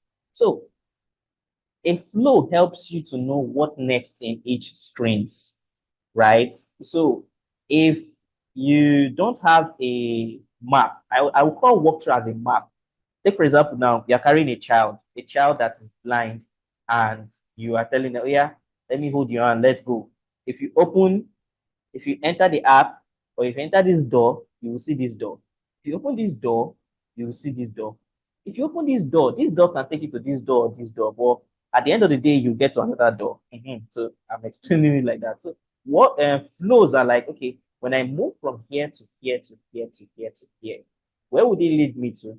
For WhatsApp, let me give you a role play. You open WhatsApp, this is a splash screen or loading screen. And what else? Okay, this is a messaging app. What is the first thing that they need to see? Maybe terms and conditions. But remember, another thing you have to put in mind is remember the MVP stage of an app. MVP meaning minimum viable product. That is the first product a company launches to the market. If I show you what WhatsApp is, think how many years have they been? Maybe a year, a decade ago, you would not even believe it to your eyes. It was looking trash, right? So now when these guys are moving from screen to screen, they'll be like, okay, our users, do they need terms and conditions? WhatsApp is big boys. They would need terms and conditions at this stage, but you are starting, you are putting terms and conditions in the face of the users. They will just drop sharp. They will not even look at your app. Sure you get, because what concern terms. So as a first time, as a user flow MVP, this is not important. Next thing, WhatsApp, you need to communicate. Number is the most important thing. Select the number. And you now see that screen will lead to screen, would lead to screen, would lead to screen, and you keep having several screens on your system. So you could see that there is a screen for everything. So that's why when you're asking a client or you want to bill a client, is it an elaborate UI or you just need UI? But the only thing I can tell you now is I don't, for example, at my agency, we don't build like say, hey, I need 1 or 2 screens. No, do you want to build your app? I don't want to build your app.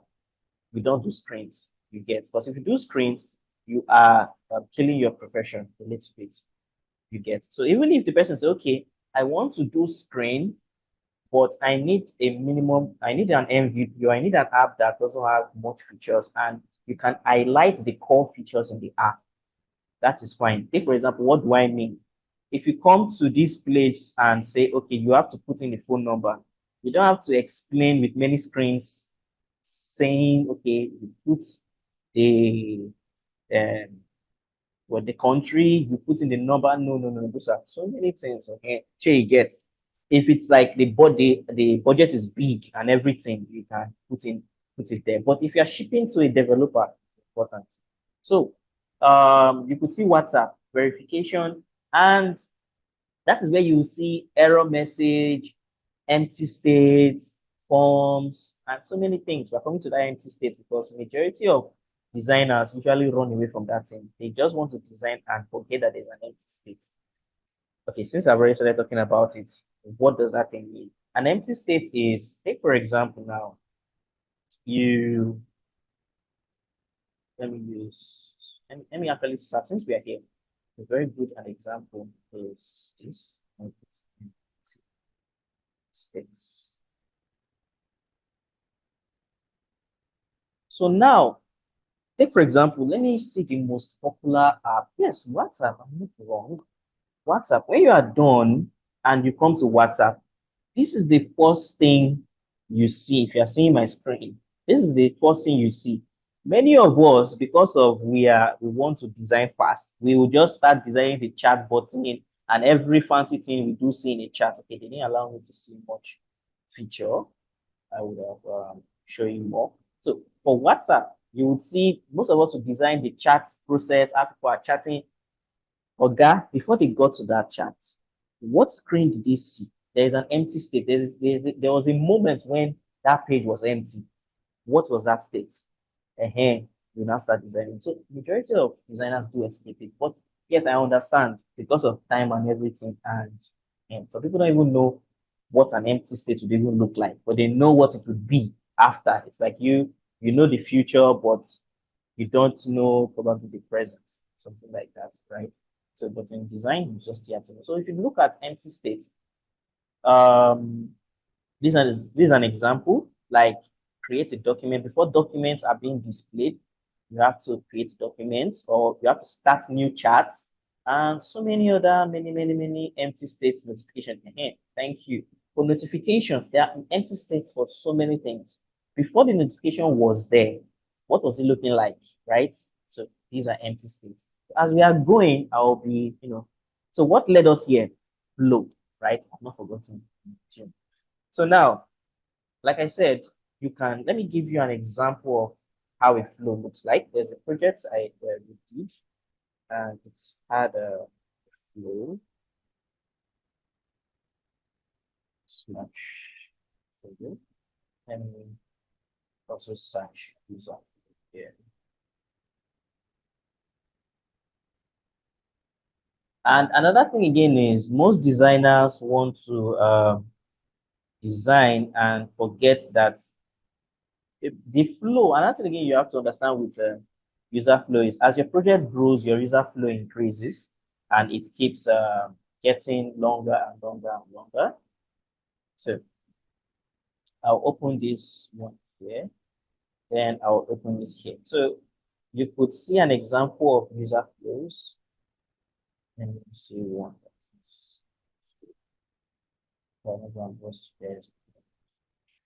okay, yes, so this is what that's still what I was looking for. So let me go down to a project we did that we explained the user flow and user architecture. So now, before we go to the user flow or user architecture, there's what we call processes. So when you are designing an app, if you're coming from the managerial role, there's what we call waterfall method, and there's what we call agile. Don't worry about the big English. You can Google it later. But waterfall is more like you going on waterfall now. If you see waterfall, it goes down. So you go straight. When you're designing, you start from research, strategy, design, just keep going forward, right? But agile is, let me take for example now, I'm building an app, like, let's say WhatsApp, and I have built the walkthrough stage. When I'm done with the walkthrough stage, I give it to the developer to start building. Note, I have not built the full app. So that is agile. But what a water flow is, let me first of all finish the UI. Everything that concerns UI, I'm going to be done with it. So it does the UI. After UI, we move to development, after development launch, before we now come to feedback. But for agile, there is a process of backward, front, backward, front. So that is it. There's a reason why I explained that. So now for research, right? This is my strategy I use for every client. So even if this project is, I think this is 2 years, that's not 2 years. So this is, I start with research. I study the brief. I conduct user interview. I do everything because very, very important. If the clients already have this, fine. Most of the times the client would already have this. If the client doesn't have this, if you can, this is where UX comes in. If you guys were asking UX, this is UX. Research, strategy, everything. So you now come to brainstorm, the strategy brainstorm, user persona. Sometimes you guys be asking what's user persona. User persona is the age of the person, what the person likes. Like say for example, now you are building an app and you need to know, okay, who exactly are we even targeting? What's their demographic, right? What is their age? What is their, that's why sometimes when you see an app and you're like, okay, this app looks like old women app or an old man app, because originally the demographic for that app is old people. If you check our bank apps today, they look like it is, they just do boxes with shapes and everything and they put it there, apart from GTB and other banks that are forming woke, right?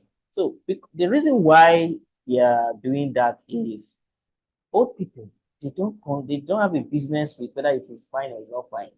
All they need to know is that if I press this button and the button is large enough for my finger to press, it goes through. Simple. So now user flow.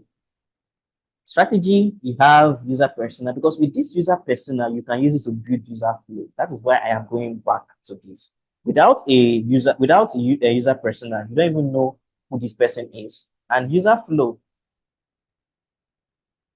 helps for the wise. Please, if my network is cracking in any way, just let me know this. Thank you.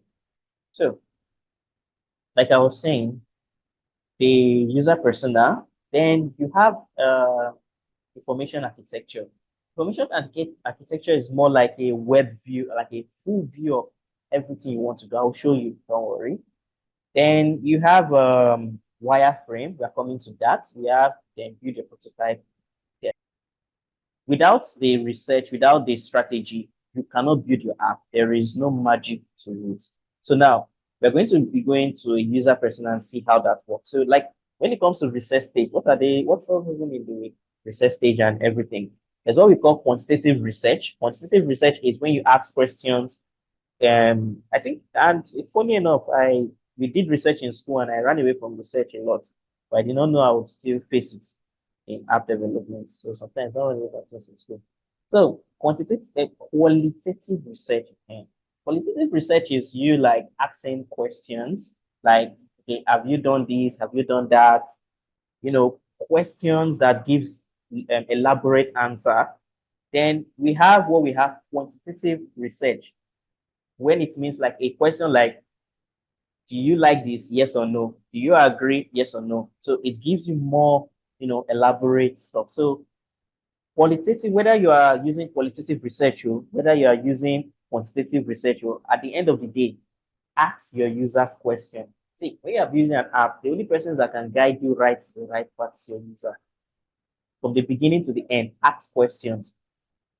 So that's, you are not the owner of the app, Sha, but if you are given the job to handle the app, ask questions. So there's what we call competitors research. You do the competitors research. Why I'm going through all this because you need it in order to have the user flow and user architecture. So now you have your computer research is you doing research about the competitors that you are building the app for, because this would help you. So when you're even doing, say, okay, I need inspiration, you go to Behance and start downloading many apps. Sometimes it's not even helpful, except that particular industry doesn't have a competitor. You would notice that you find yourself installing so many apps on your phone. And so people will be asking you, guy, what do you do with all this app? They will not understand.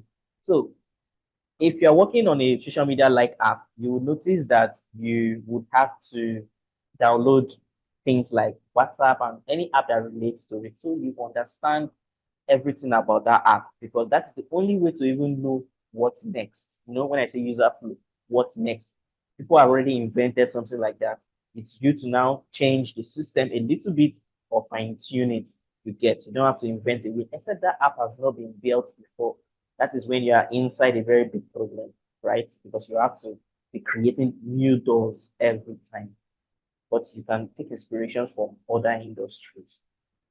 So key insights derived from the interview. So this is just my own process. All this process can be determined. You can have a strategy and so like more an overview of what the app does from sharing, payment, tracking, support, database. So this ideation is what to make you understand what's next. Say for example, now you're having scanning. Okay, at what stage when I'm opening the door should I find scanning? At what stage as I'm carrying the child should the child see a blog? Like if you're working with the child, I can explain. So you're not wondering where a child came in. Yeah, so this is a user persona. So Toby said I should not be fast. Let me try it slow. I feel like it's fast. So this is a user persona. A user persona is, like I said, getting information about the person that you want to build the app for. Like I said, this is very, very important. You can't escape it. You first of all need to know, okay, is this person a Nigerian? Are you building an app for a white person? You need to understand, okay, what's the person age? What's the person goal? The goal is to earn money, whatever it is. Write it down. I can't start reading everything here. So this is a drug scanning app. So for your information. So this is why we're having the first persona is a student, right? Yeah, a sales representative, sorry, in the drugstore, because we're focusing on a sales representative and we are focusing on a business owner or a doctor. So that's why we're having those two persona. So you see that there's a second persona. You can see it's problem managing all branches is successful. It's not successful. Okay, it's very stressful. Yeah, data entry for employees is also not efficient. So these are the problems, and these are the problems that will help us guide the app. So this is what we call information architecture. Information architecture comes before user flow. Information architecture gives you a broader view of the app. You don't need to, it's like, again, you want to take a child to somewhere, or you want to take your friend, and stop using kids. So you want to take a friend to somewhere and you tell your friend, okay, this is the road to the place. You did not carry him with your hand. You say, okay, if you get to this bus stop, go to this bus stop, go to this bus stop, go to this bus stop. You tell him when you get to splash screen, you get to onboarding screen, you get to user registration. When you don't reach that user registration, you get one place where you go reach, you can't see the home page. Like that, like that, like that, like that, like that. You see certain page. So it is more like an overview of everything. So this is information architecture. So it's also in websites. Sometimes we call that in site map in websites, right? A site map where you see everything and you see it everywhere. So you could see that we have scan history, payment. When you go to the home page, what do you see in the home page? So at this stage, this will give you a big idea of the app that you are building without even drawing one thing. Because if you don't understand this, trust me, when you just open the app, you'll be confused. But sometimes if you're an idon, you don't go for the design process. Sometimes may not need to go through all this process. You may first of all have something as simple as the user journey. When you understand the user journey, sharp. And if the person's brief is well explained, you don't need many of all this, but it's still very necessary for some apps. So coming down, we have user flow.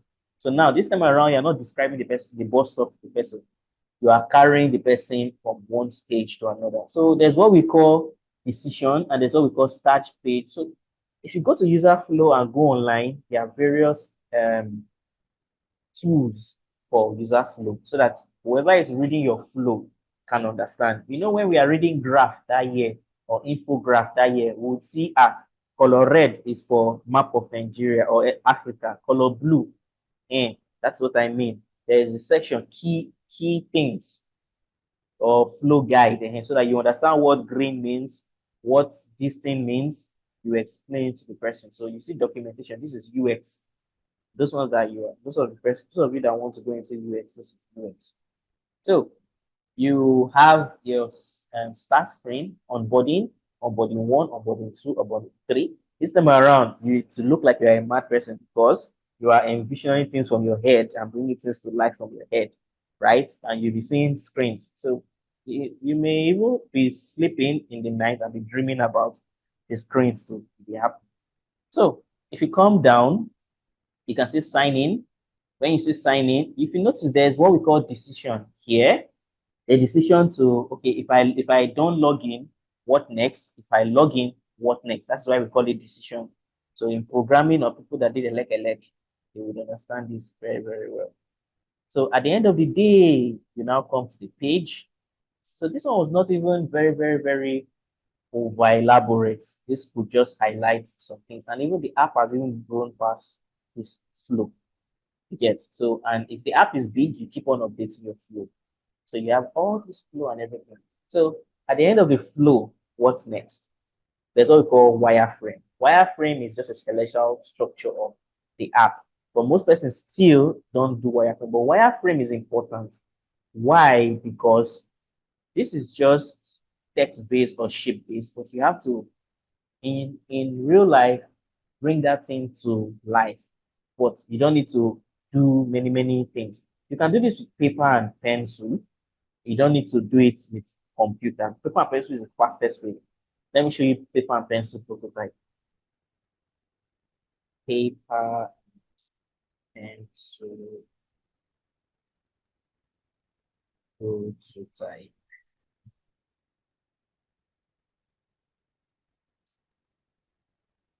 So now, this is an example, a typical example of a paper and pencil prototype. You could see that this person here started drafting sketch. So another thing again, you need to understand, okay, how do I even represent things? Because that's going to be the first question, right? I want to represent things. How do I represent things? When I mean represent, how do I okay, what do I represent as a box, like image box? What should I represent as a button? See, in the beginning, you can start with one of the best ways I usually do it is, let me go to see, this is where FigJam now comes. If I come here and I go to FigJam, right? You can use FigJam as those of you that are big boys that have iPads and so this is where you can come and flex. So you can have your iPad as a tech bro, and you can start sketching your screens. So me, I don't have an iPad. I will come to my Figma screen. I have a pen. I have a pen and pencil with a paper. I prefer paper process, right? But iPads are sweet. You can have one. So if you want to still don't want to use paper and pencil, and you want everything to be digitalized, right? You can just come here. This is a pencil or a marker stuff. I think a pencil is supposed to be here. Okay, so this is the pencil stuff here. And you can come and select how thick it is or how light it is. So if I come here to my eraser and play this guy, I can just come here and say, okay, if for example now I wanted to do that drug app or work screen. I'll just come here, work screen one. Yeah, okay. I need to have an image here. So this is going to be my image box. I can choose to represent my image as XX. I can show you where you can get wireframes components so you understand. So I can say, okay, this is my image box. Then anything that has to do with text, I'll just do it like this. I'll just do it like this. I'll just do it like this. Or as a Figma person, you may not want to create these ones often. You can just say, okay, this two, one, two, anything that has to do with this will be my text. You can create a component. You get this is going to be my text. Anything that has to do with images is going to be my images. And anything that has to do with button, you can be creating it small, small, small, small. Or if you go to Figma library, you can come here and search wireframe components. So that in case you are lost, how did we get here? User flow. Because user flow has to do with before and after. So we are in the after of the user flow. After user flow, we have wireframe, because that flow that was in a box version, we're not taking it to a wireframe. Wireframe on I don't know if I spelled that well. Okay, yes. So if you come here, you can see this is most persons have different wireframe components. But see, the thing here is you can stick to paper and pencil. You can go digital. You don't want to just confuse yourself, right? So me, I use paper and pencil to make my job easy. So you can come down and keep searching till you find a very good wireframe component. So you can just wireframe. This is still loading, but at the end of the day, one of the most easiest thing is to use this. Those days, people go as far as doing this, like having stickers that they can place to identify what this is stress, right? So at your own time, you can choose the best wireframe for you. But the idea is sketch. If you see this guy, uh, this is his wireframe, right? So anything you can sketch, this is perfect. This is exactly what my own almost look like, right? Then you can have a paper that has boxes that you can put in, that has already made boxes. You can go to Cyber Cafe, print it out, have them in bundle, so that it's going to give you some clean designs. Then you could see this is how it is. So you can fill in the boxes. So I think I have a template. I'll send it to the group. So you can go to Cyber Cafe, download this, and you can have a screen like this, and you can print it out so that when you are designing, you can just have a pen and pencil. So these things are already made. You could see it has more than one, two. You can download it, and so that when you are doing, you can just name here onboarding. How many screens you have onboarding? Start designing, sketching. This would make your idea come to life fast. So let's not dwell on that much. So as we're going in the journey, you could see what I did here in the high. This is even a semi-low fidelity high wireframe, because it was almost looking at like the same thing. So you could see I did this. So this is what it came. This is like almost 2-3 years ago. So don't laugh at the design. So you could see this, and you can see what it came to life with. And I'll try it. And most of your UIs will be looking like this one. So yeah, that's it. So and this is what we call prototyping. At the end of the day, imagine I even use a small screen for prototyping. So, and I use this. Anyways, if you click on this, you could see that it's clickable. So this is what we call prototype. The client can submit this to the client, and the client will look at this and like, oh, nice. Jeez, they laugh myself at it. So, so you can click on login. You could see that it's taking you to everywhere. And this is a typical way of presenting your designs to your clients. So all those screens that was clicking came to a place. So this could be the first version of the app. Scan, tap to scan, next, customer information, save, go back home, new scan. Okay, you could see. So this is the user flow and the user flow coming to life. Okay, so now do we have any questions? Because I think that was a load of information. Okay, so we all understood user flow. So tomorrow we are going to be, before we go continue what we want to do, we are going to be starting our first project. Like I said, there is already a brief. Let me show you. We already have a brief. There is a product requirement. So there's what we call, so that you too as a designer, you need, because this class is not about design. It's about even what are you going to ask your clients. Let's say a client comes to you and say, Toby or Messi, I have this app, this app can make you fly.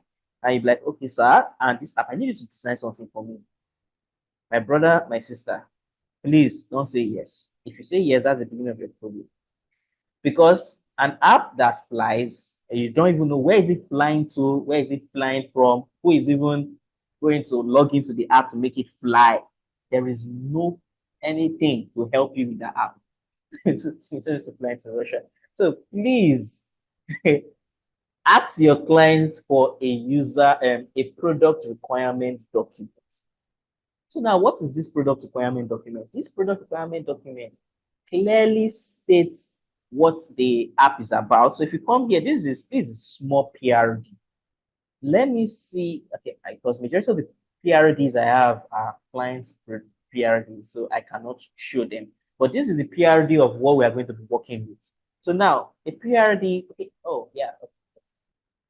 So you guys understand this thing because this is very important. It's not just about design. And if you could go on the business side of design, that's where you will make more money because you are telling them things that they know they need to know. So let me open an empty space. So this is what a lane canvas is. Lane canvas is more like bringing the idea to like even you to where you want to build your app. Maybe say in future because most of you here might want to build your own app. You first of all need to start with a lane canvas. Lane canvas kills the idea of many documents where they will say go and prepare a 90 or 100 page business plan, and the end of those business plan at the end of the day to work. But the good thing is it shall make you to have an idea of what you want to do. So a lean canvas is very simple, and with these few questions you could know what you want to do. So now first of all you have the problem. What is the problem of this app? What is the solution? What solution is the thing to the problem? Two, what's your unique proposition? What makes you different from everybody? Sometimes when you start asking this client these things, they want to cry or they run away. But that's the truth of it. A real client that is ready would either have something close to this or nothing. But if you don't want the client to run away, just tell him, you need to have PRDO, but I can help you create it if you want to pay. And you see, you've not even done UI. You already start to build. See, that's the billing scope. So as we are saying, the next thing, unfair advantage. What makes your app, what's like, for example, if the app is released, what can you say you guys are better off, right? When ChatGPT came out, it was easy access and it was nothing that had been done before. That was their unfair advantage, right? So, five, what are the customer segments? Which kind of customers are you going to have on this app? So don't worry, I'll give you a sketch of what this looks like. What is the cost? What is the revenue stream? How is this app going to make you money in the next 5 years, 2 years, or whatever it is?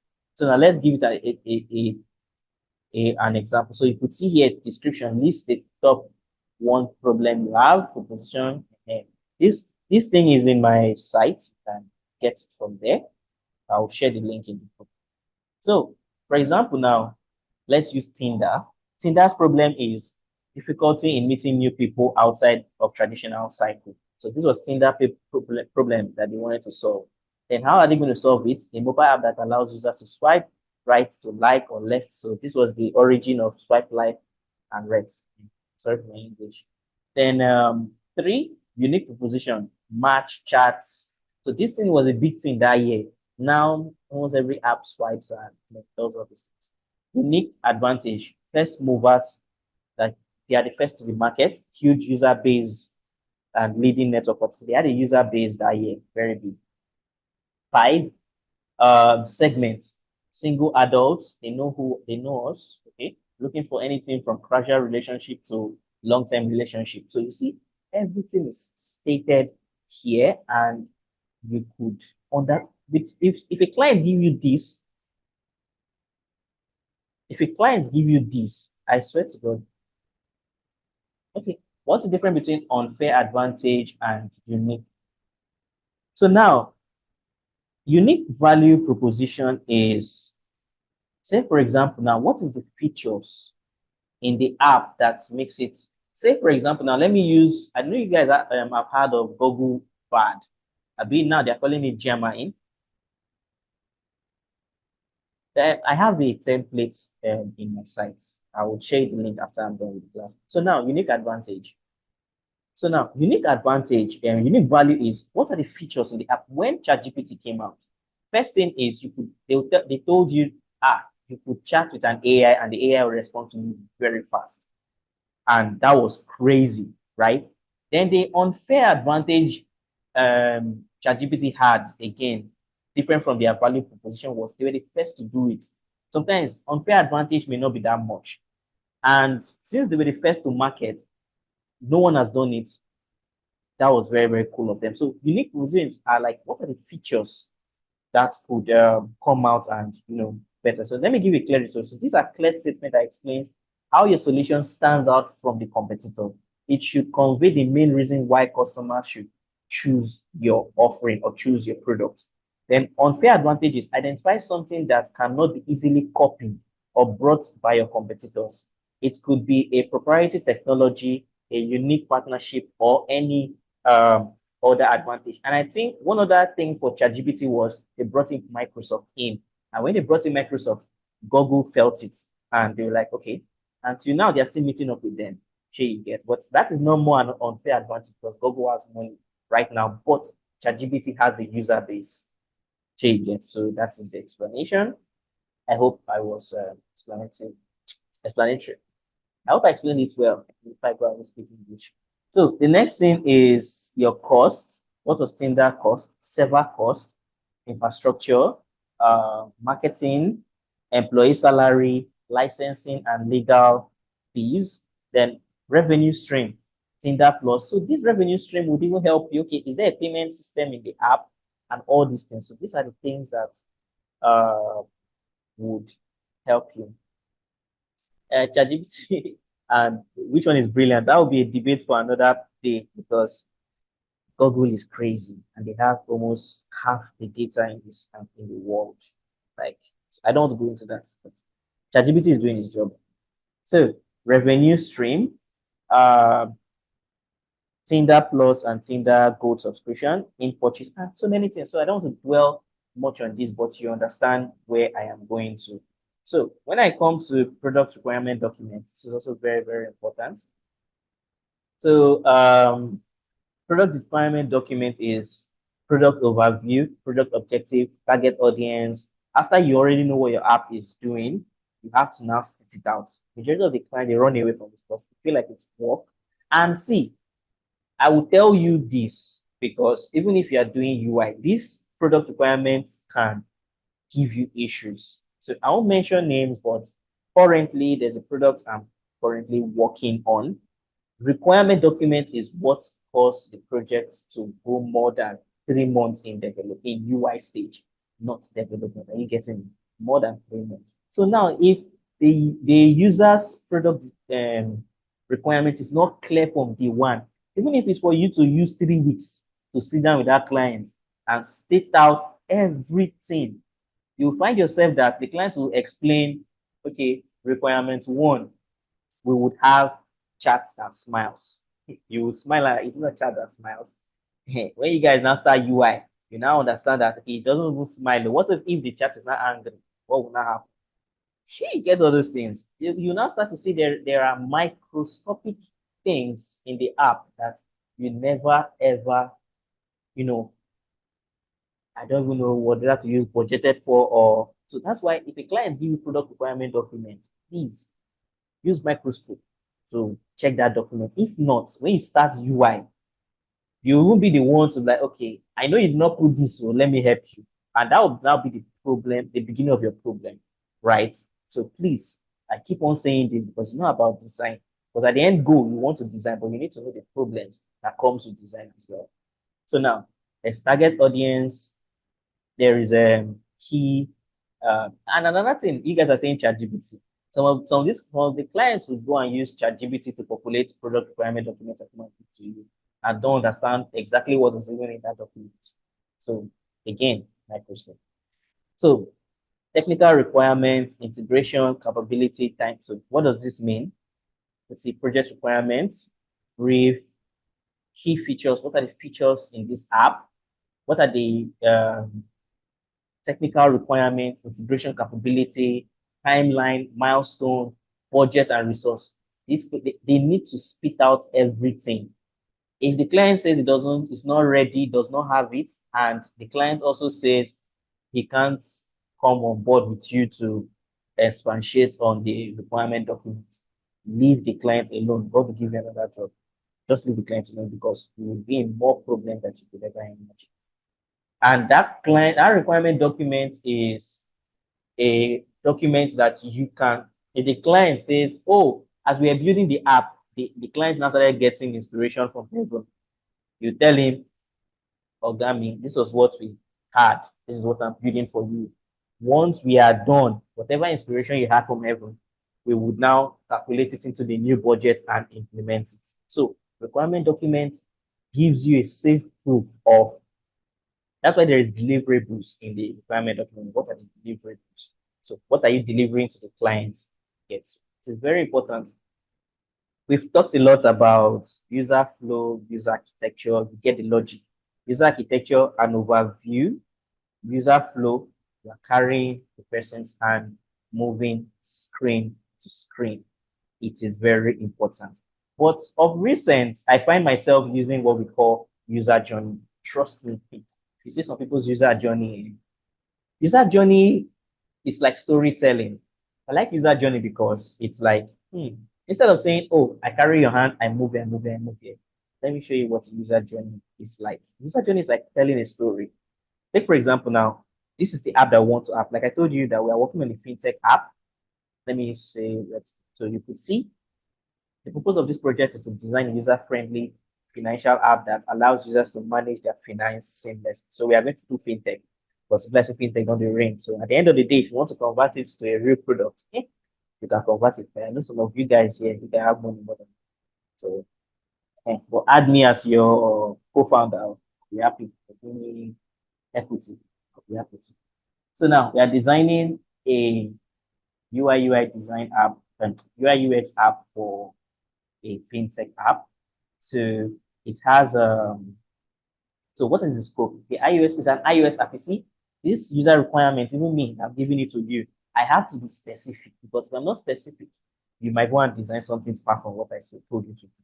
Change it. So the owner of the app is not even the problem. Even you as a designer, you can be a problem too. So I should not be putting all the blame on clients. We designers sometimes we have problems. So iOS app, the iOS app would include features such as expense tracking, budget management, income tracking, and a unique fund transfer system. So as I'm saying this, start to imagine all the app in your head, how the app is going to look like. So the features that are going to be in this app is user authentication, dashboard, income and expense tracking, budget management, fund transfer and design. So I will share this so you guys will see it. It's going to be on the link to the class. So we have analytics and notifications. So this is what is going to be on the app. Then, so now what does the user journey mean? The user journey is more like, how does the app move from one place, or how does the user move from one place to another app? So I like storytelling. You can do it like this. Like Alex heard about the app from a friend and decides to give it a try. After a quick download from the app, Alex was greeted with a sleek onboarding process. You don't get the gist, right? So the app guided Alex through the seamless integration, registration process, ensuring account security with an authentication system. When you go to Google, you would understand what authentication is. Authentication is simply, are you collecting his phone number, password, all those things? What is the form of authentication? Are you using BVN? So you could see that one word has so many things. He now moves. Upon entering the app, Alex found a dashboard offering comprehensive overview of income, expenses, and budget. The intuitive design made it easy for Alex to grasp the financial landscape. So this is many English, but at the end of the day, you will understand that, okay, this is the user journey and this is how it flows. So people actually go as far as, like, if you are working for a company that paid you, let's say the budget of the UI is close to like 5M for budget, you will not even use this one. You start to draw. So as you are drawing, as you are selling and explaining this, you will draw Alex opening the app, because they paid you money. So you have to make sure that money is represented in the app. Sure, you get. So if you go to Behance, if you want to understand this more, all these things I've been saying, you can go to Behance and search user journey. So you can see various ways people explain user journey. Sometimes, okay, this user journey can be confusing at times. So you don't search this. You can search it and explain. You can see what it is. So, and there's also user storytelling. And there are many, many steps in this UX process. You can go on your own time and say, okay, what is the process to get an app? So you can go online and see this process. Some persons use storytelling, some persons use animated way of telling the story. They can do an animation where the person open the app and do all those many, many, many things. It all depends on what you want to do and how best you want to present your UI to the clients. So yeah. So that is that on that the app. So now that's that for today on this particular side. If you have any question, let me know. It's 1 minute. If there is no question, we're going to today's work, which is designing this landing page. Let's take a good look at it. Let me open the website. The website is, it doesn't sound like Osomo, or it's Osomo. Okay, so let me open it here. So you see, so we are building this UI. So you see it. Don't worry about the floating button. So you can see the experience with this app and this site. It's a simple one, it's not difficult. So watch carefully and you could see how it's going to go. So we did app on the last time. This time around, we are going to be doing a website. So I'm not going to be using, I may not be using the right words. I'll be using Laura Ipsum so that it will be very fast. So at your own spare time, you can, use Laura Ipsum. So I would open this. So in case you see that I'm not looking at this, I may have it in my screen open somewhere else. So I'll be able to see it properly. Okay. I'm coming. I'm doing that. Since you guys don't have any question, so let's go. So first of all, let me turn off this, which I told you is to Control Shift off. What am I turning off? This grid. Toby wants to collect money from me. It's not work today. Grid, not guide. Okay. So yeah, turn off the grid. So now the first thing is the logo. So now let me show you how we can you can take things, like I said, from websites. So now we need a logo and we need some elements and some elements we would get. So instead of me recreating this logo, I can just simply come to this tool and I can come here, I can tap on this. Okay, so if you will notice that these two things are different, wow, how did they make it different? That's weird. Okay, so you could see I can export this. I can export this. I don't even need to just export one. Let me just export the full asset because we are going to be using this asset in our design. Okay, good. I'll start from that question is good. What size did I use for the desktop frame? So I think this thing I've downloaded, right?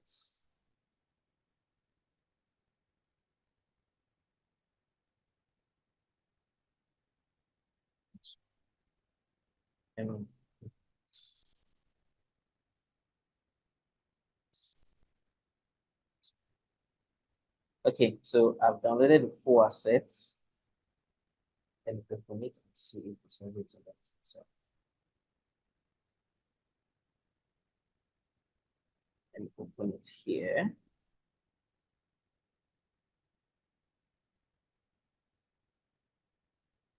Okay, so we have the full assets. So we don't even need to stress ourselves. Voila, we have majority of what we want to use here. So I don't even know what these assets are. None of them are nothing, but we have everything that we need right here. So the good thing is we can copy everything to Figma. We can select this. And remember our drag and drop. I need to open a new place. And I'll call, okay, I don't need to open a new place. I'll just call this shift to this area.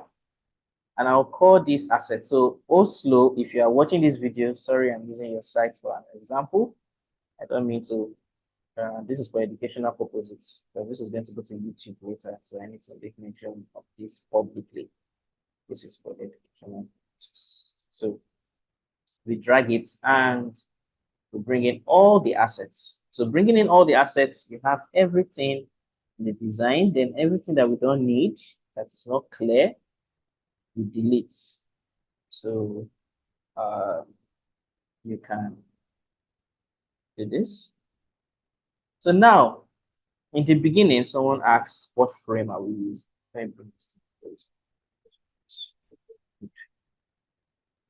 So now for web, we would be, I did not save that mobile grid. Let me save web grid. To save web grid, let me save it. We come to this plus, I'm sorry, this plus.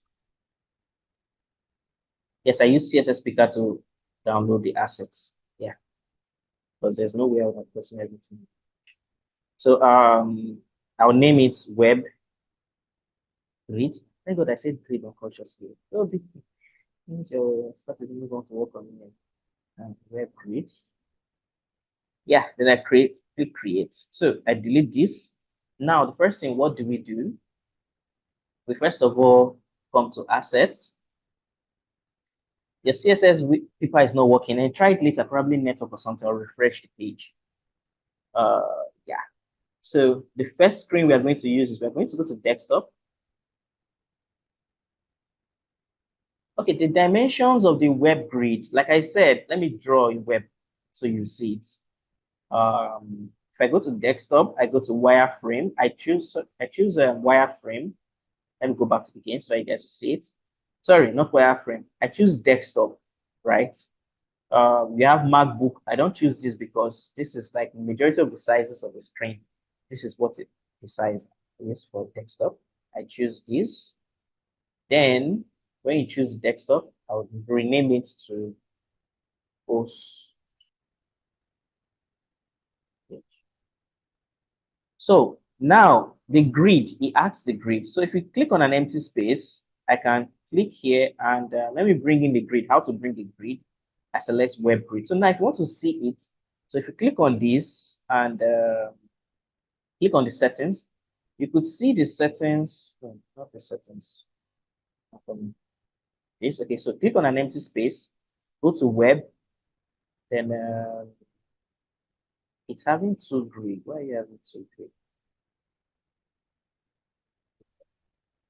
Yeah, it was having two grid.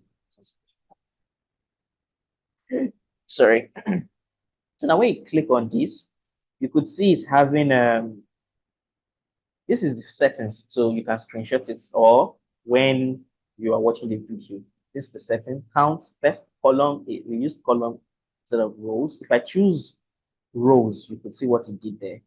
And this is columns, see the arrangement, and type stretch quarter. We had 26, and you can even create variants of this, but that's pro stuff. Then we have 6. Yeah, so you can screenshot it and see what it is. If you go to mobile, you could click here and see the settings, so you could have it as well if you want to create it yourself, right? Yeah.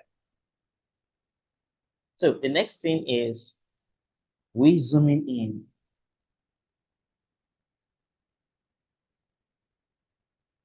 So what do we have here? The first thing is text. And again, you can know what text a website use. That is also a very good thing.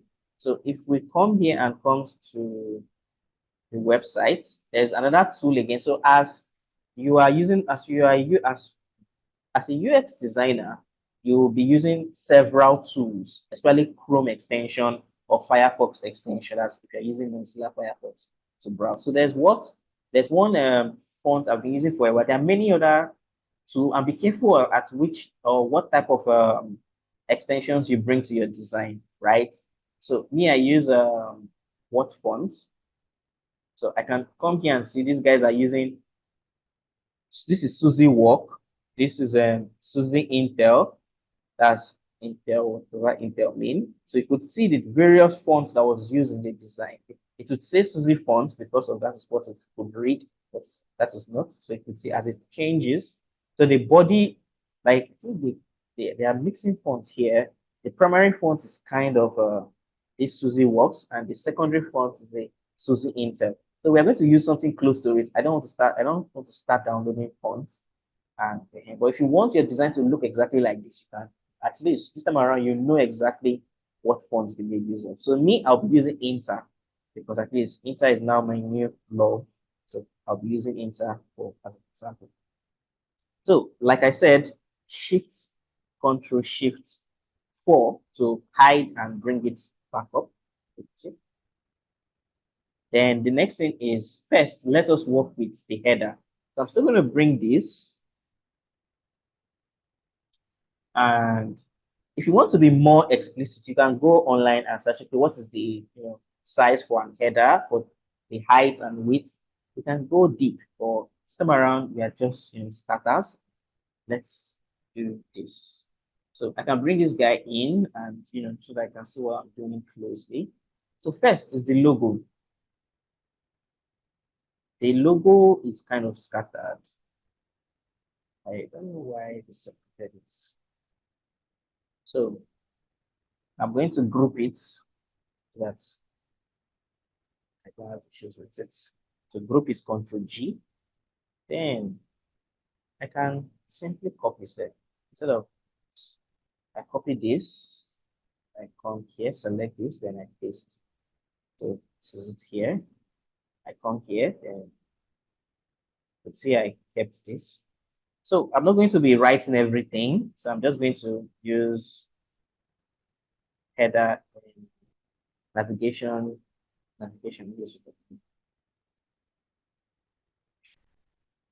Like I said, I'm using Inter. So remember, this time around, I'm not doing anything like style guide and the rest. So I don't want to just stress it today. But if you're doing an elaborate design, you have to. So if there's one thing we can still look, when you use this tool, you can tap on it and see the size. So they used 20 for the size, and it is normal. So you can even see the color here, RGB color and everything. So you could see everything about it. So yeah, I'll just go back to use 20 for that. Let's see if that's true.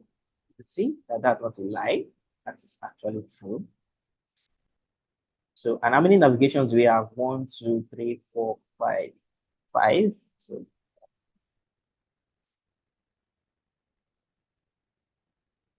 5. So because of time, then remember to give them good spacing. You do that, and remember our positions so that all of them will be in one line. You put it. So you will drag. You have this. Sorry. Then so you have this. Then position it with your. Something's wrong.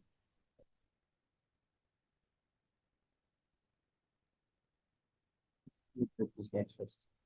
Okay. Yeah, it's in the right position. So now the next thing is our button. Okay, there are a few other things here. There is an icon, that's an SG icon, and there is a login button. So you can do that. So you can see that this guide is helping us to have a good this thing. So you can let's call this SG.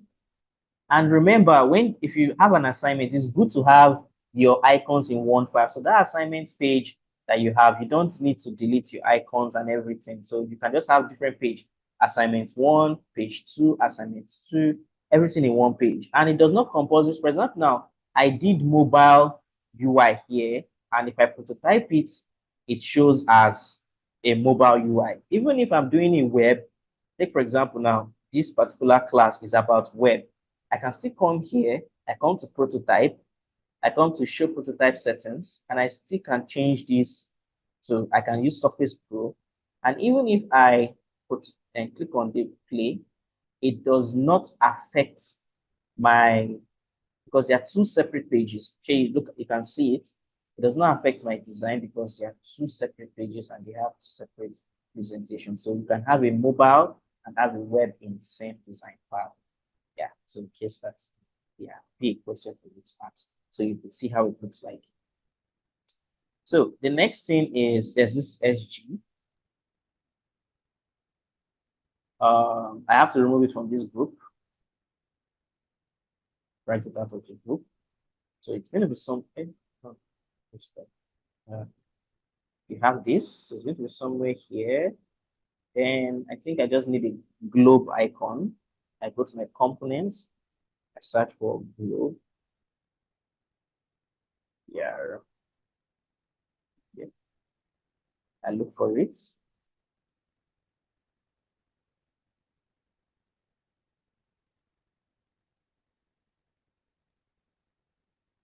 Okay. A variable is like having more than, someone asked what is the difference between variables and style. So when you are creating an element or a style, each style can have a variable. Say for example, text. Yes, text have different variables. So you can make this particular text like, okay, the weight will be lighter, different from other variables. So, but sometimes the way I just do it to be simple for myself, right? I just make sure my variables is different in terms of this is bold, this is regular, this is light. I create it this way. Even in styles, if you come here, style variables are in different things because I know where that questions will be coming from. Because you find a variable here, if you come to component, like for example, now this component too, if this was a component itself, let me make this a component. Sorry, I'm a little bit drifting away. This component and a variable is different from a variant. Yeah. So variant is attached to components. Variables are attached to styles. So if you come here to, for example, now this grid and come down here, you can have a different variable. It's like having variants. It's the same way we did variants, where you have variant 1 of a thing, variant 2, variant 3. So you can choose, like, let's say you have black, red, and different variants. So, but it's like in that I said this for like pro, like if you want to go deep. But for now, so I would not confuse many persons a lot. So let's just stick to one sample at a time. So we have this, and let's change. I mentioned it. Sorry, the frame that we are using is, if you come to frame, you come down to desktop. We're using desktop frame. Desktop. So it's obviously stated there. Some persons will want to use wireframe, but this is the most important, desktop. Okay, so next thing is button. I think this is when we have been doing designs. We've not really done anything regarding buttons.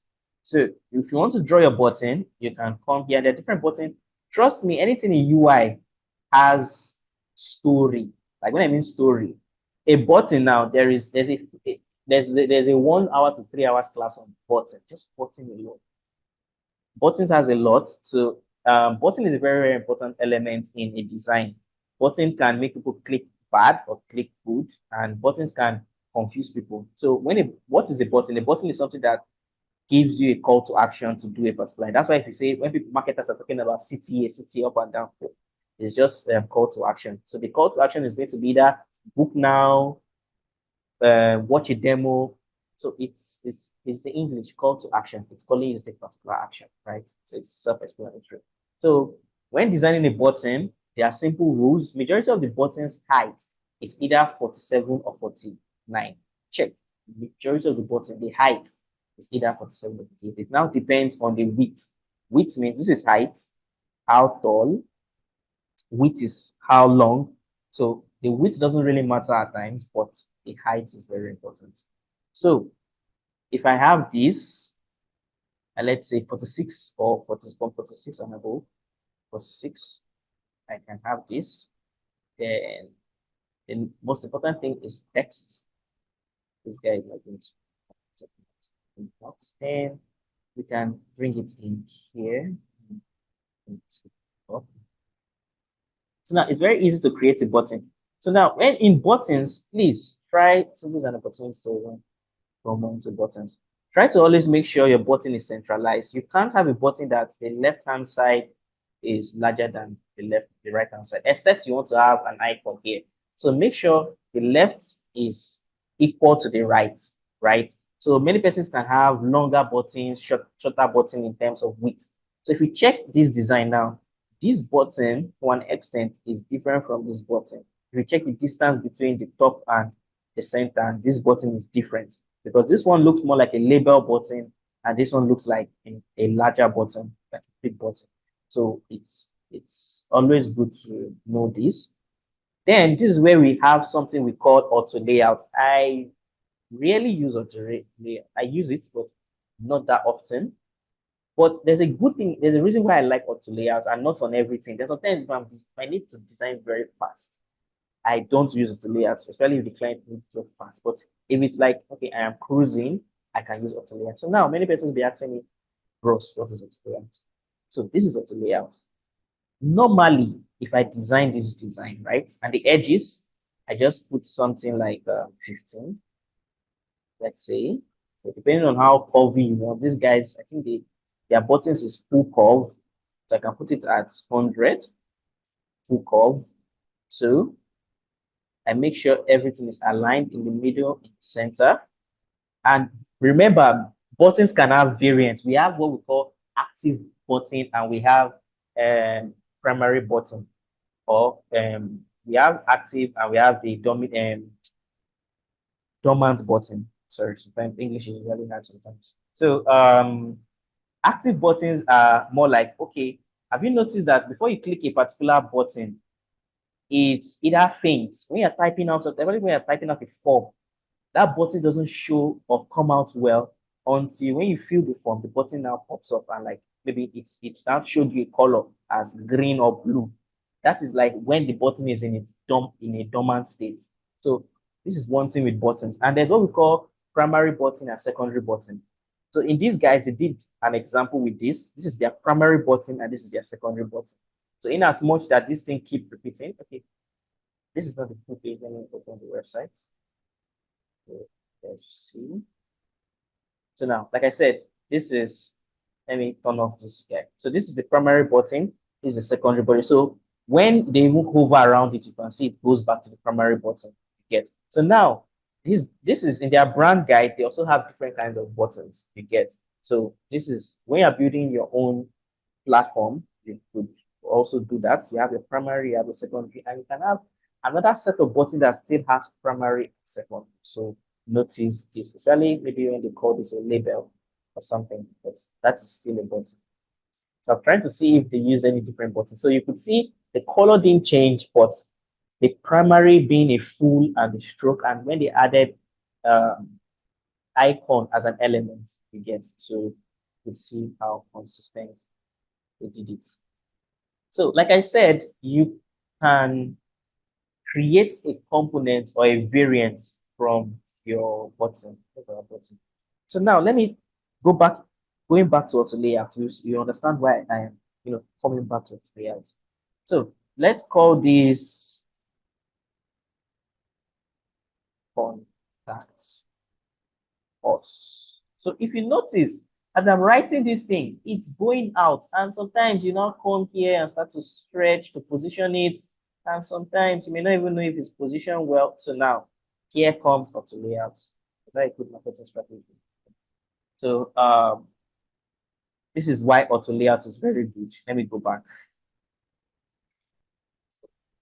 So now imagine this navigate tool was here, and I put it and I said, okay, my button, I looked at this guy and I said, okay, this is my primary button, and I have this, I have this, and they're equal. So now I can group them, Control G, so that they'll be the same thing. But even if I write a full statement, Anambra workers, it's still going to go back and it's not nice. But what auto layout can do for you is when you select this, there's a boy called auto layout. So now this guy helps you to help to manage your layout for your designs, so many things. This thing is advanced, it can get as advanced as it can be. So I will just be doing it small, small. And even on your own part, you can still keep learning. Because even when we go to website has its layout too. So that you understand why these guys did auto layout in Figma. So sometimes you might ask yourself, why do you do this when I can simply, drag this? So not that, let's go. Auto layout, if I do auto layout and click on auto layout plus, you could see the magic that auto layout. So now, take for example, now I click on this and I say happy. Let's see, you could see how smooth that was. It felt like you were, designing it. What's the difference between using shapes and frames of design? Okay, I would answer these questions. Just be keeping your questions. I would answer you so I will not get distracted in class. So, if you notice, as I'm writing it, you see the smoothness. It doesn't give me any hanky-panky stuff. And another good thing with auto layout again is why I'm introducing auto layout now is because I didn't want to bring it in the beginning. So take for example, now I do Control G. Let's say I have this layout and I duplicate. So if I click Control D, it will automatically do this same thing, but I would have to either select this to change their position or something. Or if you do, okay, let's say I did another thing. Let me show you this. Let's say I draw this, or I did another action. Then I came here to press Control D. I did Control D. It did not duplicate. I'm sorry, Control D is for duplicate, just in case you are trying to ask yourself what is Control D. As I did Control D, it did not duplicate because of there is no form of it telling you that was the direction or change. So auto layout, this is what the layout can do for you. So if I select these guys and I click on add auto layout on it, you could see that if I do Control D, you could see automatically without even using alternates to do this, it did by itself. And you can also, if you come to this, you could see how it is. So take for example, now you are doing a button that has several stops. You can tell it, oh, come down or come up. So when you are going to website has this functionality and we're going to be using this a lot. But in Figma, the layout can be sometimes annoying. Trust me, it can be annoying, especially if you're editing someone's work that uses auto layout. Frustrating. But if you are starting out, this is how simple I can come into auto layout. So now, you can also have it if it's centered, if it's in the middle, different frame position, if you want it to be like that. Let me show you.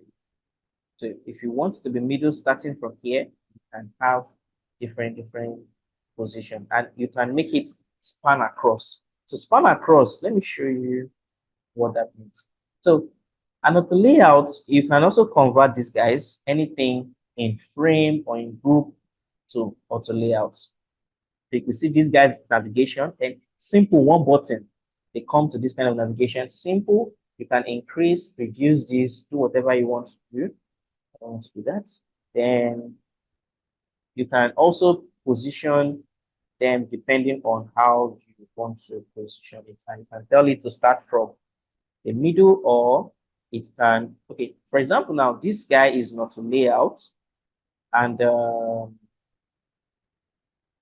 let me put these guys in the layout. I don't want to go too far in explaining this thing because then it's a little bit confusing.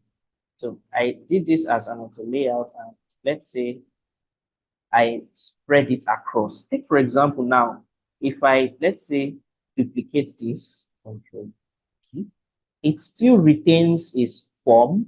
Or let's say I select this and just I double tap in order to spread it. I double tap. So let's say I did this. Let me see. You could see that it has a good sense of arrangement. So let me just go with the button.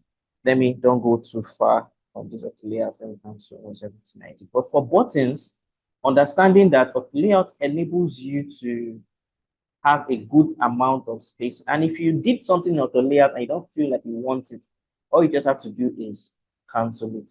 And it has other settings, and I'm not going to go.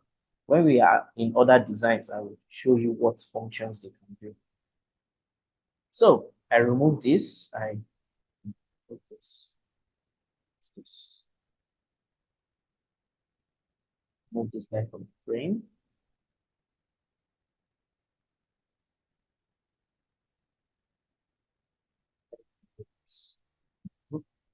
Yeah. Okay. So now my text, remember what we did to this? We added auto layout so that in case there's any text, because of we choose the width and height, it is in sync. And this is why I love auto layout. So let's get back to our button. So our button is called login. You could see how seamless that is. Sweet. Then here. So remember to turn on your grid and see if you are in balance with everything. Let's say grid. Toby, don't know what to be. So read and let's see if everything is positioned together. Middle, yes. Check. So now let's check if the design they are doing the same thing. Is it me? I think my eyes just remember. Okay. So now the next thing is so that will be very fast. We have 1 hour to end class. So the next thing is the text. So I may not be doing much of text. So you could notice that they brought in an icon inside here. Converted this to an icon in order for it to be useful. You get so there's a way you can do it in design. You can have it, you can create an icon. So that's if you're going for a big project. So that's why when somebody can see this site and think that, oh, if these people tell you how much you build this site, they say, oh, for this landing page, this site can be worth 2 million. Like, what's 2 million? They start telling you that this text is a custom text. This thing is a custom icon. Everything is custom. Your mind will not start coming down. So everything matters in your design. So let's do this. Let's see if okay, there's not thank God. There's no need for me to even stress myself. The real websites are existing. Thank God for that. So we can draw our shape and paste. So as I paste it here, it's not large enough.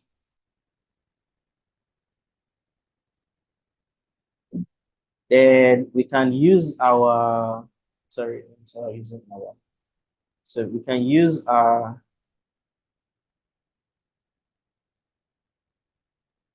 can use size thingy to know what size is this. They use size 88, that's large.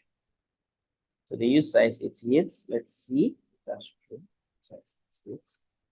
Yeah, that's true. You see, Inter is clean. Jeez. Man, feeling this clean. So now, middle. And another thing again, when designing, a font can actually make your design look stupid. Trust me, no matter how fine that design is, a font, let me change this font to something. Let me use this. Oh, that's still cute, but let me look for something bad. Okay. Okay, yes. Something like this. If you use this, you could see that this is a pain in the eyesight. It's not giving you that thing. If I use this product, one of my best fonts is this. This is minus, let's say this guy. This font gives one of the best vibes you could ever get in design. So yeah. And there are so many fonts that gives you that complete package. Like Inter. Inter is big. So now if you notice that there was a space in between this to tell you that this thing here was either an icon, they converted it to an icon or an image in other stuff. So take for example now, if you wanted to be an icon, so let's not even do what they are doing. So let's say they actually did this as an icon. You can actually come here and put an icon there. This too was an icon, but let's say you want to really put an icon there, a smiley icon or a scissors icon. You can come to the website again, and there's another plugin, you can extension, sorry, you can install. I call it emoji keyboard by Joy Pixel. You can search it and add it. So what I do is I can come here and I search. Let me just put the smiley thing.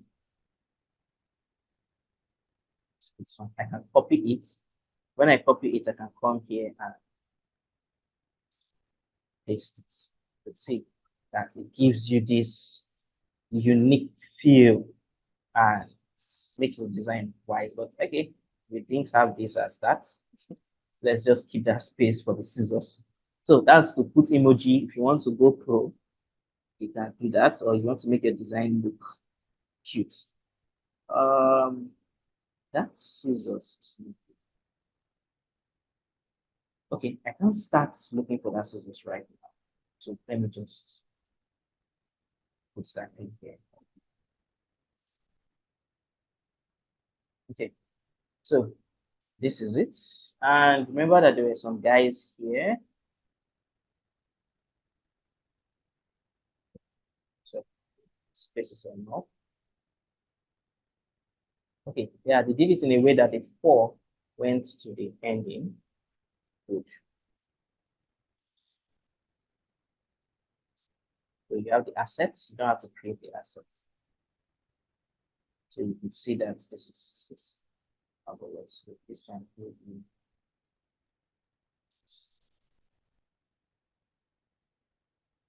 Okay, so let's balance this. Still trying to see if I can find that. Don't worry about it. This is pre-incorporation. Then you can have this. You can see how this design is very clean. Then remember that they did this with a typeface that was different. Maybe they were trying to make this. So remember design principle. Hey, so you guys, I hope you guys have not forgotten our design principle. Design principles are happening here. So hope we've not forgotten. This is hierarchy right now. I'll be mentioning, like I said, I'll be mentioning it in the design. So if they wanted to make this word clear, so let me just add something to this. So I would use Times New Romans. We all remember this bad boy. Okay, I don't think this Times New Romans is big enough for this. So, and in fonts, in most of you that probably are coming from design, there's what we call serif font, and there's what we call sans serif font, right? Serif is fonts with cap in French, because it's a French word. Then sans serif is without cap. So this, when they say cap, all these things at the edge is what they refer to as cap. So that's why they say fonts with cap and fonts without cap. So since we are using this font, I have to increase this a little bit. Man. That's why sometimes let me see a font that can fit the expectation. Okay. Okay. Times New Roman will work, but I think it's going to be a bold. Yeah, that is weird. Times New Roman really have more than one.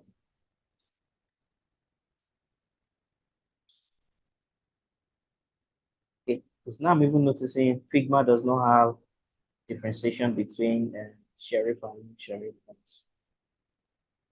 That's right. Okay, so let's just choose one. I'm trying to put for one that we don't get experience. Let's just go with that bad boy and let's hit it. Okay, there's this guy. This guy will do the job. Then if you want to make it much, you can use the italic. You see, I brought a kind of different vibes to it.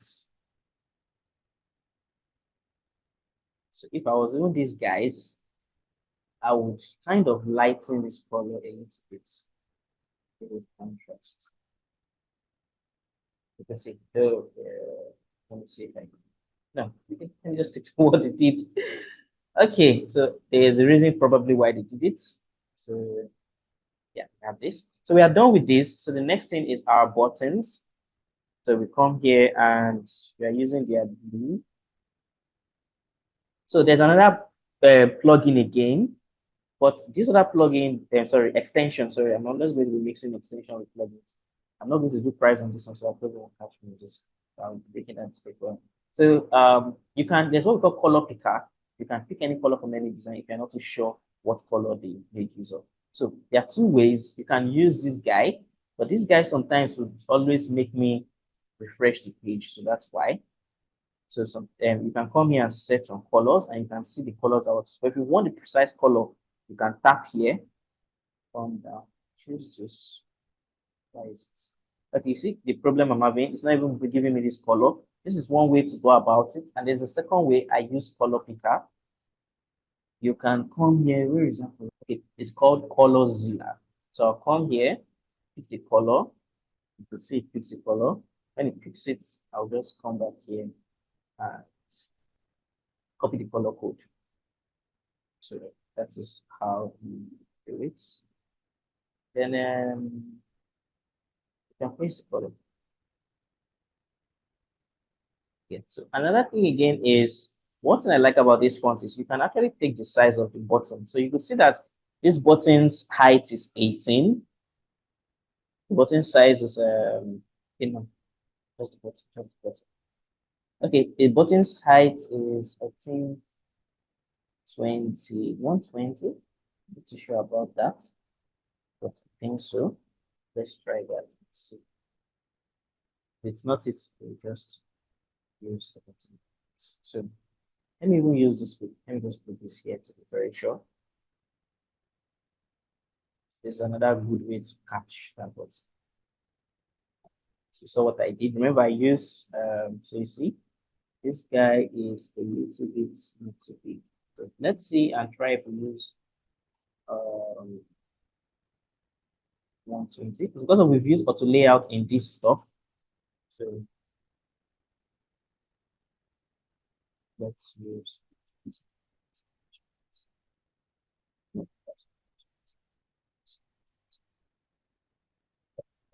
So the height is not 120, but since we already have this design, we can remove the auto layout first and rearrange this properly. So the button height is. So you can also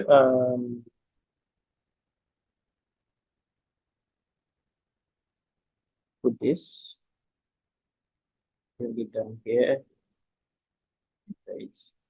So the right size they made use of was 57 and the weight is 172. So that's what they made use of.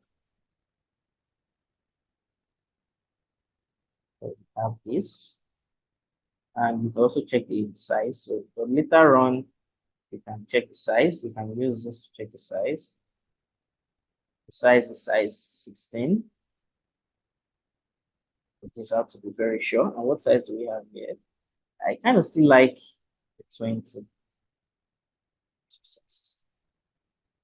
You see, because of we've not used auto layout. And also, when you are creating a button, make sure your text is in the middle if you are, having. So if you are very sure of where it is, you can now convert it to auto layout. Then remember to change this to white. And you can now bring this guy down. Okay, so now remember the background of the frame, we need to change the color. So color picker will come here and pick this. And we have this. I think the color of the text is a little bit different from this. So let's pick text color. Okay, so that's what we had. So yeah. Remember the button is get started, but it's not everything. I would just put get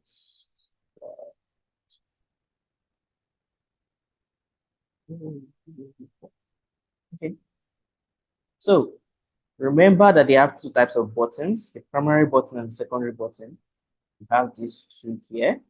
This is it. Then the secondary button, what they did is one is a stroke and the other one is a fill. So we turn off the fill and turn off the stroke. So the stroke, you can have more than one stroke. You can add two, but a few stroke is okay. And there's also inside stroke an outside stroke. Let me zoom it so you can see. If I click on outside stroke, you'll see that the stroke is outside and not inside the particular image. Let me use an image to show you what that is. So in case you want to, it's clear. So if I draw something about this, so you understand strokes. So now if I add a stroke to this and increase it, so it's going to be visible. So the more I increase it, the more it goes inside, right? This is inside, this is center, almost the same thing, but it picks both the inside and outside. You see the movement, right? But if I put outside, no matter how I increase it, it doesn't enter inside the image. It just covers the outside of the image. So that is the best way to understand strokes. So that's as simple as possible. The next thing is what else? What else? Okay, yes, I was in stroke.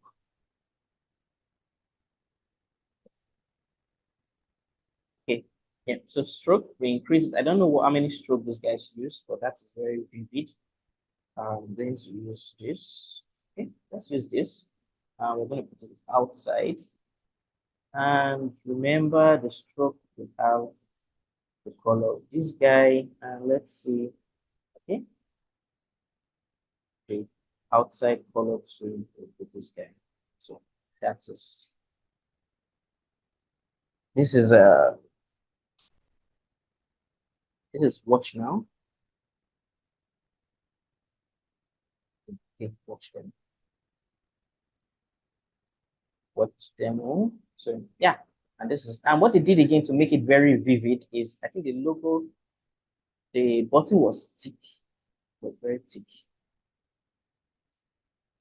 So we're going to use bold to yeah. So now this is it. So if you look at this side by side, you've done this guy. So you see it's almost the same thing minus our emoji and this guy. So you have your review and this, you can bring in the Google image. So now another good thing is you might ask, okay, how did they do this review? How can you do your star like that? Let me show you. For example, say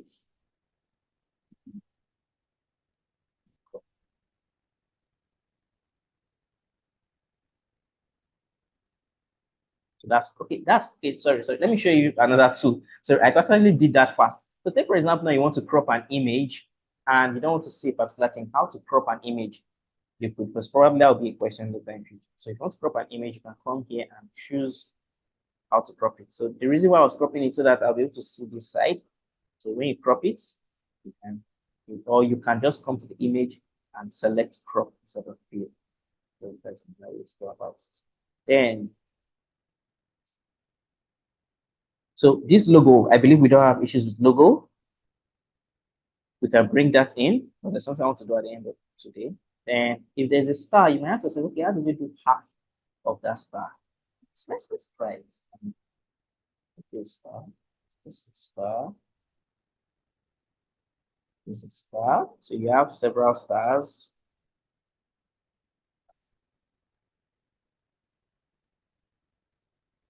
So now let's see. Okay, that's one. So you may ask a question, okay, they did yellow, yellow, yellow, yellow, but this star is half. How the hell in heaven did they do that? So let me show you how the hell in heaven did that. So let's say this is yellow and this guy is the lonely guy. Yes. So let's just say gradients. So now gradients, let's see if gradients will work. If I come here and I choose gradients. So now this is gradients. Messi. How can it work? Those gradients. Messi is still the one that said power creep. Messi, you talk. Oh, I'm not sure you are a pro in this class. So if you use gradients, this is how to use gradients. You can hold this side, and if you hold shift, it is going to knock it in a way that it is straight. If you notice, if I don't hold shift, it looks flexible. If I held shift, you see how straight it becomes. So now all I just need to do is, so let me duplicate it. So duplicate it and first you use gradients. All right, best will not put you guys in trouble. So you have these gradients. Okay, sorry. You have the gradients. Let me turn it upside down. So you see it's here. We have this spread wide across. Sorry, not the one. So you have to shift this guy to this place. You have to find the center. I feel it's telling us that's the center.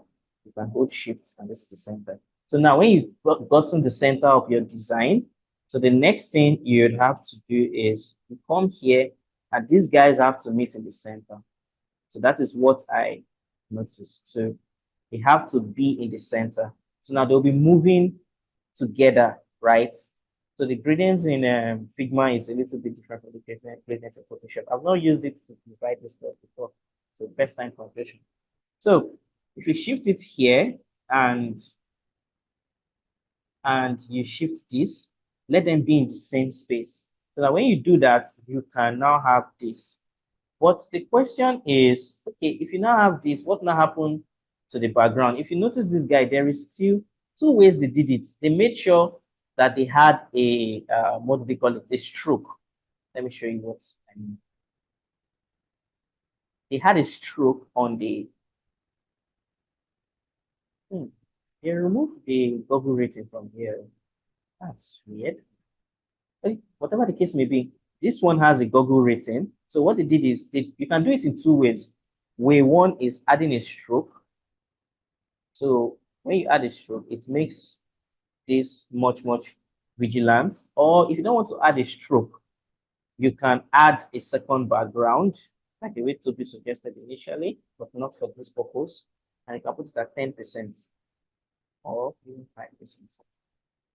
Okay, yeah, but for viewers of viewing sake, you can still leave it at let's say around. So yeah, to show that okay, it is not yet full. So that is how you get your star. So that is a good lesson today. So the next person or the next thing is having this stuff. So this is not hard, I feel. And remember, website is section by section. So this is section 1 and this is the hero section. So you're not designing for designing sake. So this is a hero section. It's what we call hero section because this guy have to win you, the hero of the page. I don't know why if that's what the reason or why the call it hero. Well, that is my own definition. So you have this section. So this section mostly comes with SaaS companies where you have a big diagram explaining what you are doing. So this is that section. So this is section 1, this is section 2. So you can use your tool to draw the shape. See how big it is. So you can do this and do this. And you can call it to okay. So you can call it until you get the images that you want. Fine. Easy. Okay. So remember, I think we have this. Okay, this is the mobile, but they didn't do everything.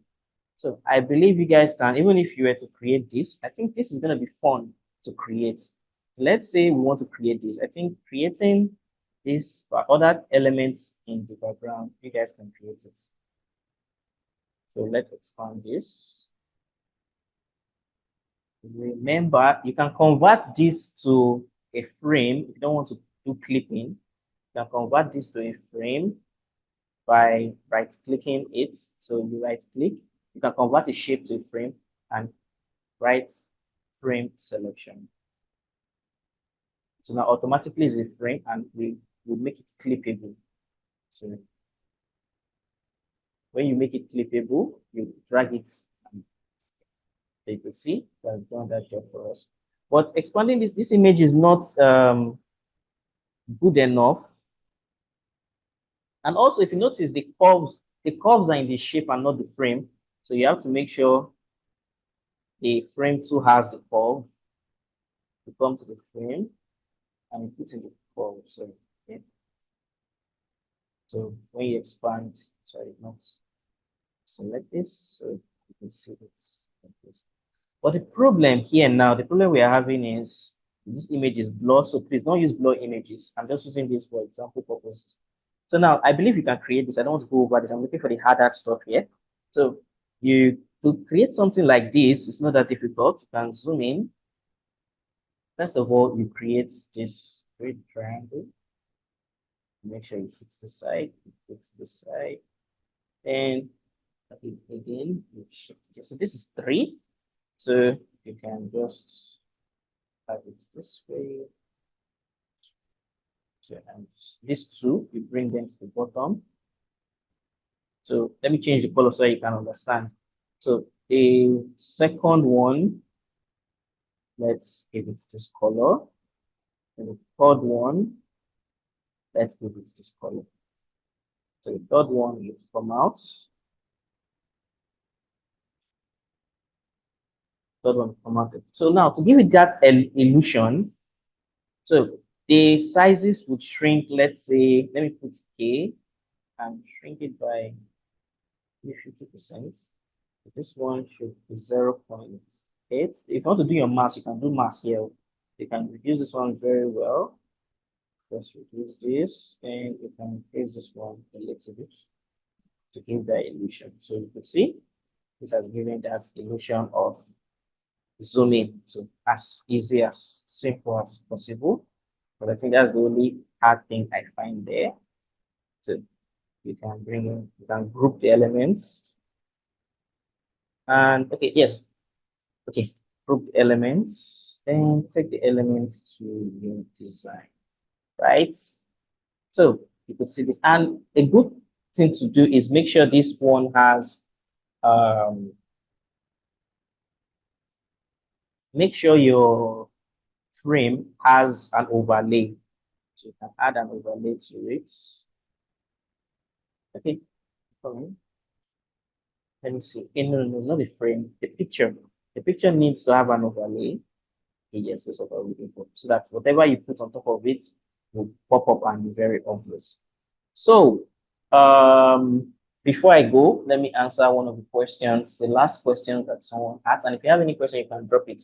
So one person said, instead of using the space bar, can we just press the enter key to make text jump to the next line? I am trying to understand that. Patience, if you could help recap on that question. Said instead of using the space bar, can't we just press the enter key to make the text jump?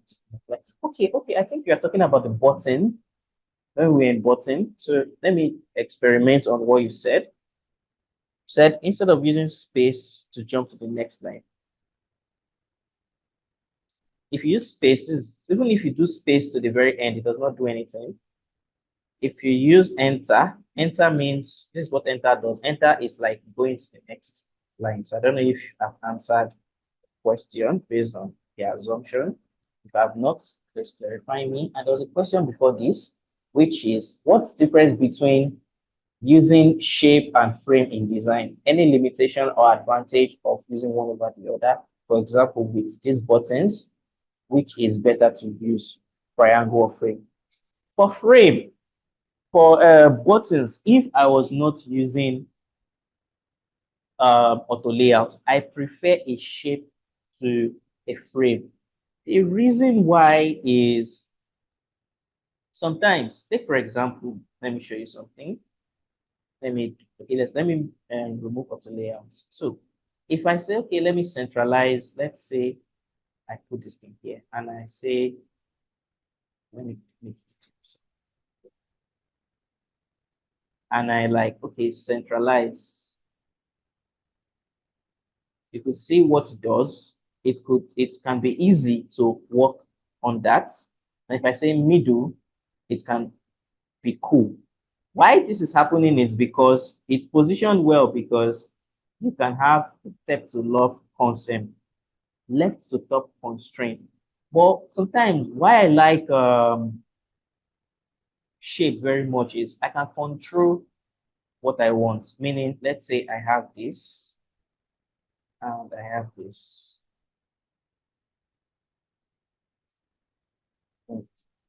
I can easily select what I want. Do it like this. It's almost the same thing, right? But I just feel like I have just try to select the both of them. I have control. And if I even press group, say, once I press group, I have this control you get. So that's why I prefer, there's no one better. But the only thing with frame is you can actually, you can actually with frame, sorry, the thing with frame is you can actually do more in terms of, let's say, the frame color, in terms of some adjustments and some other things. So if you check it, you can see that a frame has more features than the shape in terms of some little things, colors, layout, and some other. But I mean, there's no far difference. It's just preference sake. Sure, you get. So, but when it comes to designing things inside something, I would prefer using a frame like this frame, so that if I carry it up and down, everything inside the frame moves with it. So she said the gap between expectation and off. Can't we just hit the enter button to expectation off? Okay.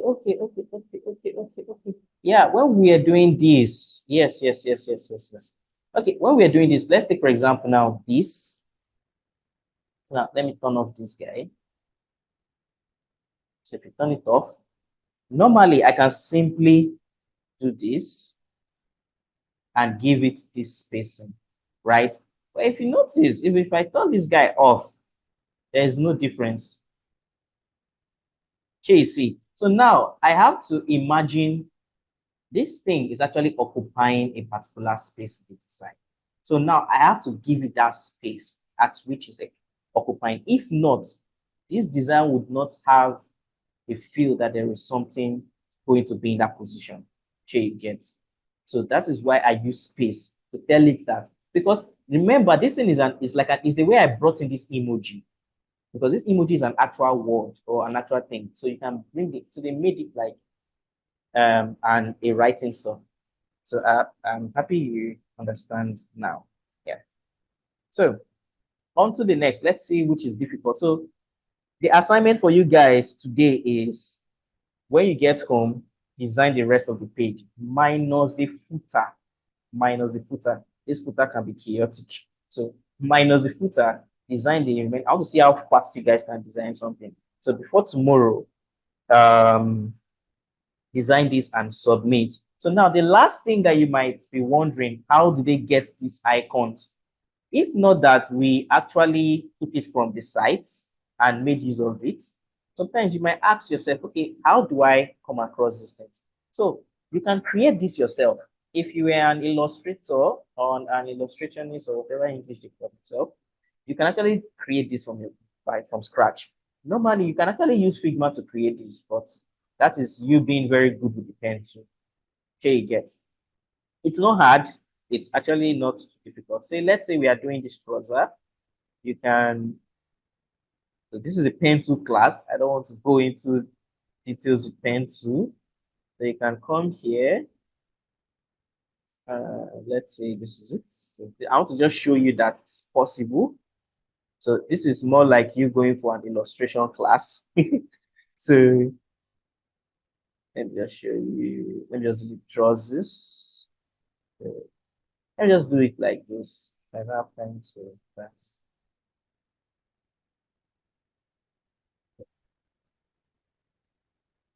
So what makes that curve is if I hold it and I drag, I still put my mouse on the left. Is it left? Yes, left, and I drag. So that gives me the curve, and I position it. So this is not a this thing class. So if you see, I can just draw this trouser and just do this. Then this is stroke because I did stroke so that I'll be able to see where I'm going. If I convert that stroke to fill, you see I kind of got the trouser. But I am not doing the professional work here. If you want to get things like this, you can simply come to free pick if you don't want to create your own from scratch. But you see why websites becomes very expensive. If you want to add the ability to create, what do they call it? Animations, illustrator. If imagine you are an illustrationist that knows how to do UI, that knows how to do UX, that knows how to do motion graphics. Trust me, when you collect a project, you will not be billing the project at $1,000. You'll be collecting $5,000 to millions for that particular project. Sure, you get. So, and it seems everybody's getting tired. We'll soon round up. If you come down here and come to vector, you could, okay, I'm sorry, all tools. What do they call it? For, okay, they've not discontinued it. It's here. I'm putting schedules. So you can choose different illustration, and with time, I'll be bringing more tools to help you guys with illustrations. So there are sites that helps you come up with different kinds of illustrations. So you could see that if you don't want to generate your own from scratch, you can come here and search for illustrations, and you can see and even change the color to whatever you want to do. It all depends on you, right? So you can turn off anything that you don't want and edit it. So depending on the kind of illustration you want, I'll send you the link. You can search and look for what you want. But for big companies like this, they kind of have their in-house illustration so that there is a consistency in design. If you look, this illustration is designed, but in free pick, you'd have to look for, if you pick this guy now, you have to make sure all your design would follow this illustration. Sometimes it's not easy, but it's possible. So yeah. So today we officially start our project. So first of all, I would have to go, I'll go overview on the project again. First, we are going to be talking about what is this project. Like I read yesterday, the project is a fintech app. We're going to be working on a fintech app, and it's actually one problem that is still existing. Yeah. So the project is to design a user-friendly financial app that allows users to manage their finance seamlessly with a focus of providing UI UX designer with a platform to receive funds. So as a UI UX designer, I believe today now, if you have a client from the US and he asks you, how do I want to pay you? I think that is going to be a very big problem, right? Over the years, one of the means of receiving foreign payments has been through RIA and let's say in-app, if without going to the bank is RIA or Western Union. But if you want to receive money from abroad, because I believe most of you want to target foreign clients, Gray and Cheaper has been doing a good job, but Gray to be specific. But with the CBN regulation, I don't know if that has affected anything yet, right? So that is where the idea for this project came in from. And the scope of the project is for us to create an iOS app, not an Android app, an iOS app, which would include features such as expense tracking, budget management, income tracking, and a unique fund transfer system tailored to UI UX designers to receive payments. So we have the features here. You two can go over the features, and the client just needs few pages to see how the app would look like. It doesn't need an elaborate UI, and they also need a landing page, which is going to be used to create with WordPress. So that is where we'll be introducing WordPress a week from now. That's after next week, right? Yeah. Because I think next week is going to be the last class for Figma. Yeah. So you could see all the features here and everything. And if you go, like I told you yesterday, user journey, I will send you the documents. Everybody's going to go through it, and they're going to read and understand it, give you everything. So now, based on my understanding of the documents, which I have here, I have user authentication, I have dashboard, I have income and expenses, I have budget, I have fund transfer analytics. So now, Am I doing this assignment for you guys? Okay, no. Let me just give you guys a small explain. So now the first thing I'll do is, okay, what financial app are already existing there, right? I have Cheaper, I have Gray Finance. Like, can I use inspiration with those apps? Fine, you can use inspiration. So you can go online. I already given you the link to Mobin. You can use Mobin if you want. But I think Mobin is paid, so you may not have all the features that you want. Or you can just simply go to Play Store and or go to another trick again is there's some app that require authentication and you cannot access the app, right? What you can do in order to find the process at which people go through in this app is going to YouTube. One of the ways I do it, if I see that this app would require me to do a lot of sign up and verification in order for me to log in, I just go to YouTube and search for let's say, for example, now, cheapest walkthrough how to use cheaper on YouTube, and there will be a detailed explanation. Some persons do it, so you can use that as your walkthrough. So you don't have to rely on all these mobiles, because sometimes at the end of the day, if you don't have money, it would affect you, and it's not even in naira, it's in dollars. So you have to just find other ways, alternatives to go about it. So let's say I go to finance. So now I go to finance and I'm like, okay, I want to be the fintech app for uh, graphics designers, and they are able to receive foreign currencies and the rest. I've already gotten my features. So now how's the flow going to be?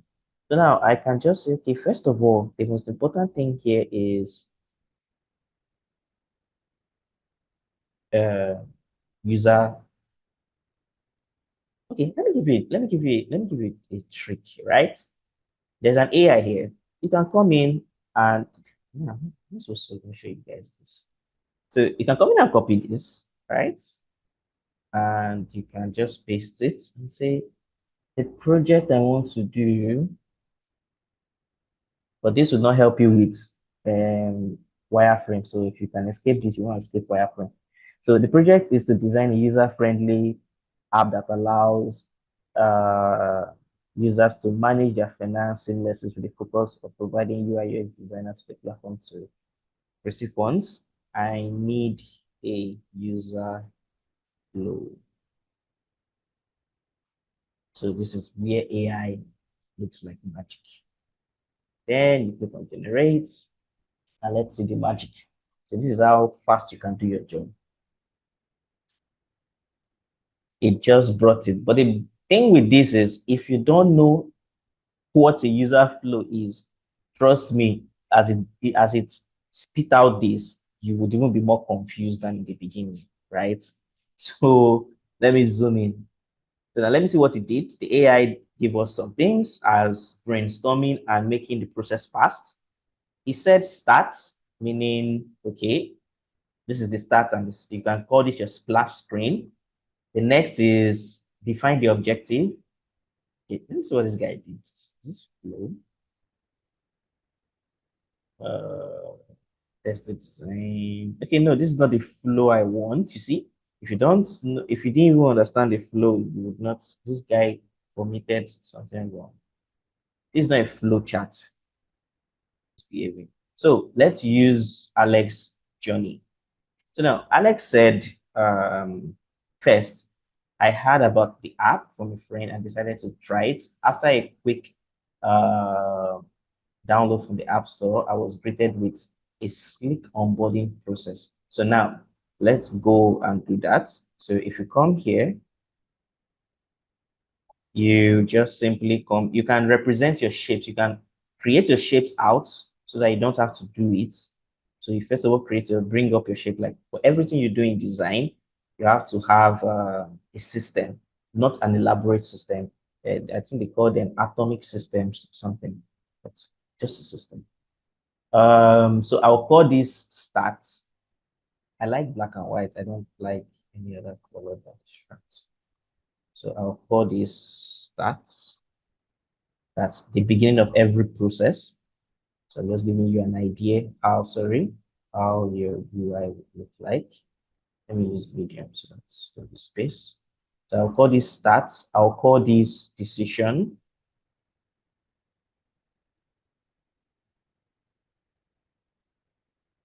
I'll call this decision. I'll call this decision. What else? What else? What else? What else? And there's going to be the end process. So I can call this guy end process because there's going to need to be the beginning and there's going to be the end. So now we will see the reason why I have these three guys here. So let me change this to medium. Okay, now, so having this in Figma, now the first thing is I would have to say, okay, what do I need to do first? To start, I'll duplicate this by holding alternate and I drag it. I'll say, okay, first is, okay, then I need another one. I need another one, another one. Let me call this, let me change the shape. Shape should we use? Let's use this and we'll call this, let's elongate it and we'll call this process.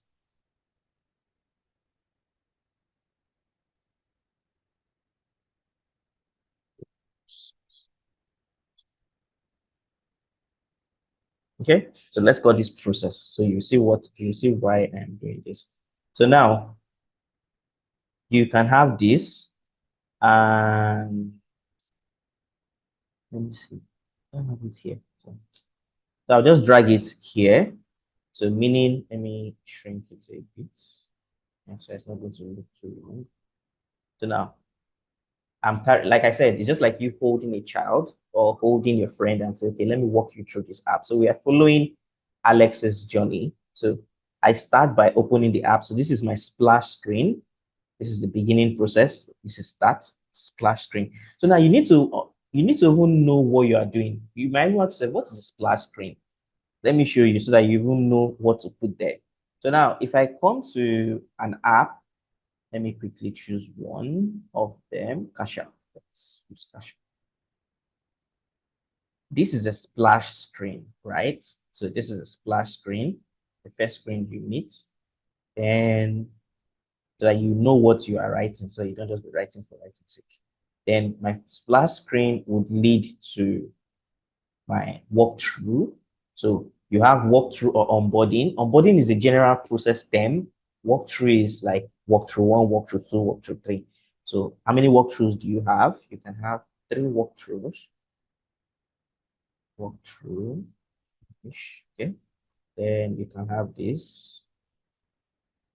If you place it here, you just choose another one. Then you can just copy this text,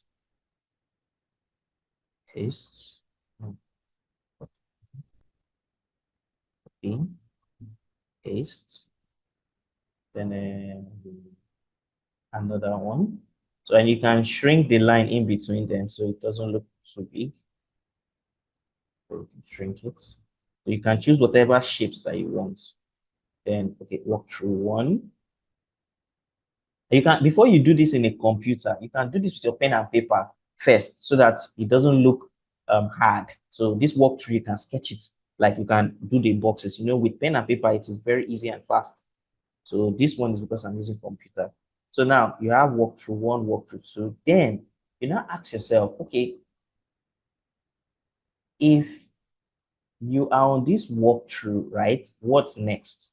Is it sign up or sign in or get started? And you can even add a footnote. Take, for example, now you can add a footnote and say, during, you see that the work is not easy to be a UX designer. So during this process, the user can choose to sign in or sign out, even without finishing the walkthrough. So imagine I have a UI in my head. So that is why I am doing this. So you understand what I mean. So during this process, the user can choose to log in or sign up without going through the let me just write it in a full process of work. So you guys already understand what I'm talking about. So okay, uh process of walkthrough. Okay, so let me show you what I mean. So why I'm putting this footnote is remember when you are explaining, sometimes before you create the app, you need to even explain because sometimes your user flow, if you're working with a project manager, the project manager needs to even see your user flow before you go to UI because the user flow will let him understand that you understand the process of the app you get. So now you need to add all these footnotes so that it can explain the process. So now let me show you what I mean by this. Let me see if any app actually has this. This Cash App is already a big boy, so they will not need walkthrough. Cash App is a big boy. Let me see. Let me see which app is still trying to try. Let me see Wise. Wise should have a walkthrough. Okay, yes. So this is what did I do? Okay, yeah. So this is what I mean. So on my walkthroughs, see Wise's walkthrough, you have the option to get started, even if you are still, viewing the walkthrough. So you see what my brain was thinking, and this is the interpretation to UI. So that is why for everything you do in design, there is a why to it. I always tell you guys, you don't do something because you need to do it. There's a reason why. Mhm. So let's go back to this guy. So you see here, I'm putting a footnote saying this is the reason why this thing there's going to be here. There's going to be a get started stuff. Then I can still do it there. I can come here and still put this here and say, call this get started to make it even more explanatory. Get started. Most companies need this. Some companies don't. So it depends on who you are working with. So you can see it is more explanatory here. So whether you are in the beginning of the walkthrough, whether you are at the end, let me drag this here. So there you are at the beginning of the walkthrough, whether you are at the second page, whether the third page, and it could all be in one page. You get, so you have to share this thing with whoever you are explaining it, whether the project manager or and if you're explaining to another thing, if you're explaining to the client, trust me, client will not be able to visualize this. So the best thing to showcase to a client is a wireframe. Most clients 100% will not understand this phase, right? So you can show a client the work, but if you are working with a project manager, you have to clarify things here, except you have a client that is technically inclined. You can now tell him, oh, this is the walkthrough, right? And if he's okay with it, but majority of them don't know how this works. So you have to show them screens to let them understand. But for you, this is important. So now, what's next? So from here, I can have so there is another most important thing. So this process ends here, the walkthrough end. So you can put this as end of walkthrough. So you see where all my stuff are now coming into play. Walkthrough ends. So okay, there it happens. Sorry, my spellings are not good. Okay, so walkthrough ends. Then after the walkthrough, what next? You can now have what we call. Okay, let me ask you guys because this is not only my work. After walkthrough, what's next, guys? Comment section, comment section, comment section. We've done the walkthrough. After walkthrough, what next? We are building a financial app. I know you've not read the document, but what do you think is the next process?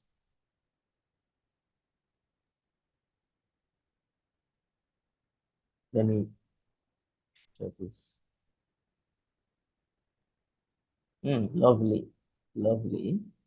Okay, sign up, landing page, not really. Login, sign up, sign up, sign up, sign up. Yes. So remember, Alex, we are following Alex. So Alex said that the app got him through seamless registration process, onboarding and seamless registration. So now, seamless registration. Remember, this is a guide. This is why I said user journey does almost half of the job, right? So, but note, not is your client, it's not your client that give you this user journey. Most of the times, you're the one that create user journey. So, so now, like we said, sign up. So now, after get started, you can now have your sign up, and we now ask ourselves, what is the form of sign up? We are dealing with payment gateways, and we have to put top security. This is where another job in UI UX comes in, cybersecurity, right? So when people say, I want to be a cybersecurity expert, this is where your job starts coming in. So now you now start thinking like a cybersecurity expert. Okay, what is the best way to collect data without breach? And what is the best way to make sure we don't get fraudsters more on the platform? So we reduce the rate of fraudsters getting to the app itself. So now what can we do? You can think of BVN, you can think of KYC, and what KYC mean is know your customer. So now it will depend on you. Majority of fintech app use mobile registration. So now I think I'll bring this decision. Let me change the decision to a diamond. I think I like diamond as decision. Okay. So there's a reason why I want to bring in diamond. So the next thing is after the walkthrough, we would now have sign in. Okay, no, not sign in. We're going to have the diamond here. This is decision. So in I don't know where this thing usually comes in physics or something. So the decision is do you have an account? Like for example, now when someone comes in, get started will take you to decision, right? Let me put it here. So on the side, be very clear. So now decision, does the user have an account? If it's yes, the user has an account. Do the user have an account? Do the user have an account? So do the user have an account? I think I may change this to time to something. So if the user have an account, yes. So this is going to be yes. You can have a simple text box here. You can come here and put yes. And make it big. So to be bold. Click no. So now decision. Does the user have an account? Yes. Does the user have an account? No. So now if the user have an account, yes, we all know that the person just goes straight to the login page. Just sorry, sign in. Sorry. Let me bring it in. But this is not like the stats. It's more like a process still. Oh, this is end. Sorry, it's end.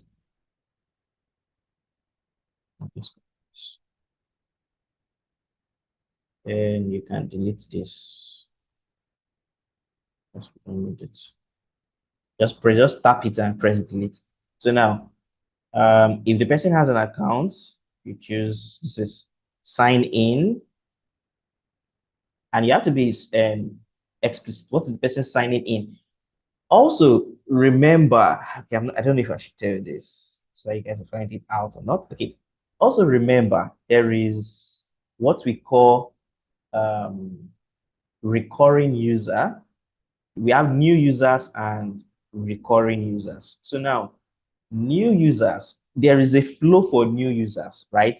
This flow can be for new user, and you can have a flow for recurring users. Recurring users is if I've already downloaded cheaper cash, right? When I'm signing in, I don't need to put maybe my username and password, probably a PIN, right? So you have to take that into account so you are seeing that everything matters when building an app, right? So now you have to put into consideration that, um, is it PIN? Is it what did they call it? Facial recognition stuff, whatever means of this thing. So now this flow, and you have to label your flow again so that you can person who is reading it or reading your documentation would understand. So sign in. So this is we are doing it for new users. Yes, I have an account. So I'm supposed to go this way. Okay. Yeah. So that is how to change it if you want it to. Then this endpoint, we change it to not this. Okay, just leave it alone for now. So then if the person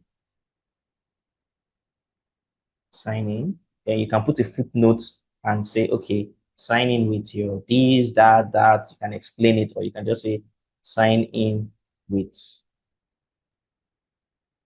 username and password, because the first time you open the app after a very long time, you don't put your PIN directly. You put your username and password before your PIN activates. So sign in with your login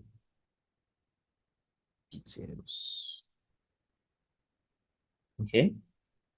So you can expand that to show everything, or you can just use a footnote to explain this, depending on whatever you want to use. So now, the next thing is I need to duplicate this, or just since I have it here. So now I would have to have my sign up process. I mean, like this, so it's not going to look like it's facing that position. So I have to have my sign up process, sign up or create account. Use create account. And as a UX UI designer, this is where UX writing comes in. Every word can make a difference in your app development. Create accounts. So now, so when you do this, you have to have the create account process. You have to now have login with phone, this. So this is where I would stop. So if people will go and continue. Don't copy. I don't want to see these shapes in your design. This is my shape. Yeah. So this is an example of user flow. You could see how interesting it is. It makes you think. It makes you go beyond your normal thinking. And you have to, if you don't know how to build an app, or if you don't know how an app functions, trust me, you don't even know what next step you have to take. So that is why you have to do research. That is why you need to know, okay, fintech apps, what's next? What next? What next?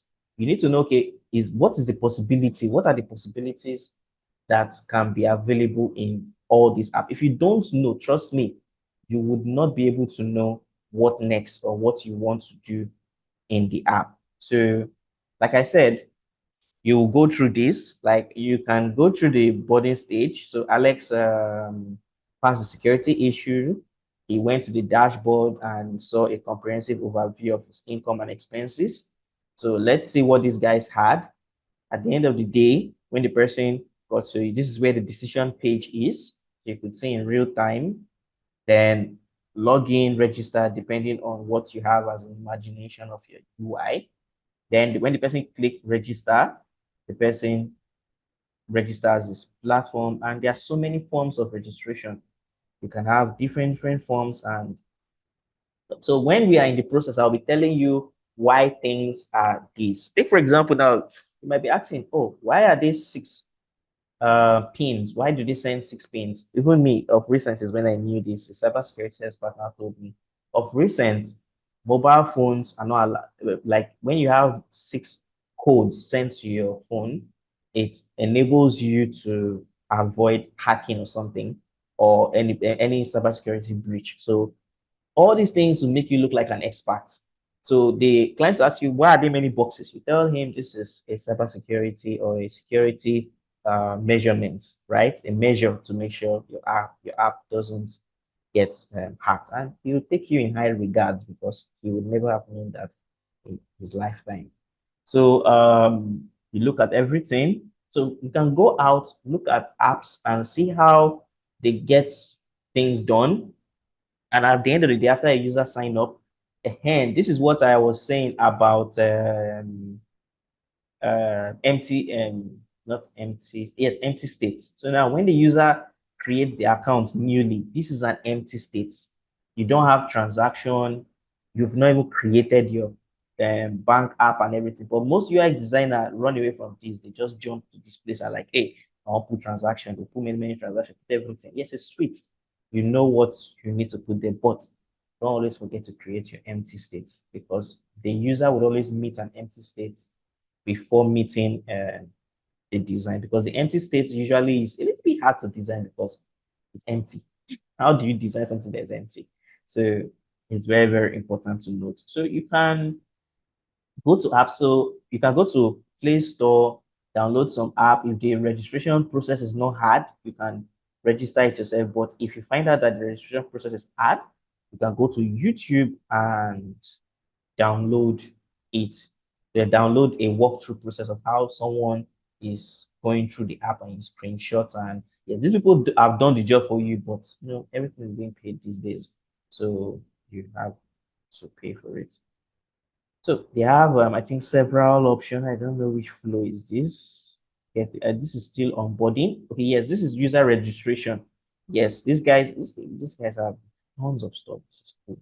So if you want to know your know your customer KYC, if you need a UI representation, this is one cool way to do it. But nowadays, most apps, you need to ask the owner of the app, okay, for KYC, or you ask the developer. If that's another thing again, yes, thank God I remember this. When you start your app process, ask the client, do they have a developer in the app? So you need to bring a developer in the beginning process, right? Total is not every time you need a developer, but if you have your own developer, you can still, find him smart and say, okay, guy, when I don't do this UI, help me check him if it is up to UI standard, because we UX UI designer tend to design things developer can't do, right? It's a problem. So you need to tell them, okay, for example, now KYC, sir, are you using a third party KYC platform? Meaning, when users want to do KYC, they have to leave the platform. You use an app where you want to do your face capture or something. You to take it, tell you, open the browser and you do all your face capture, and automatically it comes into the app again. That is third party integration. So there are many third party integration that takes you out of the app. While some companies, when they are deep pocketed, they can have their own integrations themselves, right? So you could see that it spots bad postures, and you could upload a thing, confirm, and you get. So you can come here and zoom around and see the process. So this is the logo that we are going to create, and the platform name is Remota. So yeah, I just came up with it, and I don't think someone has registered it. So if no one has registered this and we find out that this app is going to be an app, we can even try bring it to life. I'm just saying. So this is the brand name, and the idea for the logo is like, this is someone with the head, and this is him, like, standing in front of a laptop or standing in front of a desk, like all those standing desks, like, a freelancer or someone that uses his laptop. So yeah, that was the inspiration for the logo. So we are going to create this as simple as possible. You might see that, you might think is a very big thing. So that's why sometimes you look at a logo and see it and you're like, how did this guy come up with it? Yes, there are possible ways, there are things, there are guides, there are briefs that came up to the logo at the end of the day. It might look simple, but there's an idea behind it, right? So yeah, so this is going to be the logo and the app name that we're going to be creating. I think it was Damilola, yeah. So Damilola did a flow, and the flow was actually very, very smooth. And there's something I noticed. I think when she got here, oh, it's a he, sorry, but I think it's a her. So, but when the person got here, I found out that the person seems to have a blocker. So sometimes this happens. Maybe I didn't say it in my last video yesterday. So sometimes when you are building the flow, right, you will definitely come across a place where you would stop and the flow keeps going according to the app as the app keeps going. So you can't have everything in your flow. Probably you might be thinking that, oh, you have to have everything. In the beginning, you can only have to where your MVP is, right? Or to where you understand the flow to. So as the app is expanding, stakeholders are taking meetings and everything, you can always come back to your flow to update it, right? Because it is always go back to flow, understand the flow, apply it in wireframe, then design. But when in real life, you may not even have time to interact with your flow self. When stakeholders are giving you feedback, it is, especially when you're working with a client, very fast. They need fast replies. So since you understand the broad essence, you will never go back to your flow anymore. But it is good for you to understand this and it's a good practice, right? There are some persons nowadays that if you tell them to do a full complete UI in like a full system, they can do it in a day and build a full app because they have been doing this for years and it's already in their system. So if there's another thing again I liked, so if you are trying to understand what we're going to do today, so Damilola actually started with, this is a wireframe for those of you who were asking what a wireframe is. So I'm going through this so that I would not have to go through it because majority of them actually did what was in my head and what I already have planned on ground. So and kudos to them again because they really understood the process. So getting started, then creating an account, signing, verification, landing page, and this. Yeah, she didn't go that far, but this is even better than any other thing. And she was able to show you that okay, this is the process that she could understand too. So she had expenses, budgets, and so in the nearest future, I feel you can come up with your idea is far different from mine. And I would also want to see the reasoning behind this your wireframe because I am seeing something different than what I have thought before, like or what I understand and what I'm building, right? So maybe your thought process is different. So the second person, Farida, she did her own with pencil sketch. So I hope you guys would see it, but if you guys can't see it, I'm going to zoom in enough. So she has a splash screen, so she need page them. Like some people don't be pro for this class. Okay. So she has a onboarding one. She has a onboarding two. That is first onboarding. Then she has what do they call it? Onboarding three. She has a skip get started. So you could see this to tell you every designer may for the same thing, every designer may have different approach, right? So then you have the create and login. You have the create account. Okay, yes, create account. This is sign up, sorry. So she labeled it at the bottom. So you see why sometimes it's also good to use pencil sketch so you can easily see where your screens are. So let me zoom out. Okay, yeah, so this is the sequence. Okay, yes, and also she did a very, very elaborate user flow. Yeah, thinking myself I'm a bit confused. So let me see if I could read a user flow. Another thing again with designers is the ability for you to be able to read the user flow of another designer, just in case you want to take over the project. So she started with a screen, a splash screen, onboarding one, onboarding two, onboarding three. And another again, she did it in a Figma document, or probably, yes, she did it in a Figma document. So it's easy for her to have it in one place, right? She didn't use FigJam. That's another cool thing. So so there's the onboarding process which ended. Then it's supposed to be in the beginning. So this is it. You have your yes, create account, login. So you have the process of home page. Then you could see OTP verification, KYC password. Then after the user verify his account, you guys can see it. So probably Farida, at the end of the day, when we are done, you can present it in a, because you guys are going to upload this your stuff to your account. We'll talk about presentation at the end of the class. So you could see the home page. Then you could see that when we got to the home page, this is more like where the table expands. So she did more than what was done in the class. So you have your budget, you have your profile. This, for example, this is what I got to understand as standalone pages, our menus. So these are our menus. So home page is the menu, home tab. So you have budget, profile. You have my expenses. Expenses has weekly, monthly, yearly. So these are things under expenses. So she can have a note here to identify and tell the person or whoever is reading it that these are features under expenses. Then view transaction, view details, add. Then you see the interconnection. So I think let's say I'll go leave class for it. This is nice. So you have income tab. Then you have navigation, recently, view account balance. And okay, yes, on the home page, on the home page, you have navigation, recent transaction, view account balance, money transfer, money sent. So you may be looking at this and feel it's much, but when she translates it into real design, you now start to be at that moment, like, now I get what she was trying to say. So reading that, let me go to the second file.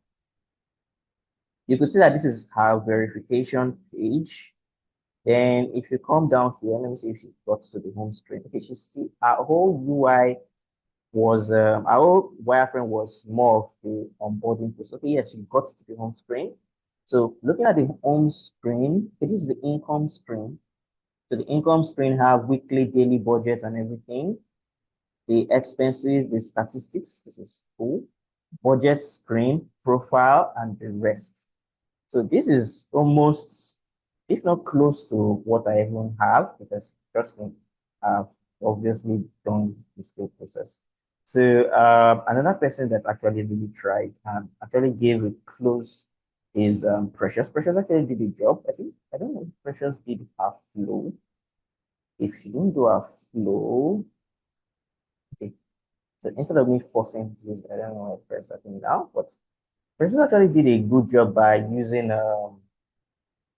I think, let's say a high fidelity frame. So if you could check what she did, this is get started verification. We go in. Okay, this is the logo. I think she's coming from the right to the left from this end. Then she had the welcome screen. So she went far to get a close look alike to. This is nice. This is actually nice because this is almost close to the main thing. Because if you get to this stage, trust me, you've already understood what you want to do. Then this is the budget screen. Then this is the insight and expenses. This is actually very nice. She has an idea of what's, sorry, Rufus, I want to put this, okay. Sorry if I'm mistaking that. So, yeah. So, yes, transaction. This was almost close to the main thing. Then we have transaction, and this is a very good thing. Notification, and we have payments and the rest. So, like I said before, I really, really like what these guys have done, and they actually have read the stuff. And if you've not done your own, you could actually see what classmates have done and inspire you to do yours because there's nothing new than you achieving this stuff. So let's get into today's stuff. So, like I said, we're going to start with the the logo, the brand guide. So there are some things I would not do again, like creating some what do they call it? Components, because you already have them in your past design. So that's why we started with components. So here we go. So first thing I have to bring in, I'll bring in my test components. If you don't know how to create a test component, you have to go back to the previous videos to create a test component. So I'm bringing in my test components. And why I am doing this, sorry, this, like this. So let me show you what, let me bring this screen in so that you can see what I've done so that you could know that I've actually gone far. So if you could see this screen, this is my own design system I used. I'm not supposed to take it. I showed you the logo the last time. So you could see my own design system from my buttons to my navigation, everything I used for this system. So you could see that I had my home page. Let me zoom in here. You could see that I had my home page, my savings page, my savings are the same. Savings and budget is almost the same thing. So another thing, again, this is what we call UX writing. So your English will determine, or the UX writing, the copy you use will determine what the user feel a particular screen is for.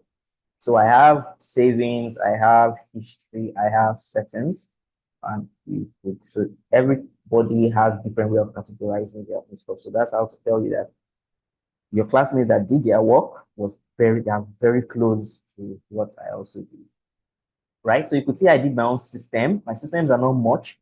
So the colors, I would not have to create this. You know how to create a color, what do they call it? A color style. So these are the styles I created. You can see it here. These are everything. So after the class, that's after the Figma part, I will send you all these things. But I can't send it to you now because you guys can easily copy and paste. Right? So from here, so that I need to use them in my design file, I'll cut. The reason why I cut is because you can't exactly copy. It doesn't really work at times. So I'm going to come here to paste. Yeah. So I'm going to come here to paste. Then I'm going to delete these guys. Because if I don't delete them, they're going to affect me. So these guys are going to affect me because these guys are coming from the previous work we did. So I don't need to save it. The next thing I need to copy again or cut is my control Z to bring it back again. So I come here and I paste. So you see, this is the essence of you always having a system where you can copy and you can paste. For me, I need to confirm something. Okay. This particular one, it's control. So you could see how easy things are for me because I have a system on ground. So I'll not be jumping so far. I only need my text for now. And yes, so now how did I create this logo? So that's the first thing. So I already have my color. So how I created the logo is actually quite easy. So first of all, I usually create a 1080 by 1080 stuff that's circle to know how big the file is because and you know that 1080 is almost the screen size. So why I created is to know how big my design system is. So this is so that in terms of resolution. So this is 1080. 1080 is almost like the screen size of the phone. Let's say if I increase the height to 1920. Sorry. Okay, it's so now if you've noticed this, because of I have it united together, it's whenever I put a keyword here, it expands it. So if I do this and 1090, sorry, 1920, you could say this gives you, so this is how to, why I'm doing this is just to get to know my size of my documents. Yeah, I can always just turn it off or blend it like that. Okay, it's not needed.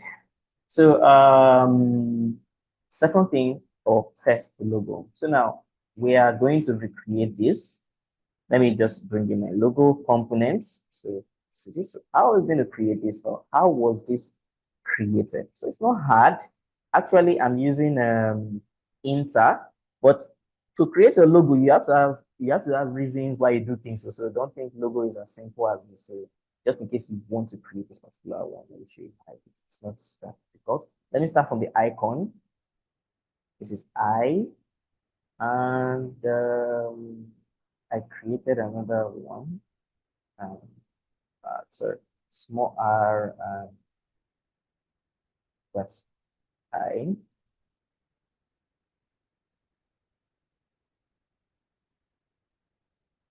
Okay.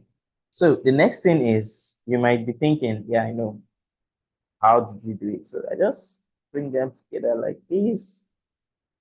Okay, let me see. Come in. Let me check something. Okay, so you could just bring them like this and put them in the same this thing. But if you notice, it seems that the I and the R are kind of overlapping to the side. So that is not what I want. So you can look into it, you can zoom in very well and check the difference. So match the same height and make sure they are aligned to the same side. So you can have this. So yeah. So having this is the simple, these are simple as what I did here, if you could see. Simple logo. And it looks like someone standing and actually trying to type something. So just the concept.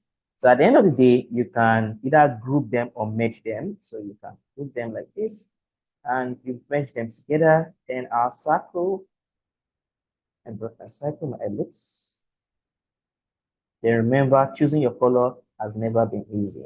So now I think this is the color I choose here is, yes, it's okay. These guys are not feeding from this particular layer. So I have to make sure they are feeding from here just in case there is any change in the design.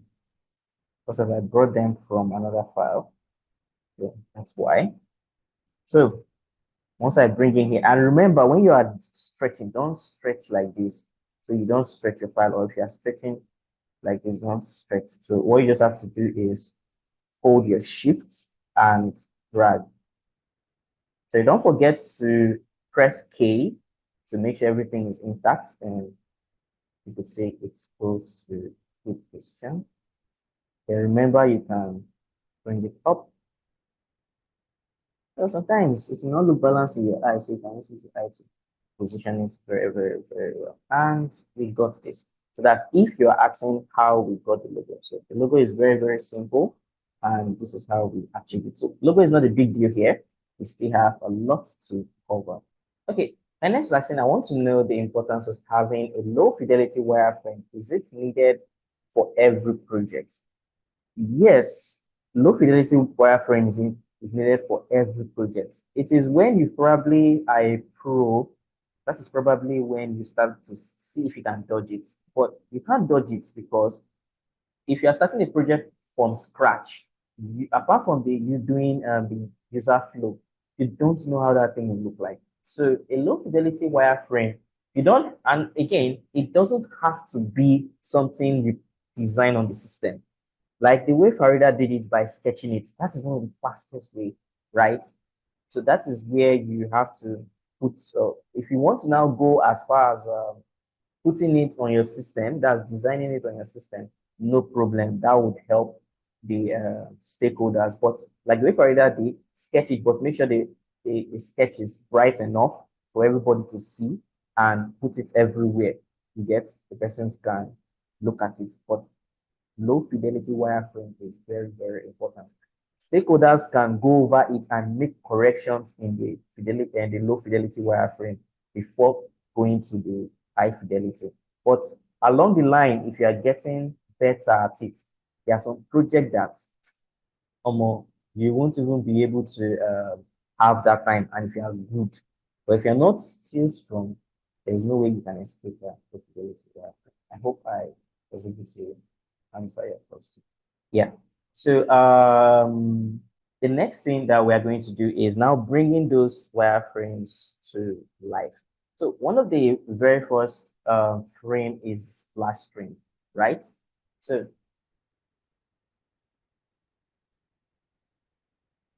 let me push this one back because the data of what we want to design is here. Okay. So the first thing is the splash screen. To design the splash screen, so what's a splash screen? The first screen you see in your design. So we're going to bring, like I said, we're going to use an iOS stuff, iOS screen. So we're going to put a frame. Let me select iOS. Oh, sorry, I'm desktop. iOS 13, 14. So this is it here. Let me click this. So you can have this. So the next thing is you are going to, depending on what you want to do, so you can name this thing splash. So I may not be naming most of my screen because of time, but as much as possible, I will try to do it. So now I'm going to the background. I'm going to give it this color. That's this particular black. Then I'm going to bring in my screen. So you see, I did the logo in black color or white color so that this is a white background. So if you are a brand designer coming from the brand designer angle, you understand this. So as a brand designer, you have to have the logo in various variations. So and most mobile app logos usually look like this, where you have the icon and have the text base, or depending on this, is because of this icon can be used in uh, when you want to, like when you're in the home screen of the phone and you want to select the app, this icon can make it very easy for you to identify the app, right? So that is why most logos, that's why when people are building logos, they'll ask you, what are you going to use this logo for, application and the rest. So yeah, that is why we're having an icon-based logo and a text-based logo. So if you're coming from a graphics design angle, you understand this. And if you've not done graphics design, if you have the time, you can go back to it and try to do what you can do. So it's very good if you can. So first of all, like I will duplicate normal, then I'll bring it to my design file.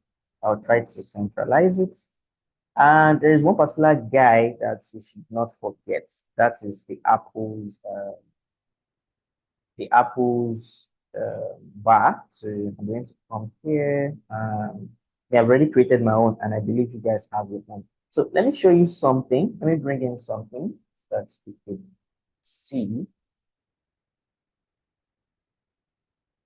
So if I bring this in and paste. So let me show you something. So when I was telling you that Apple and all these companies, they have their sizes and everything. So the distance between this toggle and this is 8 pixels. That's px means pixels, and the length, that's how long this guy is, and the height of this button is 5 pixels. So that's if you want to create one from scratch. And how to have a good menu, you can use this guide. To most menu bars are always 49, majority even buttons are between 46 to 49. So this is iPhone guide, and iPhone have their design system, right? At the end of the class, I'll send it to their link. Same thing with Android, they have their design system. So in case you want to know everything about Apple's design system, because that's another good thing you need to know. What does Apple design system look like? So it's got some lazy designers. I'm thinking myself sometimes. We can be lazy to design one screen and implement it for both Android and what do they call it, iOS sometimes, but they are different. They have two different systems, and they have two different navigation systems, right? So when you are building your app, take note of that. Most persons don't, but at the stage you are, all you just have to do is practice what a good design looks like. Yeah. So you could say, I'll keep this, so I'll share it on the group or have it in this document so you can have it. Or when you watch the video, you could also see it as well.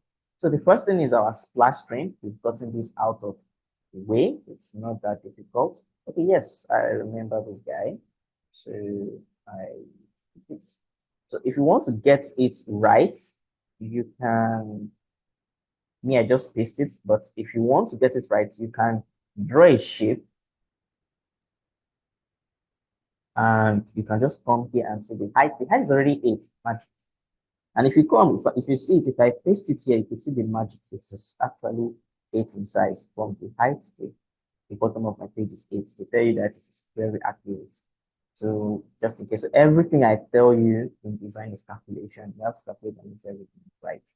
So, and the reason why I did it in terms of what do they call it, a component, is because I would use this time to time. And if you check, if any of you use an iPhone, you will notice that wherever you have a white background, it shows black, and wherever you have a black background, it shows white. So yeah, take note of that. So those are just little micro interactions. So now D, So now it's because of why you are saying going straight to high fidelity is because I'm using the ideas from these guys and also using the ideas from my own side. So that's why me designing this is very easy because I already understand it. But if you are starting from high fidelity first, trust me, if you're not good with design, you have serious roadblock. So that is why you have to sketch and create a user flow. So I'll delete this guy because I don't need him anymore. And I'll call this work screen. If it's not correct, we can correct all those ones later. Then the background is obviously going to be. So if you notice, when I click here, you could see the colors. So I can just simply say, okay, because of I already know what I want, instead of me coming to the background alone to collect. So these are all the colors in this design. So if I click on here, you could see all the colors in this particular design. So because of I already know where the colors are, so I'll first of all change this to black. You see what I'm doing there? But because of this guy is already black, I have to come here. No. And don't that. I need to change the background because this guy is already a component, so I don't need to do that. Yes. So I'll first of all change this to pure white. Then this guy, I'll just switch it to black. Simple. So the next thing is we are going to achieve this. Let me bring the screen in. So we're going to achieve this screen. So this is going to be our walkthrough screen. So, and this is where our button now comes in. So you can make your walkthrough as elegant and even cuter than my own, but I just did a simple thing so that the process is going to fast. So in this walkthrough, we have the image explaining or demonstrating what it is. Then you have the welcome to this is UX writing. Sometimes, like I said, you can use Laura Ipsum for this. You don't need to explain so much. So I even have some mistakes here. So you can do this. So how do we achieve this? And if you are doing your design, you have to be consistent on some certain things. So remember, I have already did my buttons. So let me bring my sorry. You see that creating a component is very, very good. So I already create my buttons. I taught you guys how to create buttons. So it is not hard, but just in case for explanation purpose, you might ask, wait a minute, this button has an icon and let me show you something so that I know that when you guys see it, you're like, oh, this guy is going to see this one. So if you check, I can turn on the button and you'll be like, oh my God, okay, so I can turn on the button. And instead of me turning off the button, I can have an option to also change the icon. Instead of me searching the icon, I can tap on this and change the icon on the button. And let's say if I need a car, so if this place was a car, or let me just say this one, automatically changes. It doesn't, you don't need to do so much. So how did I achieve this? So first of all, I would cancel all these components, detach. So let's say this is a fresh button, right? You all know the process of doing this, or let me do it again. So you get to know it. We have this. So you can check the size of the button. So depending on what you want, you can put that 48, 49, the height, depending on what you need. So let's leave it at 50. That's too high. That's fair enough. And remember, why I did it in this thing is, if you notice, I have two buttons. I have the primary button and I have the secondary button or the inactive button. You get, so this is the buttons that will be consistent in my design. So first, and trust me, when you use this button in this design, please try to change your button design. Not that you've created this component and you'll be lazy when you want to do other designs, you'll be lazy to, because of I don't create this component, I would not. So you can even choose one day to create components of various buttons and keep it in your warehouse. And like, just in case I want to do any design, I have a component of buttons that I can reuse every time and every day, right? So how did we get here? Let's go back to here. So So the first thing is our text. I'll just call this label.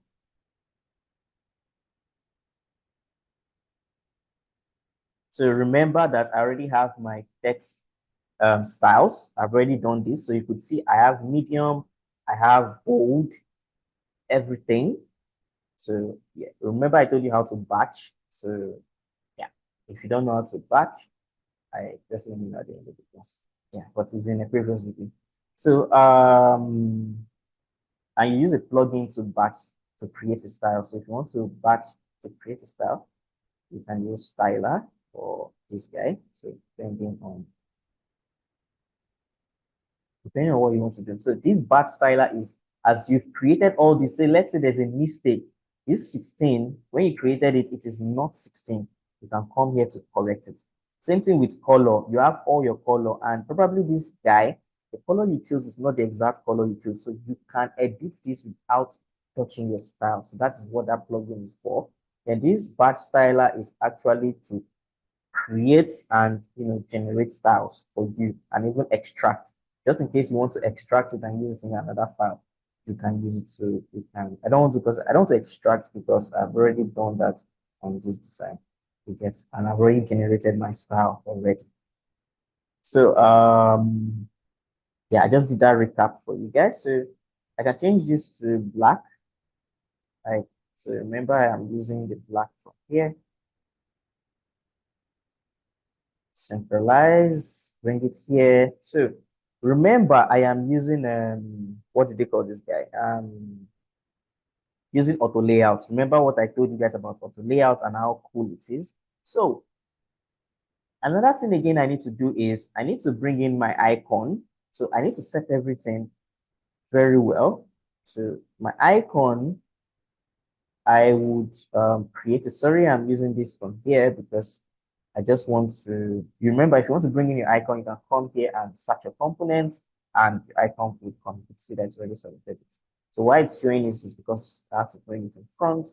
And you could see, so sometimes some persons prefer their icons or labels in front, but most of the times it can be before the label. So let's do it before. I don't even know why I did it after the label, right? It's not supposed to be here, or you can always change it, right?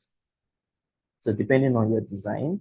So first, you can group these guys and make sure they are positioned well. And you have to watch the distance between your icon and your label and check if everything is cool and everything is centralized.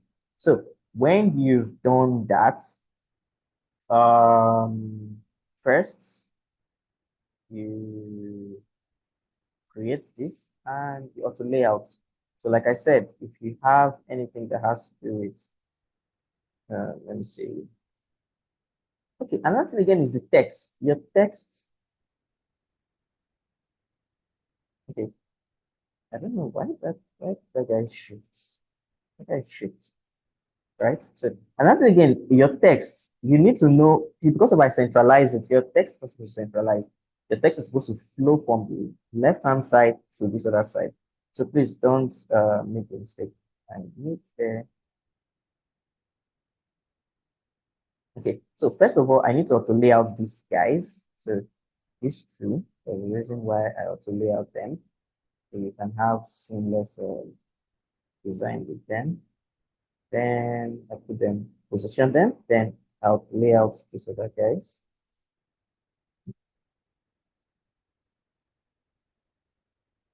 So just in case the thing flips up like that, do that. So now, like I said again, the text, see why I said you should have it coming from the left. So if I type this guy, you can see it expands seamlessly. We like easy work. So you can spend time to create your buttons, like I said, and use them later. So I need to be fast about this so we can go straight to our design. So you might ask, okay, how did we create this label? So now as I've created this, I can call this my button. So when I create this button, I'll create a component out of it. Then I can have various variants. So I would do two variants so that you could understand. Okay. So we are going to redo it again so that there is not going to be confusion. So now, let me just bring this guy so we don't do too much. So first, I'm going to detach this thing from anything. So this is just like a normal plain button that has an icon and has a label. And we can switch them. Let me switch them to okay. So this is already a what do they call it? This is already a auto layout. So we already understand what auto layout is. So we don't explain what auto layout is again. So now the main thing is this is button, and this is like we're going to have two buttons, and that's going to be primary button and secondary button. So now when you click on button, the first thing is we convert it to a component. So we want to create components for button. So when we create the components for this button, I want to check something. I think let me do this thing from fresh. This thing is carrying the components from past. So let me just quickly do this.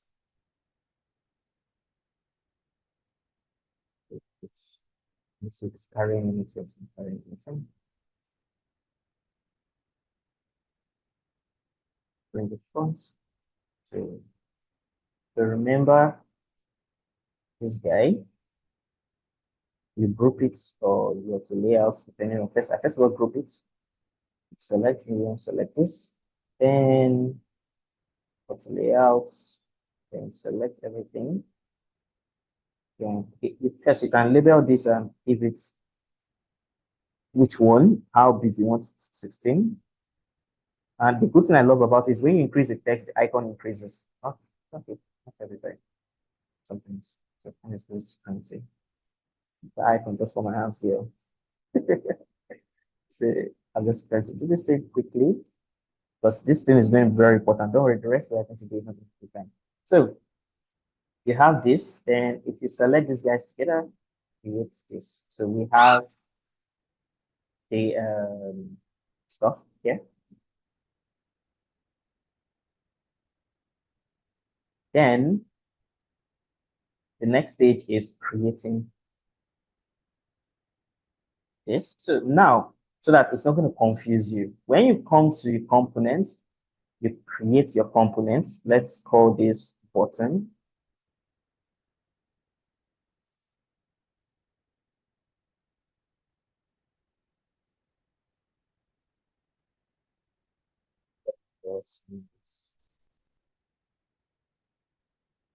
So let's call this button.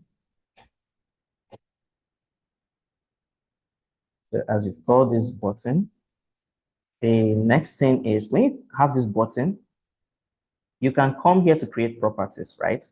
So you have variants, you have Boolean. Boolean is turning off and turning on. That's how to show if something is visible. And we have instant swap for both for icons. So you swap your icons. So we can create a Boolean. We can create Boolean. And the first Boolean, we'll call it icon. Let's call it I think one of the components that will be swapping more, it's going to be this icon here. Okay, this guy is already, let me see, I think it's in automatically created. This icon is having a, sorry, sorry.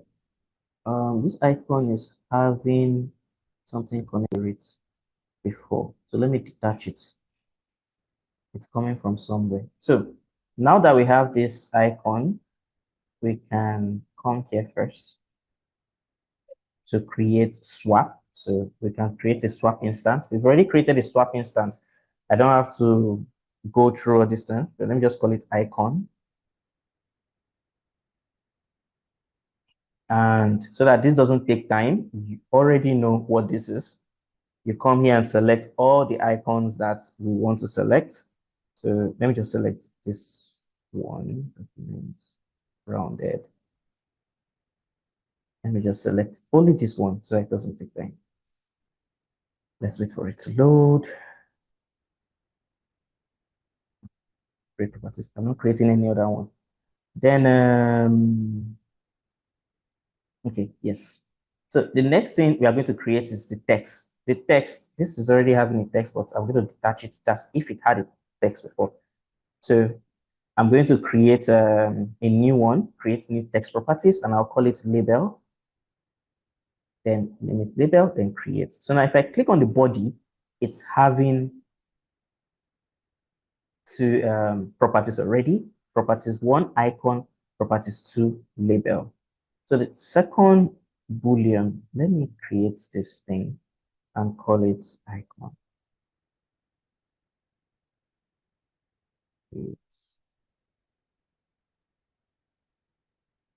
Okay.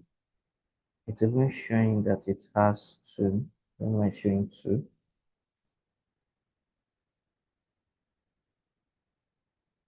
So you see it's already okay. No, this is why it's called it icon is because we named this particular thing icon. So we're not supposed to name it icon again. So yeah. So if you want to create, this is creating your icon name and label. And this boolean, I don't know why it's choosing not to this particular layer. I don't know why. Okay, because of there was no layer grid. I don't know why it didn't want to allow me create. So I created a layer for it because it was obviously not wanting to create a layer. So I created a layer for it and I'm going to apply the boolean. So remember we call this icon 2. So I'm going to select it. So we have to rename that guy. So you could see it. And so booleans are always found under layers. So under layers, you find booleans. Then let me name it so that we don't make mistakes. So we have icon 1, icon 2.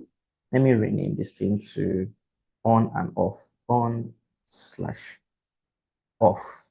Okay. So we have on and off so that we don't get confused.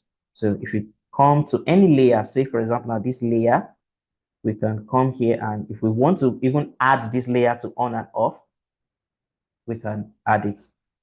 So if I click here, you can see we have the on and off property and we've added this particular layer to on and off. So if you tap here, if I duplicate this, sorry, if I hold my alternate and duplicate, you can see I can turn off and turn on everything. But sometimes that is why I always choose one thing to turn off and turn on, right? So that is always the icon.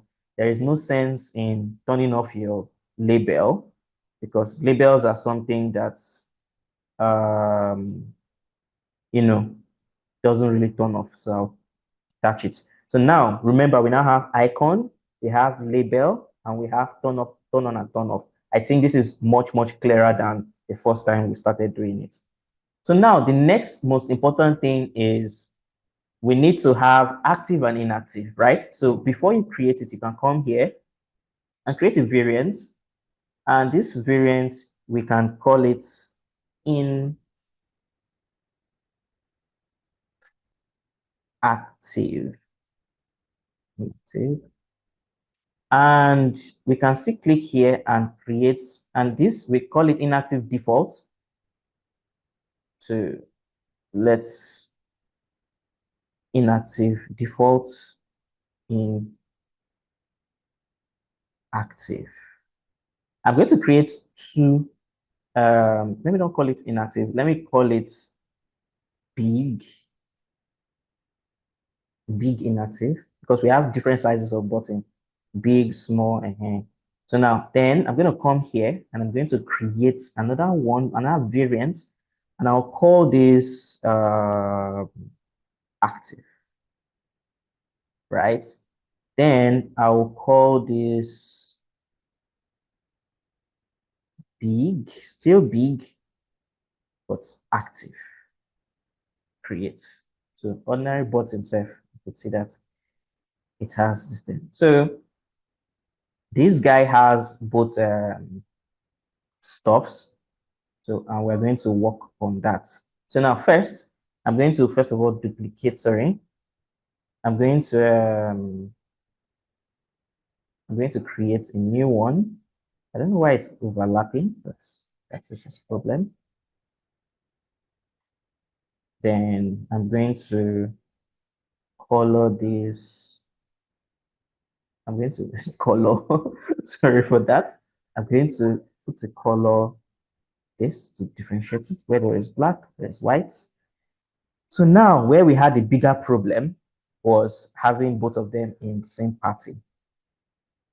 So in inactive, we have to remove in one of in a one each one of them from that particular distance. So this particular one, it has to fall under a particular component. So I'm coming.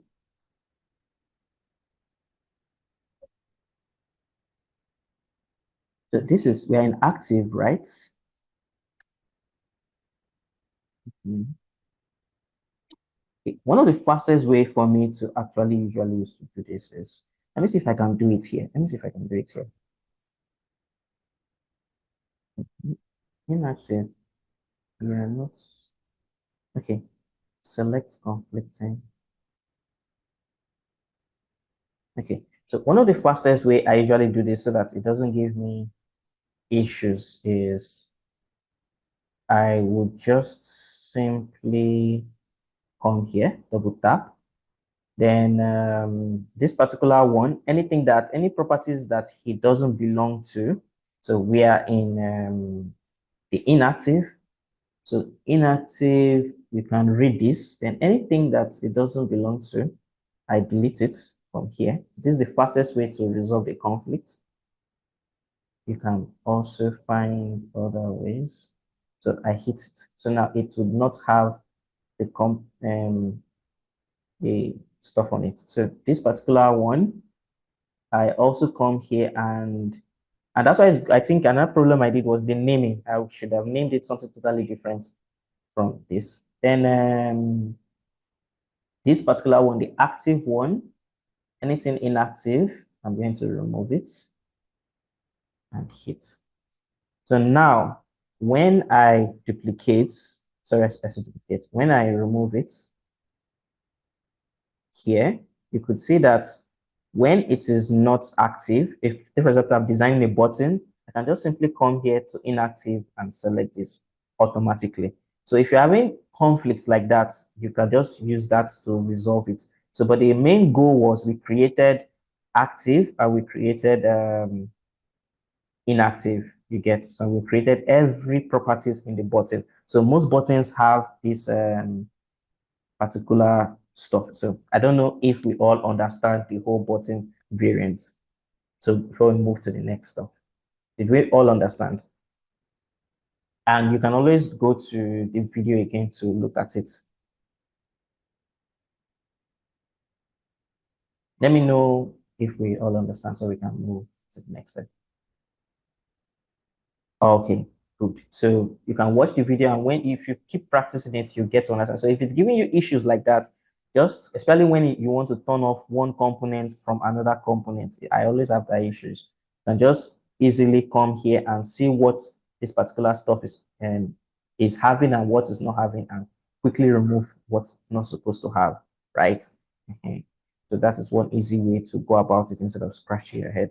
So now the next most important thing is we're not needing these buttons. We have to delete them. And the next thing is, yes, creating our walkthrough screen. So remember, there's one big guy that we are forgetting. Let me check, grid. So we are forgetting grid. So grid is another important thing. I don't know if I brought in grid. Yes, we have our mobile grid here. So automatically, because if I brought our mobile grid here, I already have it here. I can easily tap on it and select it. But if you want to create your own from scratch, you can create it. So please and please always try to create your how do I call it? Your work files before starting your design so you have everything on ground. So for me, I have everything on ground. I'll just come straight to layer grid, select this, and I click on mobile. So you could see mobile. And this thing is very important like I showed you in the former assignment. So you can leave it on. And the first thing is we need to draw a triangle. So many designers, depending on what you want to do, some persons don't need to have a shape here because I'm trying to achieve a simple design. Some persons can have clip art. If you go to walk through screens, you can see so much. So I have to keep the design consistent. So if you notice, let me turn off this to turn this grid on and off, because this is one thing I think this thing took me 2 months before I could actually find how to turn off and turn on grid. I'm telling you the truth. So if you click Control Shift 4, turns it off, and you click Control Shift 4 again, it turns it on. You get, so that is how to turn off and turn on your grid. Trust me, if you're not being told, you would have. I don't know, Figma did not have a good documentation for that from the beginning. So if you notice, this is curve. How can you do a curve shape? So this particular curve, this is it here. We have 49. Shift G also work. Let me try it. Shift G. Oh, cool. Yes, I've learned something today. Cool. That's nice. So thanks, Shay. So the next thing is, if you check the sides, you have 49, and so all I just did is, so how do you put that 49? So remember, these are your sizes and how to scale your design. So these are each corners of this thing. They're called radius. So the radius of your shape. So you can adjust each radius of it. If you can choose to say, okay, I just want, depending on your design, I just want only this side to be 50. You could see it's 50. And you can say you want only this side to be 50. You could see this is one style, depending on your brand style guide, right? So, and you can just say, because of it is it's mixed together, it's going to give you mix. So you can just do this. And me, I'll just do everything 50. Sorry. 50, 50. Yeah.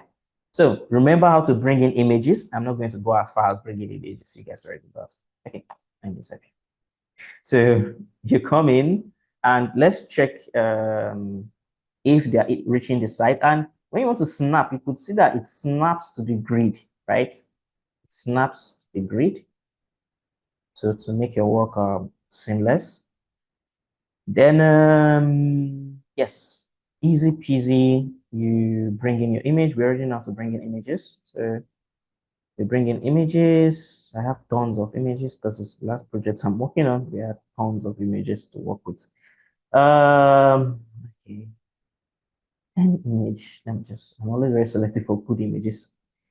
So remember, the image has to depict what you're actually talking about, right? So let me just put this image here, but this image is not talking about what I'm doing, but this is for sample purposes. So now you can take your text and write everything you want to write, like welcome to so you see where the job of a UX writer comes in. I'm not always good at writing. So you can come here, select, and you can select your 32, either medium or you select the 32 bold. You could see it bold here. You could see it here.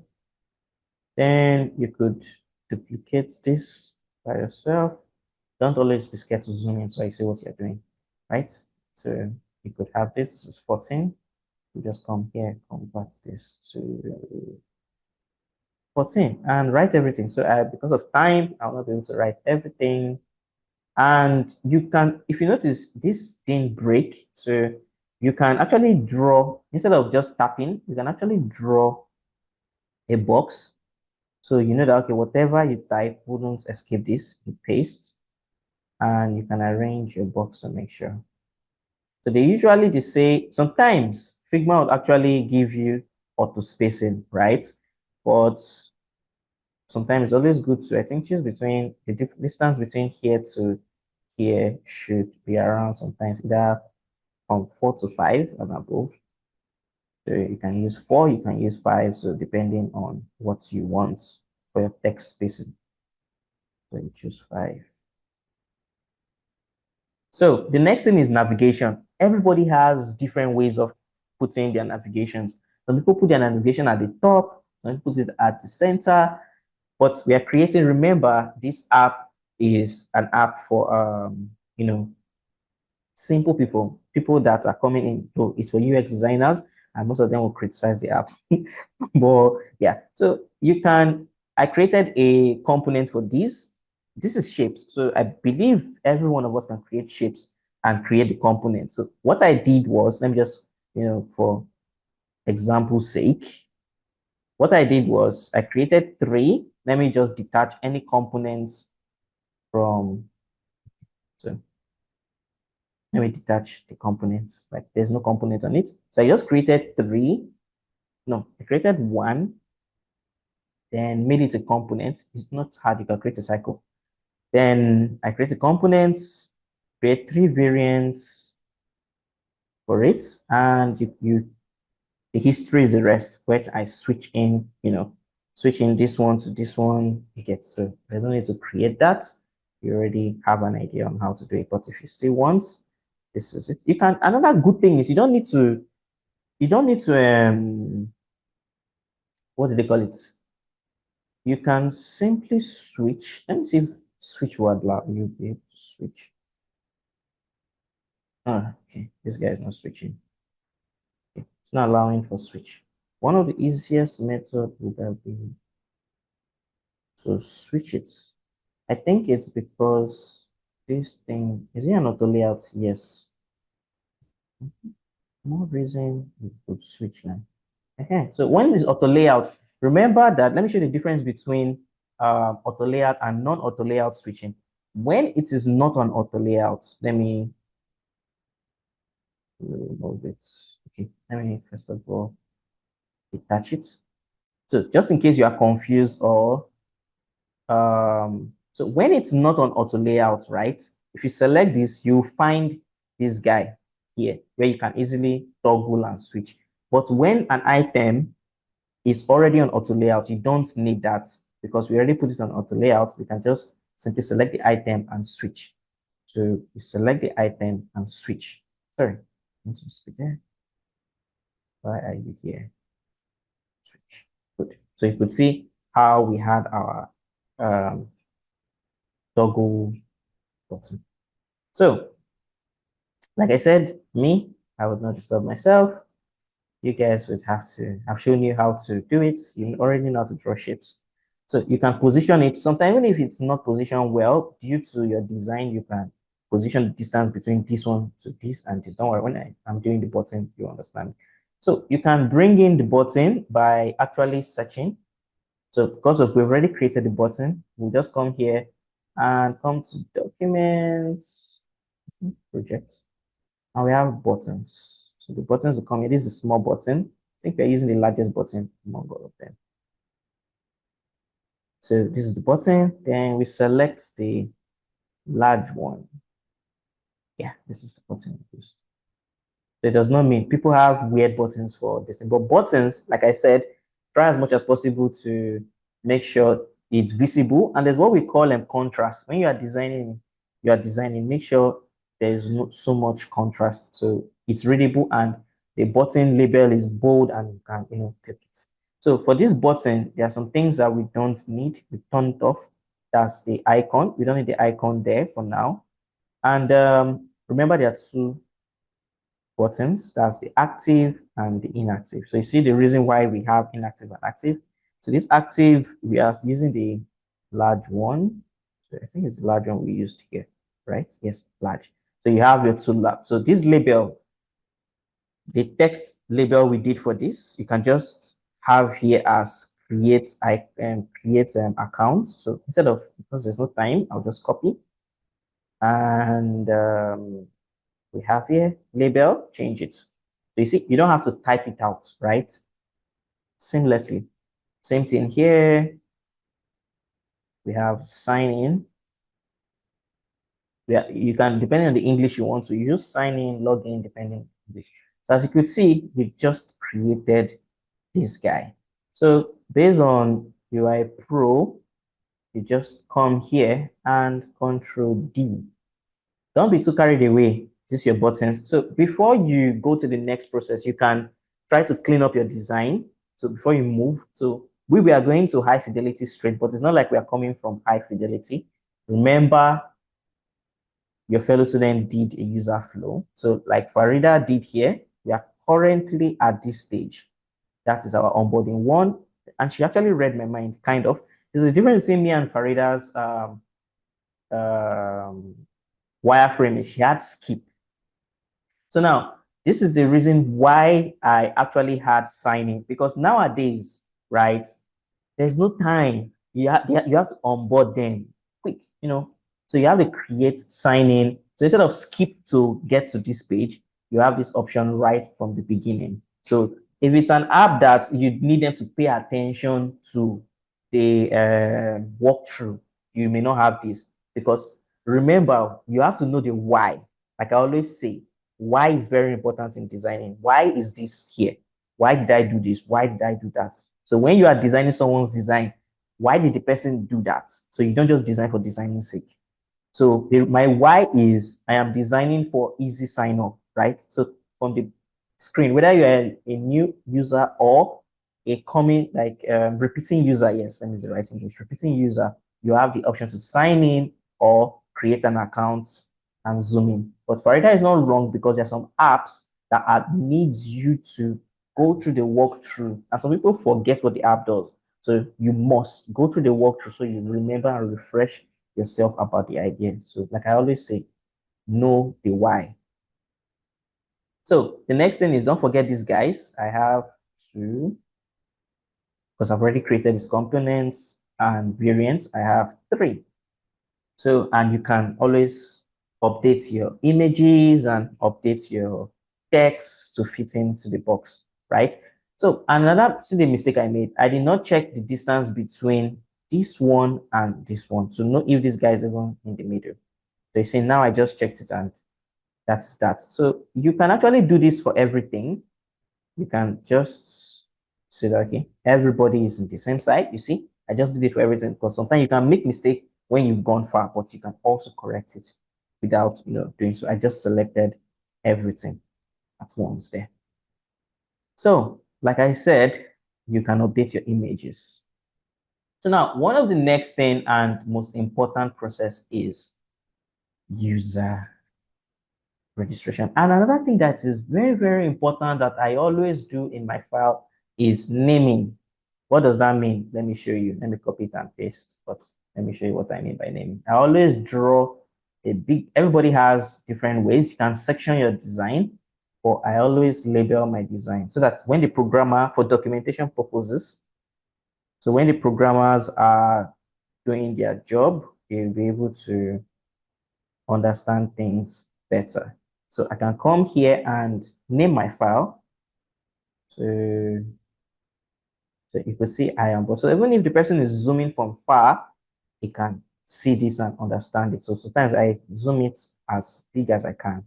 So even me, trust me, when you have so many files, you would understand what I'm saying. Even yourself can be lost in your own design. Trust me. And even when you come back to your design 2 months after you've done it, it'll be like you're an alien in your hometown. So this is good for identification. So the next and most important thing is the create screen. That's create account screen. So now how do we go about that? So we duplicate and call. So you can choose to have this continuous process, or you can choose to have this, whichever one is cool for you. So I have this and I'll create account. So you see how that thing is flowing because I create an auto layout with it. So you can just copy this and this is so that anytime you are finding scores. Again, another question is maybe you have so much files, you can actually find your files. Just click Control F, and that's why it's good to name sometimes. Name, even if it's the heading, you name, just name something. So when you want to find your file, you can find it. Except you don't know what you name it, that's when problem will not come in. So you have to, I can, if I click on create, sorry, creates. So anywhere there is create to actually find it. And this naming helps in something. Let me show you one magic. There's some time, and this happened to me. That was 3 weeks, 3 days. So I said 3 weeks, 3 days ago. I did a design, and I've done up to like, I think it had up to like 50 screens. So, and there was one word that was an error word. And geez, how do you think I can start correcting 50 screens? It was chaotic. So what you can do is, let me see something that is prominent here. Okay, let me use sign in. So now let me click on sign in. So I see that, okay, let's imagine signing has been done in 50 places, right? And or more, you can start editing sign in one after the other. So what you can do is, if you come to this button here, you can choose to select all. You can choose to select text. So whatever it is, you can choose to match the whole word. Each and every one of these things has its reasons. So now when you come to replace, this is where the magic comes in. So I can choose to either replace all, or this is what, let me show you what I mean by that. So I would come here and I click on sign. So it is saying wherever there is sign in, it would replace it with login, just in case you've gone far. And so when I click enter, so replace all, so it replaces everywhere in your document. This is a relief. Trust me, when you reach that point, you would understand that this simple thing is a savior. So let me go back. I still like my login. Okay, so the next thing is so you can have different options. You can have to match case. So there are different things. Probably maybe there's a text, there's something. You can have different options to replace with. And there's already another form of renaming things, but that is one of the fastest way to do that and to save you huge ton of time. So now the next thing is creating. So now me, based on my research and based on everything, I choose to go with the BVN process, right? When I mean the BVN process, what do I mean? Let me show you what I mean. So this is my own flow. So you guys will see my flow. So I'm bringing in everything in here because we don't have time. And you guys are pro now because you can design everything yourself, right? Are you sure? Or I'll design the screens that is needful. So now I always tell you there is a reason for a why. So if you check, this is my choice of creating accounts. First of all, the user chooses select a country. I believe we know how to design this, but I'll design it so you guys would look at it. So I choose select a country, put in the BVN, verify it. After verification, then create accounts. So now some apps are scared to introduce BVN in the beginning, right? Because who would want to put his BVN?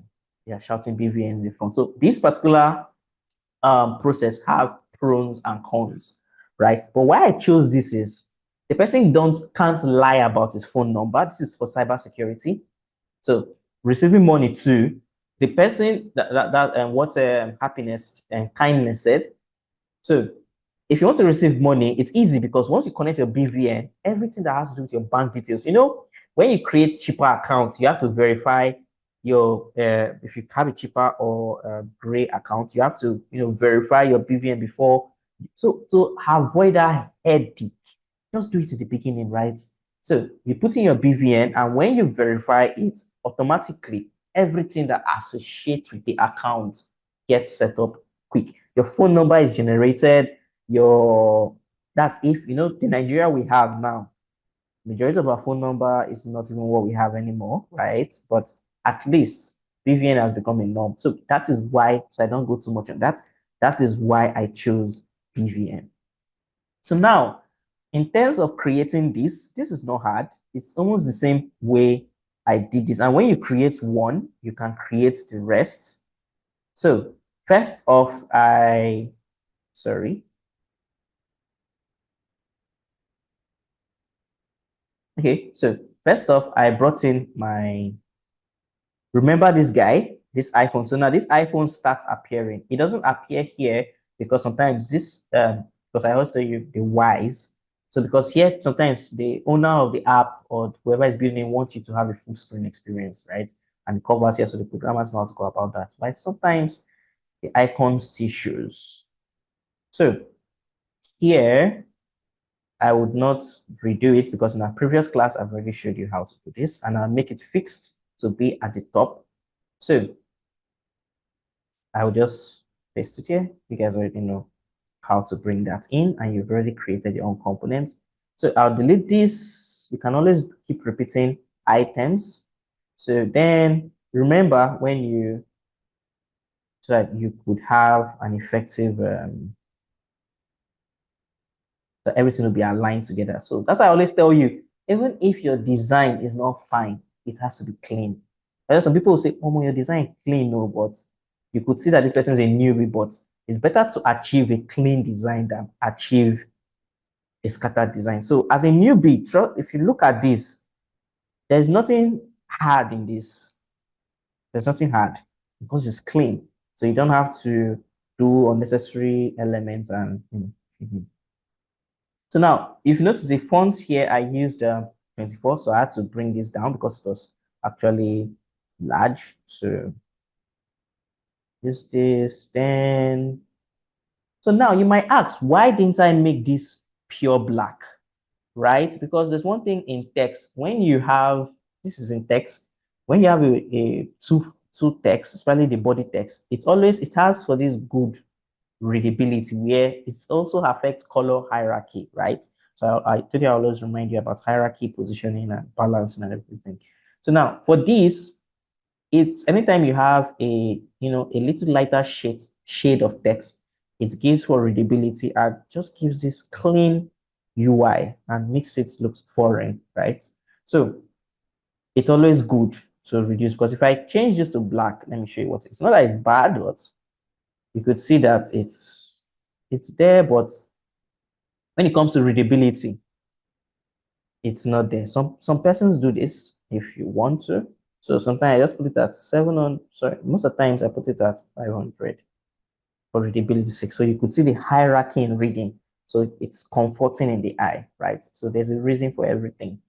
So this line too, you can choose to make it tick, and you know how to create this. So this is not hard. To create this shape, you can create this. So you can still keep your shape at 79 or what. So this is a drop down.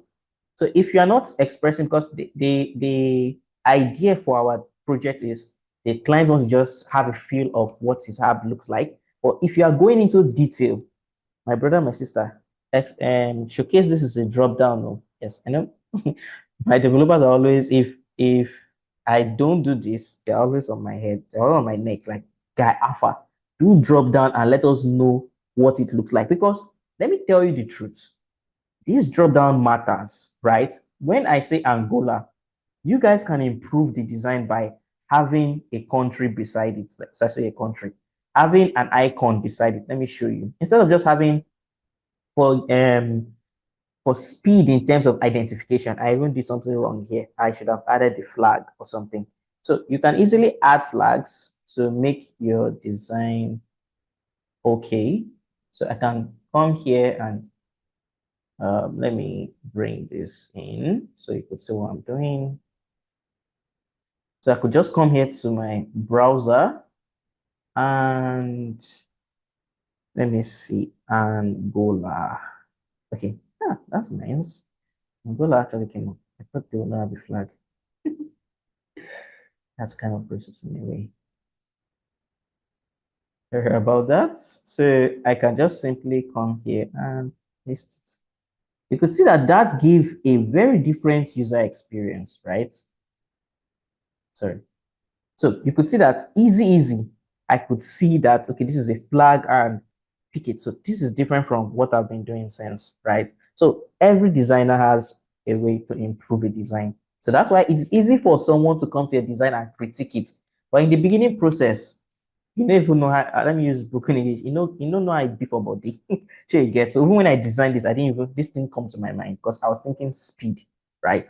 So you could do this, put a flag beside it. When they drop down, you could see other countries with flag and select it. And to tell you that, okay, if is it that there's going to be a selection box or something, or here you get. So even the drop down on its own has experience. Every part of your UI has experience. So I'm not going to redesign this because this is almost the same thing. So you can have this, switch it to active large. So you see, this is how I got this. Let me see anything that is default, then difficult. So even your phone number, right? If you want to apply continuity, you can put a flag in front of it. Simple. Then you might ask your question again, why am I having 6 boxes? So for cyber of recent, the best amount of code to be sent to a user is 6. If you check your phone of recent, majority of the code that is sent to you is 6, except it's from a website that has mixed alphabets or something that is not the same thing. So you could notice that when I sent it, it brought about resend and like, okay, in case it doesn't go through, you can resend it. So you could see everything and how it went. So at the end of the day, create password. So you already know how to do this, right? So it is not difficult. Then you know how we brought this, your iPhone component, or you can just screenshot your phone and crop it. I think this one self was a, yes, it was a cropping I cropped. So, but you already have an iPhone component, you can always bring this in and do it. So this was my flow in terms of, what do they call it? The create screen. Do we have any question or we should ride along? So these places are not hard. You can ask a question if you have any question. So I can shrink this since this process is not hard. The next one is sign in. Okay, so don't forget my sign in. So sign in can be 2. You can have sign in 1, which is signing in with, you can have sign in 1, which is signing in with the person's email and password. Then after the person signs in, if you want to log in back to the app, so remember you can name your UI first user, that's first time user, second time user. So you could see the stress in it. So you know when you want to build your clients, you know how to build them. So they think it's just UI screens. Well, it's screens, but there's a lot of experience going on here. So don't always forget your forget password. And remember, on even the login screen, you have the option to create. So there's always reason why you have this. So you have your email, you can create these boxes and everything. So there's nothing new under this, and also label properly. So I didn't label this well. So sign in. So always label your stuff well to help you. That when you are done, come down to label. You can use one day to label everything, but as you are going, you can label it as well. So you see, we have our onboarding, we have our create screen, and we have our sign in. That is big for today. Like we've done a lot, but we're not stopping. We are moving in. So at least I want to get you guys to the home page. So now the home page. I would not show you the home page, really. I'm sure that. So everybody had their style in the homepage, but let me show you my style. Drum rolling.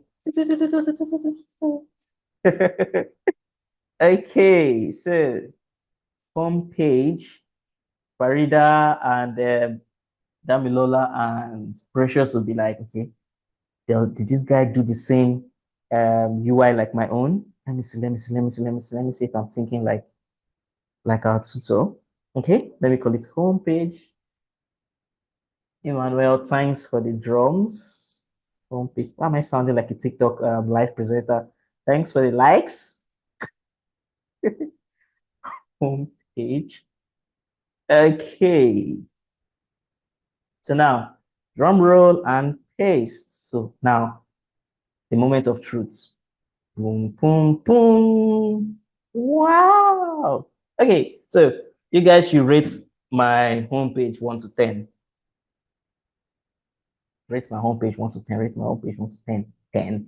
Ah, I thought it was 100.5. So I tried as much as possible to okay, sorry about this guy. If you guys are seeing it. Okay, so I tried as much as possible to repair a lot of problems that most financial app has, especially if you go to what do we call these people? Cheaper. Cheaper had this issue. So you have several accounts, and let me show you this in form of a phone so you could see the experience and everything. So I'll go to prototype, I'll select device, and I'll select iPhone 14, and I'll click this and I'll click on present. So I'm going to build everything from scratch, so you guys should not worry on how did you get this. Okay, that guy's still loading. So as it's loading, I would show you how it looks like. And okay, yes. So looking at this, you could feel the experience. So cool thing is you can, in my own, you say explain to developer, but when it switches to each of these currencies, it actually shows you like you can send from this particular currency and you can do whatever you want to do. So if you check, this is seamless and you can have multiple accounts. So yes, I did not create my empty states.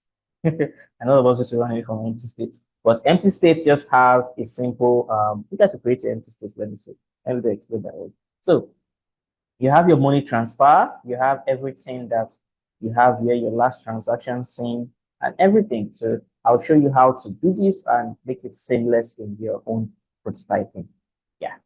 So, and for those of you who did yours, yes, you guys only got to the stage of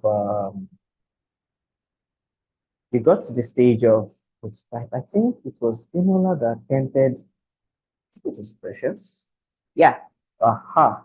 So this was Precious dashboard. Almost the same thing. Okay. Okay. This is cool. This is not bad at all. We took account for budgets, which is a very, very good thing. Farida said 8 over 10 is now seeing your replies. 11. Farida. uh, oh, you did the home. Yes, yes, yes. Farida did the home. Sorry about that.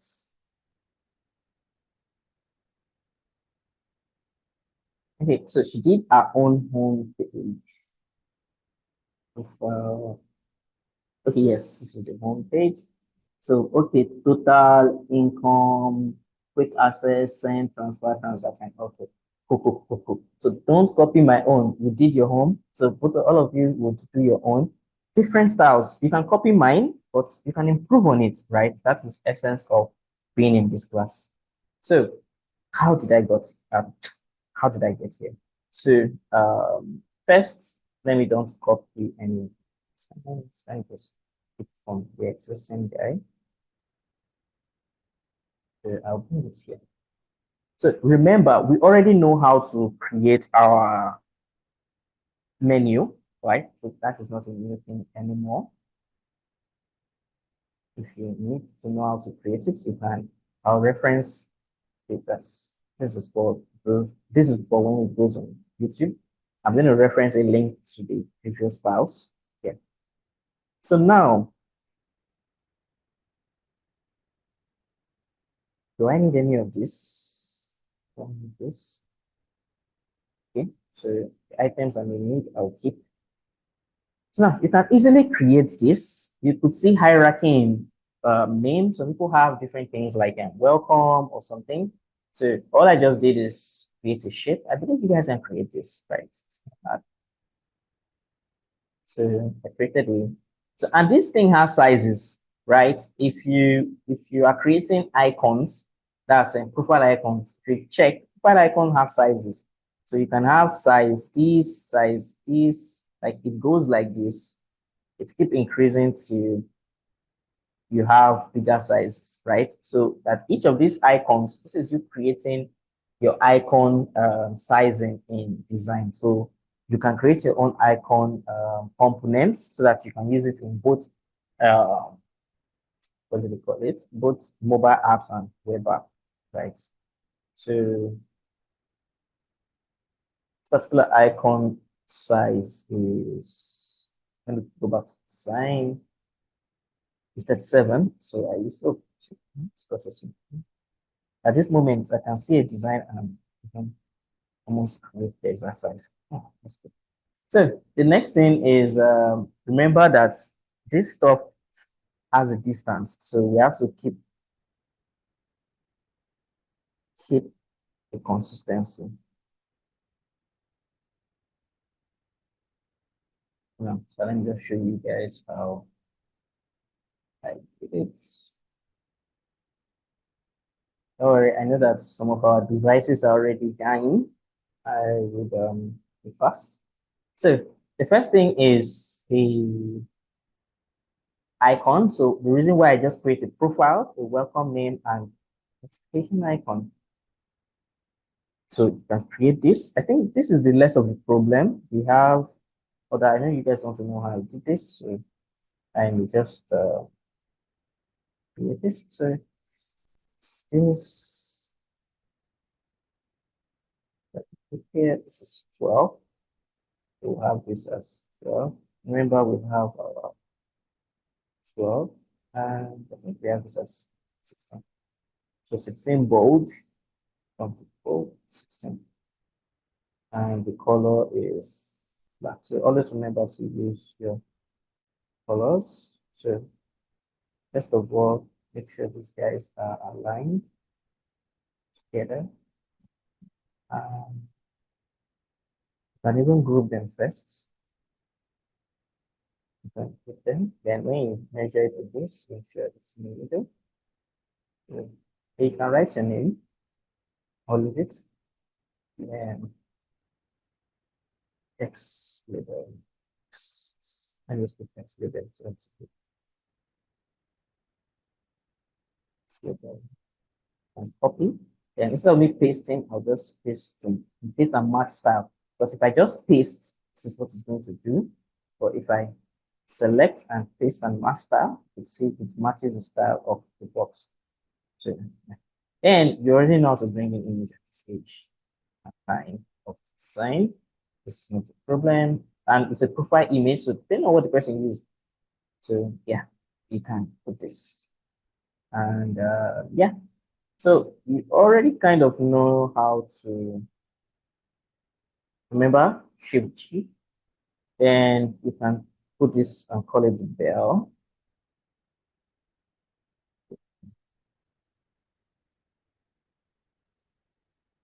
Okay. So we have bell there and the bell.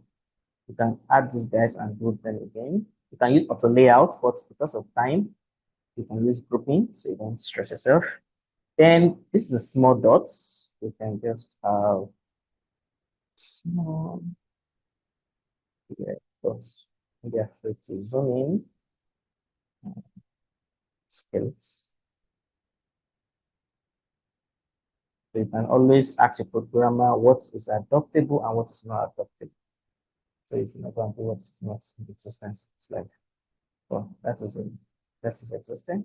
So you might see this is easy, but before I came to this final conclusion of using this, I had many iterations. Thank God I'm coming to this. There's one thing you need to know as a designer, right? Before I came to this final design, I did more than one of these samples. I did up to like 3 to 4 samples. So you don't have to make sure your first one is perfect. When you do one, you duplicate it, change it, you duplicate it, keep changing it until you get what you want, right? So that's why you keep practicing.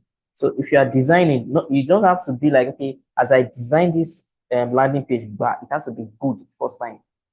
Sometimes you can even go and sleep and wake up and okay, oh, what I did is not correct. You change it again. And when you're changing, you can keep your past files so you can reference them, right? So before I came to this final conclusion, I did several of these. So always try to do more than one so you can actually get good design. So yeah. So how did I come about this? So first of all, I tried to position the distance between my screens. Okay. So yes, that thing I just did is actually very important. Outline. Outline is good for shapes, or if you are trying to use Figma to do a logo. It's an actual Illustrator feature. How to do the outline is hold Control Shift 3. So you could see everything in its outline. Most of the times used for logo to try to see if everything is in its space and everything. And you can even screenshot your stuff like this and send it and use this as a low fidelity or yeah, depending on what you want to do. But Control Shift 3 does it and bring it back here. So the next thing is what you just have to do is you draw your shape. So the shape is the first thing that you have to do.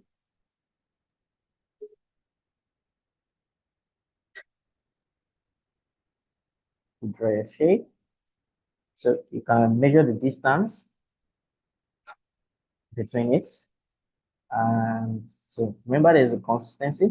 So I have this as 17, the radius, 17. Then the text. So this thing, what I even did here to an extent is a little bit wrong in a way. Let me tell you why. Sometimes it can be wrong, sometimes it can be right.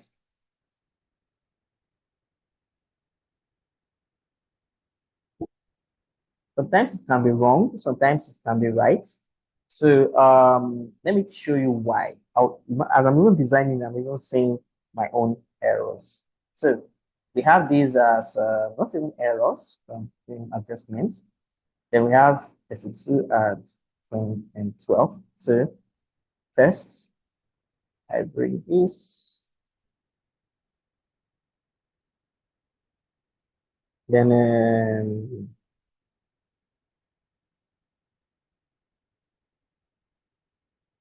12. And this is 12. So you can change the color. So instead of, I think this, I used, yes, I use 100 here.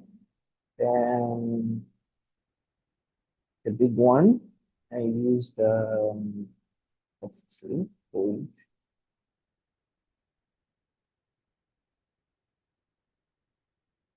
Okay, so let me just copy the text. Let me show you what I mean. So there's a different style, still the same thing. If you come here, I can choose to make sure this my zeros are smaller because there is no reason why I should have my zeros as the cobbles around it bigger, right? So I can just come here and say, I choose this. Why did it come to this? Okay. So I can come here and say, okay, my purpose could be this. Because it's drastically changed the UI, right? So you could have your design change as much as you want. And if you see, it gives much breathing space to this side. So we have to position here and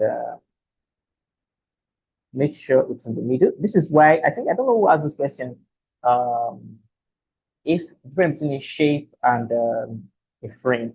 So if this was a frame, automatically it would actually, uh, you know, position these guys in the middle. But that's if it's inside this frame. But the best thing I would just do is group these guys and them together, put them in the middle. So, okay.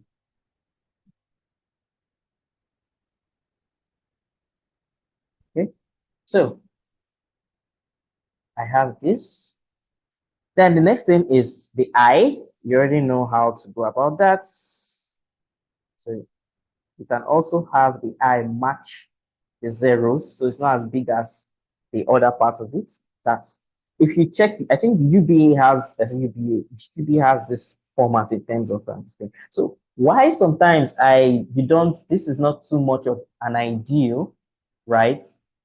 Imagine you have your text going in billions, right? Your text will have to overflow. So sometimes having this guy here is not too much an ideal. You can have it around, let's say, total balance. You can have the naira beside even this to the total balance. So you could see the different styles. As I'm even designing it, I'm even seeing different styles coming out of this from even what I've done, right? So that's why I design how there's always improvement, room for improvement for your designs. So you can have this as a, what do they call it? Let's say, let's give it 18. Okay. Then we know this as I.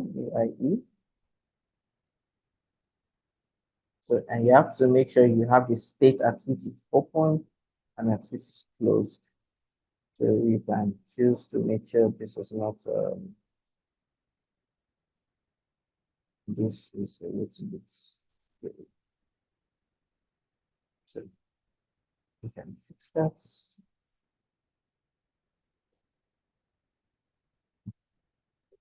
People get. So I know that this is the list of your problems. So this one, it's as simple as drawing a cycle and placing a flag inside. So I don't need to do much on that. So I'm just going to drag it, and you can also shrink it.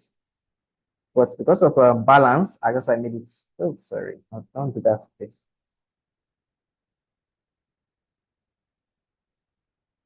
To bring back something, you press Control Y. That's Control and Y. Like sometimes I really think these guys used to think something like, okay, why did you do this in the first place? So you can see that I can still reduce it here and still doesn't look bad, right? I think making it big just gave it some kind of visual hierarchy in a way.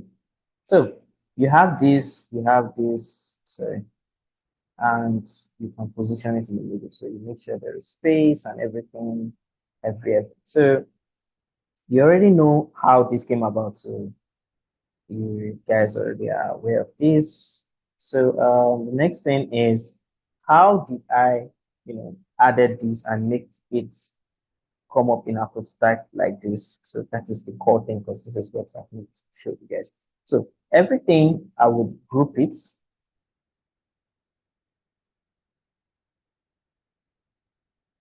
I would group.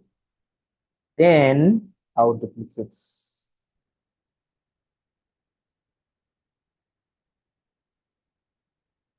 So I want to make sure that I didn't over duplicate. So I would duplicate.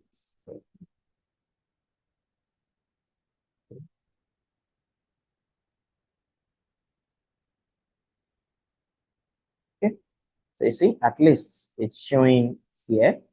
Sometimes you can, if you've done everything, you can even take them outside. So you have breathing space to do everything.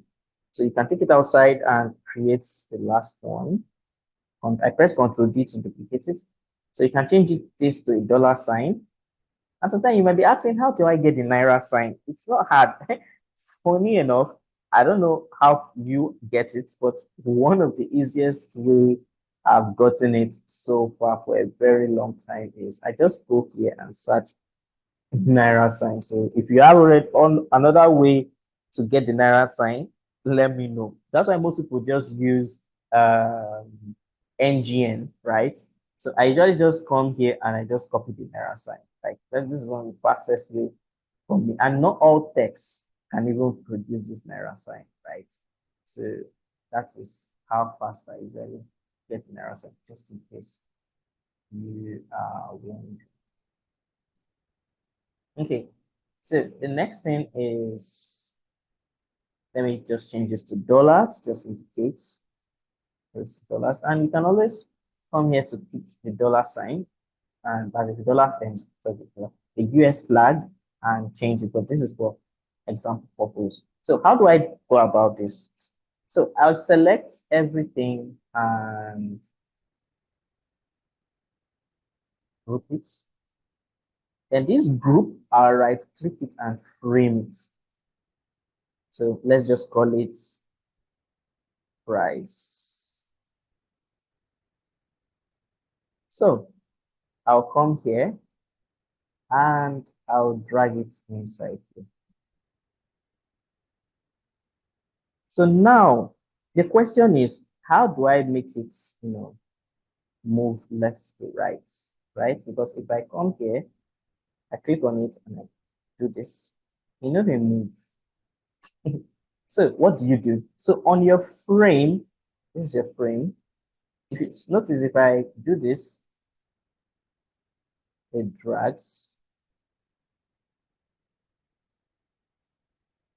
If I do this, it drags. So what you can do, first thing you have to do is you click here, you come to prototype, and sorry, you come to prototype settings. Okay. Okay.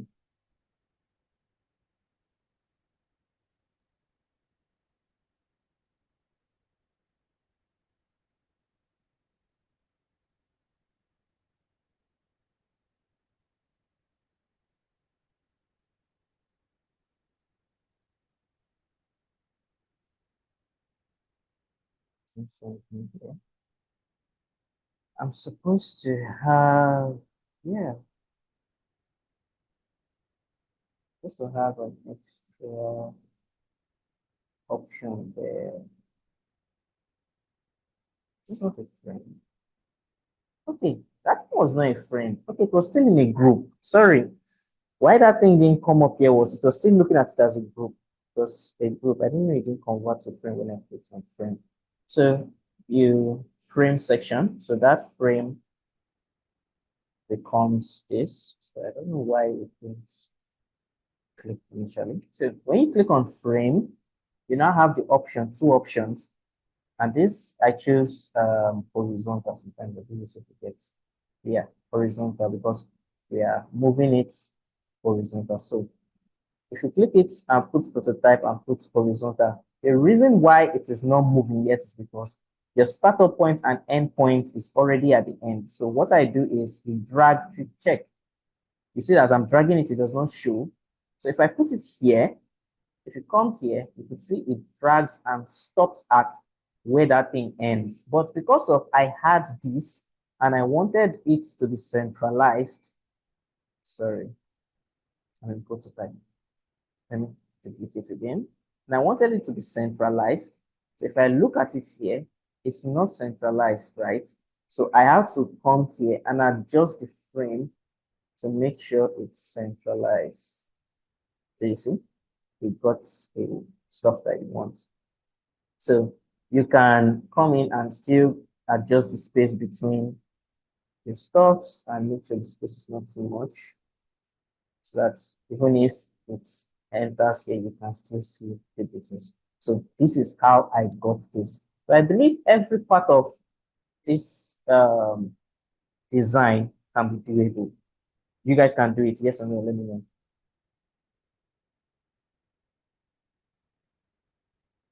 And apart from it can be doable, you understand how I got to do this, right? It's, you guys understand it. Okay.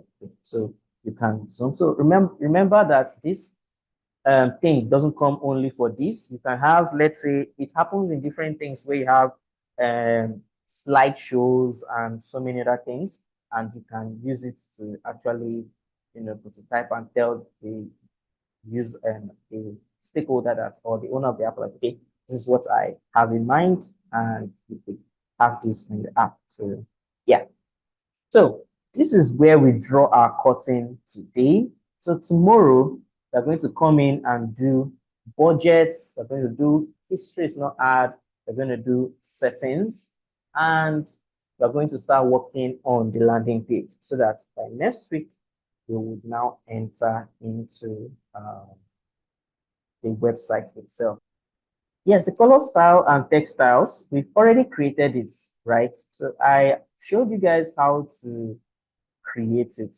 So, but if you don't, or you are finding it hard, or don't remember how to go about it, then I'll just do a quick, I'll use the batch maker because I won't be able to start writing everything from scratch.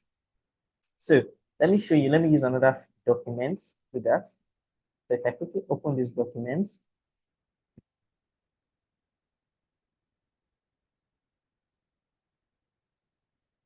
okay, so I paste this text. So if you notice, if I tap on this, there is no styles. So I name my text so that I'll be able to identify it. So this is medium, medium, medium, medium. If you notice, if I tap an empty space, there is no style here. I've not created any style, right? But you can take time to make sure you name your, and make sure when you're also naming your text, put, if you're going on web, put web in mind. Because why I use big 32 is because I am designing for web as well. So I put this. So now let me bring in the color so you could understand also to make your color. So your first objective is to bring these guys in. So you can create this color yourself. Just create a shape and name the color very well. Like if you see, I named this green 5 G500, G200, or whatever thing you need to name it. So now, how do we now batch make a style or batch make a style text or style color? So let's start with the color. First, I would select all. I would come to my components of this button, come to plugin, and I'll click on my styler and generate style. So when I click on generate style, automatically it does its job. And to tell you done, you can click an empty space and you could see it green, all automatic. The first job you just have to do is to create this. Same thing with the text. If you don't want complication or maybe too many something, you do it one after the other. You come here, come to this guy, generate styles. When you generate style, you see your medium is here. Select this. The first job is just to do this. Then when you've done, you just come here, generate styles. So now we have bold and you can change the hierarchy depending on how you select them. You can just hold it and drag. So I hope I answered your question. Review of the logo. Okay, the logo, not hard. Like I said, I first of all click on I, then I duplicated. I clicked on R. I merge them together. Not merge, sorry. I position them together. Then, if you hold Shift Control and Shift Control 3, you can zoom in and see that these guys were not aligned in the first place, right? So all you just have to do is come here and align it. So this is why I said that particular function is very sweet for logo creation. So you can see that it's now aligned. I would hold Shift and Control Shift 3 and turn it on back, and voila, this is how I did the icon. So I don't know if I've answered your question, Farida. The rest you can do it yourself by drawing the cycle and text. Okay, so I think, is this the last question? Let me know if I jump to.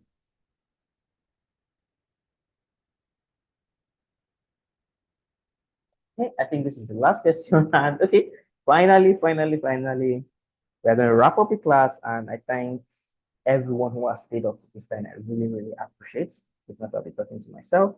And thank you for the assignment. And see you same time, same venue tomorrow. Bye for now.